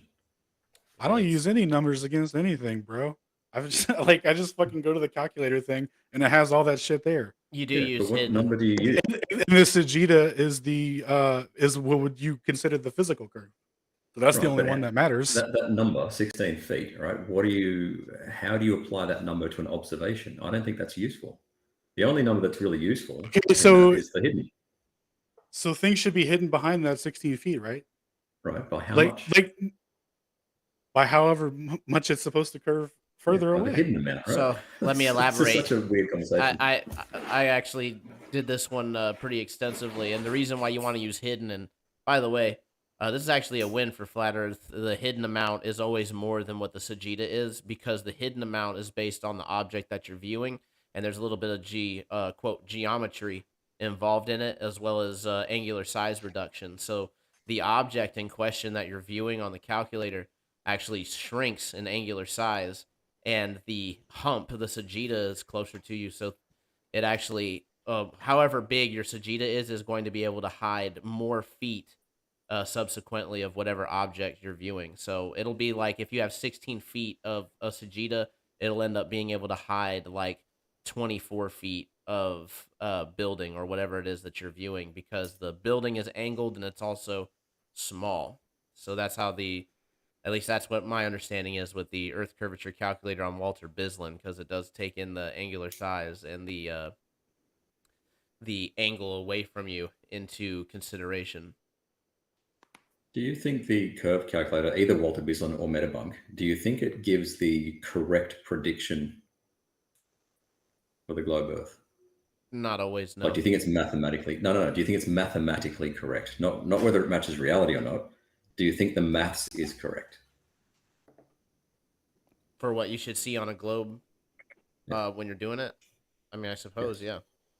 Okay. I do as well, because like the reason I was stuck on the Sagitta thing with you and wasn't seeing the hidden thing you were talking about was because I was talking to Icon Science about this like extensively in the Sagitta stuff. So like I know for a fact that that's supposed to be a physical, that's supposed to be a physical obstruction there, because that's how, like, yes, it is accurate, because otherwise why would we even argue over it if it wasn't? Oh no, just like I'm sure you've heard Oakley go, oh, it's the perspective hijacking. What's his massive long tirade about the curve calculator? Angular size ignoring, perspective hijacking, begging Never the heard of question him. curve calculator. Have you? Wow. Never Troubling heard case. of him. Yeah. You're muted, Waterworld. So Ruhef, on the Earth curve calculator, which was not invented by a flat earther, it's using simple geometry based on what you guys say is the radius of the Earth, 3959 in miles. And using simple geometry, you come up with distance. You come up with observation height, distance to target, geometric or physical horizon, and then hidden, whatever hidden, whatever is, there. So what do you disagree with when it comes to those four calculations and the radius of 3959 and the fact that it's geometric using a ball of 3959? What do you disagree with that? Did you include refraction in that? My friend, I just love how you go back to refraction. Let's keep refraction out. That's for another day. What do you disagree with, if anything, about those four criteria based on a ball of 3959? What do you disagree with? What were they? The radius I don't disagree with. What was the second one? Okay, so the radius you agree on 3959. Do you disagree with the calculations from observation height to miles to target to geometric or physical horizon and what is hidden?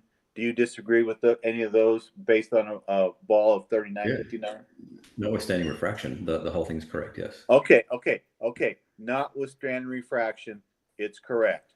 Thank you. I appreciate your honesty. You're a great guy, Ruhev. Oh, thanks. Next. With this dead air, I'll take it back quite a ways. Yeah. Maybe you guys Go ahead. Let's do the Jay Tolan one. Well, I just wanted to bring it. Well, I guess what I was going to talk about was something from way earlier. I listened a little bit earlier, had to take care of my child for a while, and then came back after they went to sleep. So shut me up if this isn't appropriate, but I want to know, related to the International Fake Station, if you believe in that and talking about it going overhead, if it's so real and if what we're seeing is what we're told, why do they have to fake all the footage from it? And I'm at the point where I was there long ago. If somebody's going to defend that footage allegedly from the ISS, then I have literally no respect for them when it comes to having any kind of discussions like this. You would have to concede that that's fake and give us an explanation as to why it is. Okay. I mean, I have a lot of problems even with what we see, because as it was discussed earlier, I think at that height, that size, we couldn't physically see it. Let's do that. And it's something you can see with your bare eyes. I mean, I've seen it, whatever this is, it's called the ISS. Yeah, You'd mentioned, I think it was you, the... Rohit, that mentioned that you don't need a telescope to see it. Oh, no, like a Passover, seen it you don't tonight. need a telescope. But if you want to make out the shape, if you want to resolve the shape, then yes, you need a telescope. But even what I saw as a Passover with my bare eyes was something that I don't think I could I know I couldn't physically see at that size and that alleged height. But I really want to go back to where I started that off with. If you think it's real, why would they have to fake all that footage? Or are you suggesting that you believe the footage we see when they have been caught literally hundreds of times faking stuff related to the space station? Okay. My litmus test for that question is, do you remember the Dutch tour of the ISS where he allegedly drops a screw or a pin?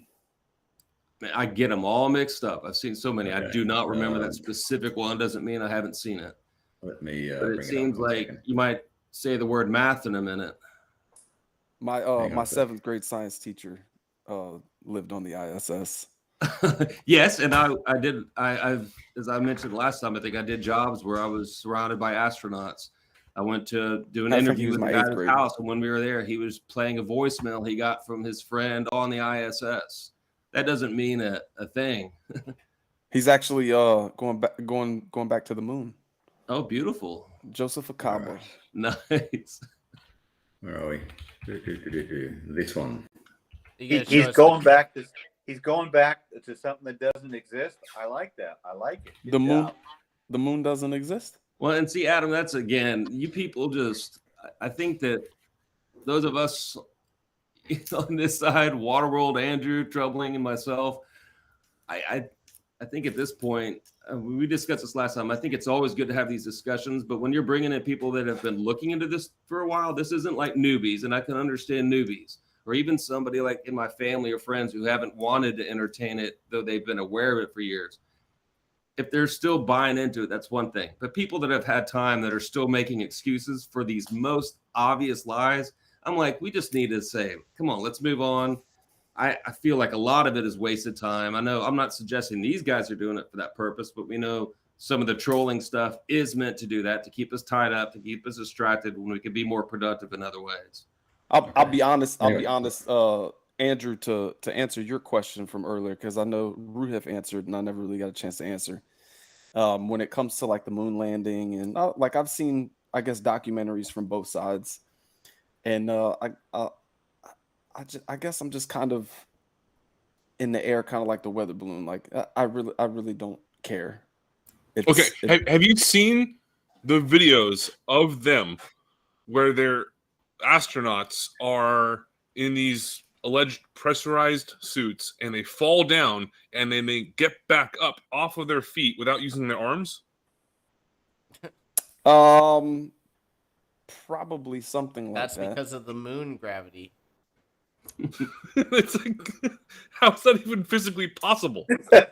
I mean, but hold on. So in defense of that, right? Like I don't know exactly what you're talking about, but like, how do you know what's possible on the moon or not? How do you know The what's preponderance possible of on evidence, the okay? Preponderance of evidence. We have seen literally hundreds and hundreds and hundreds of there. Well, it's I think insurmountable. that, This isn't like I've got one on screen. I think that us as people, right? We have this goodness. this idea of what it's supposed to be like. But in reality, you know, I mean, not a couple of years ago, man, I watched a interview with an astronaut about how he was talking about how he was almost drowned in his own sweat inside. I heard him explain it away. Spacesuit. Yeah. All right. And it's like, who thinks of that? I'm sure that he didn't think that was a possibility. Right. So You know I think that we have an idea of what it's supposed to be like. Roll the Skylab footage. I have to try to find the footage. I might still have it on the computer somewhere. I was in charge of video for an event where they were coming out and trying to explain that away. And there was heads of NASA, different top executives, an astronaut. They had a spacesuit up in another room of this hospital that they were doing these exams on, trying to figure this out. And they were contradicting themselves with different stories. It was hysterical. They're like, "Oh, this is why this happened. This is explaining why this what away though." The water into the spacesuit. Oh, the sweat in the spacesuit? No, it wasn't sweat. It was filling with water, which has happened multiple times. And it was hysterical watching these NASA people, including an astronaut, that's not the one that themselves, making that's not the one that I heard stories until they finally landed on like what their final excuse was. That's not the one that I had seen. The one that I had seen, he was like that's why you sweating have from to his see head. to know it's nonsense. And like his whole head was like covered in like this blob of sweat. I still can't get it. I have seen this video of the screw drop. Excellent. So that's my litmus test for your claims about the fake ISS. Do you believe you're using this one screw? video to make claims about the hundreds of videos that show without doubt that it's green screen, that there's wires, that they're underwater. We've got scuba tanks in space. We've got bubbles in space, and you're going to explain that away with this video? Is it without doubt that he dropped a screw? I'm not talking about this one. I won't argue on this one. Let me see it. I will show bubbles in space. I will say without a doubt. I will say a scuba diver in space without a doubt. I will say green screen. Bro, just pull up, say, Level Earth Observer's channel and just show some of those. Like, he's got some really good ones on there. Because the thing is, man, is like we've seen so many things where it's just too outlandish to ignore anymore. Because like at a certain point, like we all used to love space, man, and space time, and like we all love that shit. But then when we started seeing like modern video editing techniques unfolding right before our eyes, and then they explain it away with like the most ridiculous things. And now that everyone has a green screen and we all grew up playing video games and we've seen CGI and how, like, you know, how to merge the two, you know, people do that for fun in their spare time with Photoshop. So we're starting to see the effects and analyzing what's happening, and we're seeing harnesses, we're seeing green screens, we're seeing multiple different ways that they're faking it so that you can't pinpoint an exact mechanism. Like it's always some weird, obscure thing. But there's just too many of them. And to chalk it up. Sorry, go ahead. No, I'm sorry. Isn't that a bathroom that he's in? Like that, when you look at the bathroom stuff, that is just hysterical how they try to explain that away, like how they use the bathroom, procedures to go through to take a crap and how they have to clean up. Like none of that would make any sense at all, and it is just comical. I think that's where he is. I'm It's watching it probably right the hose now. he has to put This over is his just penis. oh my I mean, god, this is bad. Here's the thing. You know what's really funny is when Troubling said because of moon gravity. It's so funny. The thing is, yeah, I'm cracking up. When it I'm gonna comes be to cracking the up till next week thinking about that. when it comes to the bathroom, right? We have to just simply acknowledge that you would not be able to take a poop in space because you have to have gravity to assist in that process or the downward acceleration, right? So if you're in an area like the ISS, right? How in the hell are you going to use the bathroom? Hey, Ruhif, no bathroom in space for you. But that's the thing. We could literally talk for 24 hours talking and bringing up nothing but new, all different points, evidence from outside, from inside, from there's the proof is insurmountable. Right. But Like, I know that you guys. Do you think he grabs an object from augmented reality and puts it on the bench? Does he grab his poop from his butt and put it into the water? Very good, Jim. He has to fist himself and pull it out. He's got to go in there and get it, dude. That's the training. Talk about a fairy tale. Outer Space International Space Station. What a fairy tale. Oh, well. So then, Ruhif, are you suggesting that you believe everything you see from the International Space Station, all these videos? You think it's real? I'm yet to see a clip that gives me any doubt. Have you looked into it much? I've seen quite a few videos. Yeah. What about this one and the screw dropping are the two that I get shown all the time, and the guy that gets his little finger. The two that get shown all the time, bro. There's so many that get shown all the time that they have to actually censor people. Hundreds of shit videos doesn't make one good video. Have you seen the scuba diver? Piece of shit. Have you seen the scuba diver in space? The scuba diver in space. Yeah, there's footage where you can see a scuba diver in the background. Bro, they say they landed the limb by doing a fucking J hook. Like, just relax on space, dog. Yeah. I think do you think this guy on screen grabs something and puts it on the side? Why are they bouncing up and down? Because they're in zero gravity. Space, if there's no gravity, there's no momentum. Essentially, why are they just going like staying in the same place? What? Say that again. Okay, so if there's no gravity, there's nothing that's opposing them from moving up, down, left, or right. Mm-hmm. How are they able to stay in the same place if they actually put their foot on the floor of this ISS, and then all of a sudden they go back down? They're just floating around. I don't know what you're saying. They're just floating around with all those wires hanging everywhere. Like, can you think about that design? Oh, you're gonna. Yeah, the wires. Look at that. Why is the guy sitting exactly like you'd sit if you were sitting in a harness? The guy in the blue shirt. It looks like they're sitting on a fucking in a harness. Yeah. Yeah, it literally looks like he's sitting. That's in a what harness. it looks like. Yeah. I mean, I know it's just an opinion, but floating. Yeah, well, that's what I'm saying. I think that we're taking an opinion that we don't understand what it's like to be in space, and we're translating that into. No, it's been to space.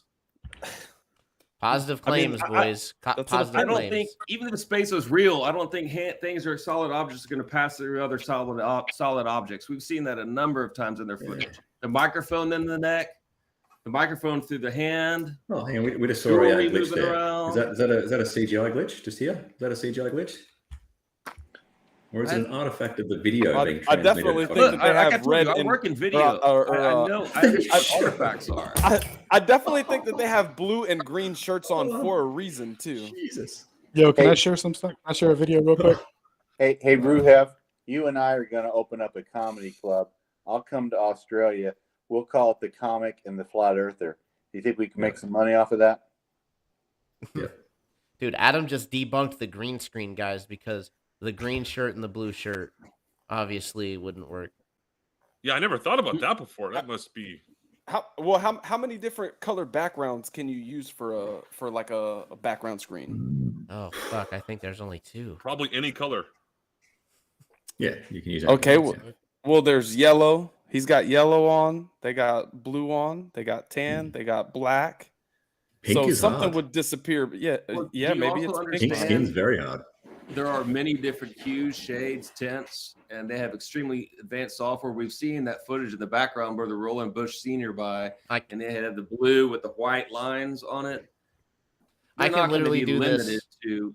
I It's can. not. This isn't weatherman. I could do this in my technology or backyard TV with the station. TikTok app. The ability for it to be faked does not mean that it is faked. Well, it's You been actually have to proven have fake positive many, evidence. Well, many times. And this I'll is where show I you just can't two- believe you. How do you live with yourself when you're going to try to defend this stuff? It's one thing to point out some actual, observations.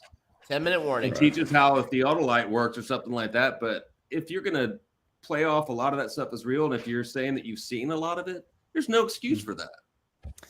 Does this guy grab something in augmented reality and place it on the side? I've been telling am I Ruhef that for presenting right 6 now? months now. I've been telling Ruhef Go that for for it, 6 Alan. months. I can't believe you says that stuff, but he does anyway. Ruhef, Yeah. Do you want to present to Ruhef, Adam? you're a great guy. You're a great guy, Ruhef. I think Adam must present. Okay, so there is one globe earther. I don't even like using that term because I don't like using flat earther, flurfer, whatever. But Robert Sejenis, I'm not religious by any means at all, but he's a proponent of the globe, and he's at least genuine when he talks about the mathematical formulas and things that he comes out with. When people are able to admit that they were wrong in one aspect, I will listen to their other arguments. But when people still continue to argue on behalf of NASA, like, your credibility is out the window. You gotta see I some- stopped listening at that point. I would love to see Okay. the justification for this right here that we're about to see. Yeah, I would All love right. an answer to the litmus test of the screw falling. I would love an All answer right. to that. All right, litmus guy. One sec. It's unclear to me, Ruhif, just so that you have my answer. All right, so what are we looking at? What is this?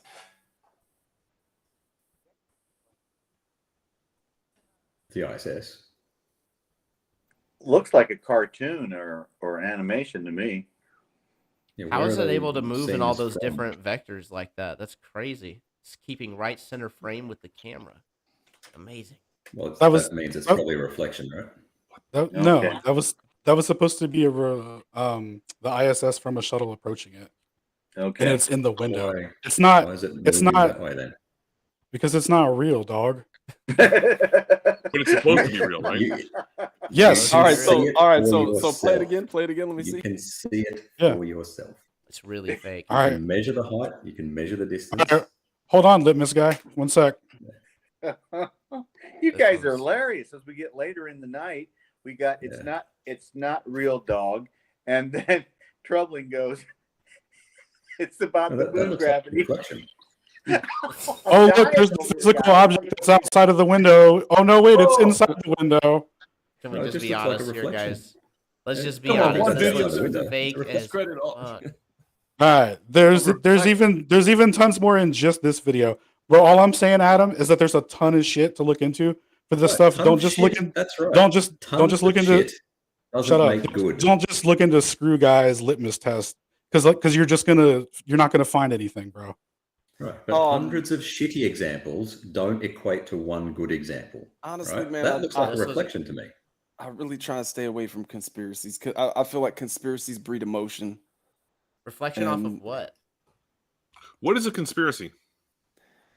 I feel that, but like, what's your like? Where's your line at conspiracy? Like, how many people are you willing to let get together to lie to you, to take from you, to extract from you, to take from your kids' future generational wealth and way of living, and before you're willing to be like, oh yeah, okay, like this is probably an issue, because this isn't just like for funsies. Like this entire paradigm controls everything, bro. They control the entire world on this. Like when they talk Only about because you're against so-and-so's conspiracy. when they talk about so-and-so's space program in X amount of country or whatever, that's all run through NASA, through the same parent place. Like, it's not like these people are independent, bro. He doesn't care if there's 100 bad messages his kids Like- are exposed to, as long as there's one good one that comes along. Like, we can I mean, that's not true because I don't enjoy my kids being exposed to the flat Earth.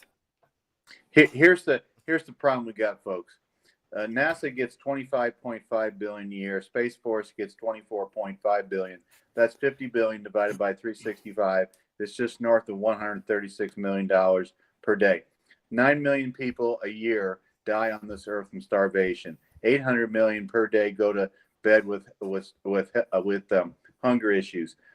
You could solve hunger in the United States for spending maybe 25 to $50 billion a year. We have 900,000 people in the United States, UK, 5% of the world's population, 900,000 that are homeless. And we have all those things, and a lot of those things could be solved if we didn't spend $136 million a day to not explore outer space. That's out of the military evil. budget. That's how military evil. budget. That's how evil this is. It's not just we pulled something over on the flat earthers and on humanity. It's evil. People are dying when they don't have to die. I think a Take lot it of out of the military budget, Jim. Anyway, Alan, can you post a link to that video in the chat? Because I've got to go. But it looks just like a reflection. Come on, Ruth. Word. Give me I'll 20 send it more to you minutes, here in a man. bit, bro. Yeah, I got to go. Night. Yeah, I got to get going pretty soon here too. Well, I do have a I'm going to question. need you, One last Andrew. question for Adam and Ruhif. Yeah. Actually, for Ruhif, is that your real name or is that just an online handle? Oh, it's an online handle, yeah. Okay, no problem. Yeah, my real name is not a secret, but I just don't sort of. No, I don't care. I'm just asking. Yeah, Because if it was your real name, it's that kind would of an acronym. just be very unique. That's all. Yeah, that was the point. Yes. Yeah. That would be very unique. Yeah. So I'm Adam anonymous. and Ruhif, did you both get the jibby jab in your arm? In fact, I have had What do you mean, the vaccination? 22 GB jabs since Can I- 2017. Hey, Ruhif, can I tell him why? Can I do it? Yes. You told me. Yes, you can. Okay. Yeah. Ruhif had leukemia, and they told him that he had to drain his blood, so he had to start over with his childhood vaccinations. So I have a list of his vaccinations because he shared it with us. He's done 22 in the last 5.5 years, and he's planning his 23rd in March, and we're going to throw him a party on Cosmology Tartaria. We're going to spend $40 to celebrate his 23rd jab in 5.5 years.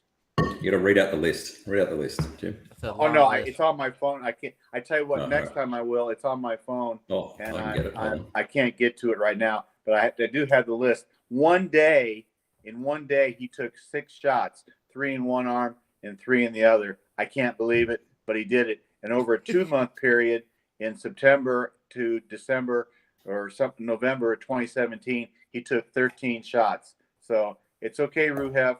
I like you a lot. Viruses don't exist. We'll talk about it some other time. Yeah, guys, the call's about to end, so I need everybody to make their last final point here. Go ahead. I'm good. Can I show Thank you, one guys. quick image? Is that possible? What's that? Can I show one quick image? I wouldn't know how to, but I've got one ready. Yeah, you just got to present. You got to share screen or. I wanted where Andrew is to that? bring I'm up sorry, that hold on. CIA document. I don't want to hold you all up. Where's you're the fine. share screen? Present up now. for It's next to the 3 dots. Oh, you're on a phone. that? Okay. Alan, can you post that link in the chat before it finishes? Yeah, I'm gonna have to upload it for you, bro, because it's on. I downloaded it from my Telegram. I don't have the YouTube Oh, link. okay. All right. I guess it's But I'll- not. Let's see. I thought it was a Level Earth Observer video. You doing another call after this, Skylar, or are you calling it quits? I'm calling it Browser quits can't because it's share your 12:30. screen. Okay, sorry, I can't share it. I was just going to show one that I'll leave it as my final one with this. From the ISS, we're seeing a shot of the woman with her hair teased up. They're playing with a big thing of water, and they have wires and 2 or 3 laptops literally right next to them, and they're playing with a thing of water this big. Computers and wires all over. It's rather comical. And thank you again for having me on. I enjoy hearing and learning from you all because this is obviously different than a lot of obviously this isn't a debate, but a little bit more level-headed. Hey, it's been great talking with Appreciate you. from everything from all of you. So thank you. It's been great talking with you. Yeah, thanks again, Yep. Greg. And it was really nice talking to all you guys. And on my closing argument, I just want to play Skylab. Skylab. I love this. This So is here we fucking go. hilarious. Just back it up. Hold on, we'll just back it up a second. That's funny. You like how the bars bend like there's weight, and then it's just all the whole thing raises up. Dude, yeah, you got to watch this, Adam. This is nuts, dog. But hey, we And don't look at his know. knees. Look at the Oh, harnesses hey. on his knees. All right. You gotta say your final piece. You got like 10 seconds.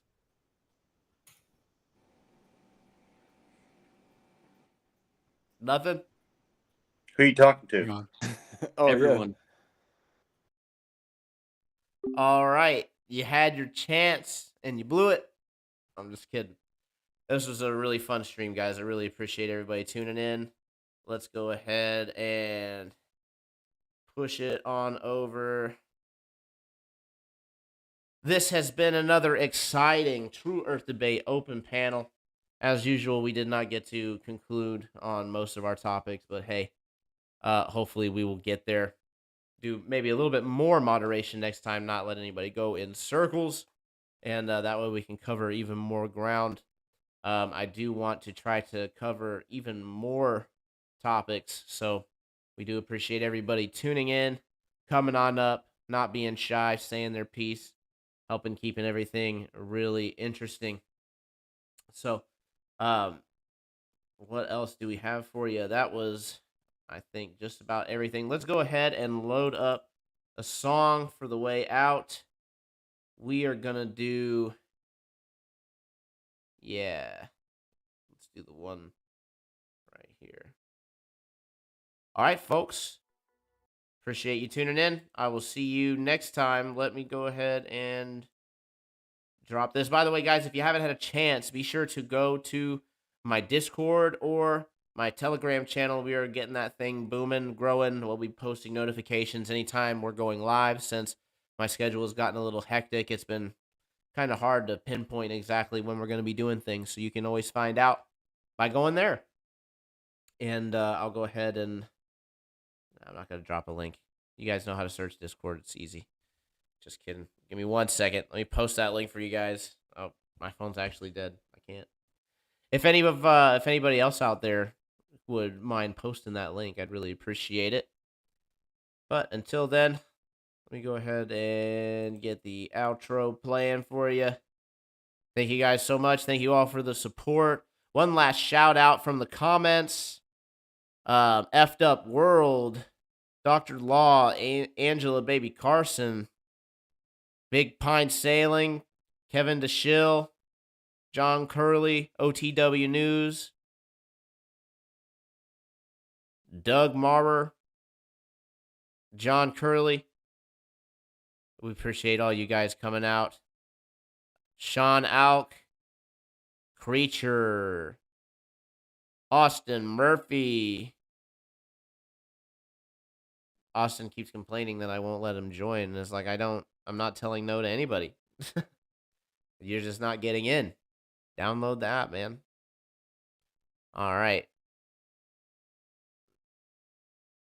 Anything else? Anybody else? If I forgot to mention you, if you're way down the list, I apologize. Maybe try commenting even more, and you will be able to get the shout out more effectively.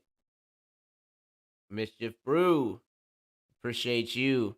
In the Rokfin side, Sarah G. Hey, Troubling Tribune. Hey, all. Appreciate you coming out. Although it was late, be sure to go back and catch the whole show if you like. Sky's the limit. Huge shout out. Nuba, massive shout out. Of course, shout out to the guests Andrew B., Rue Hiff, Adam Everest. For those who don't know, Adam Everest actually does produce some music. He's got an album called Adam and Evil. And if you like that kind of thing, go and check him out over on SoundCloud. Who else? Also, live music. Greg, we appreciate you coming on as well. Nuba, appreciate you coming on earlier as well.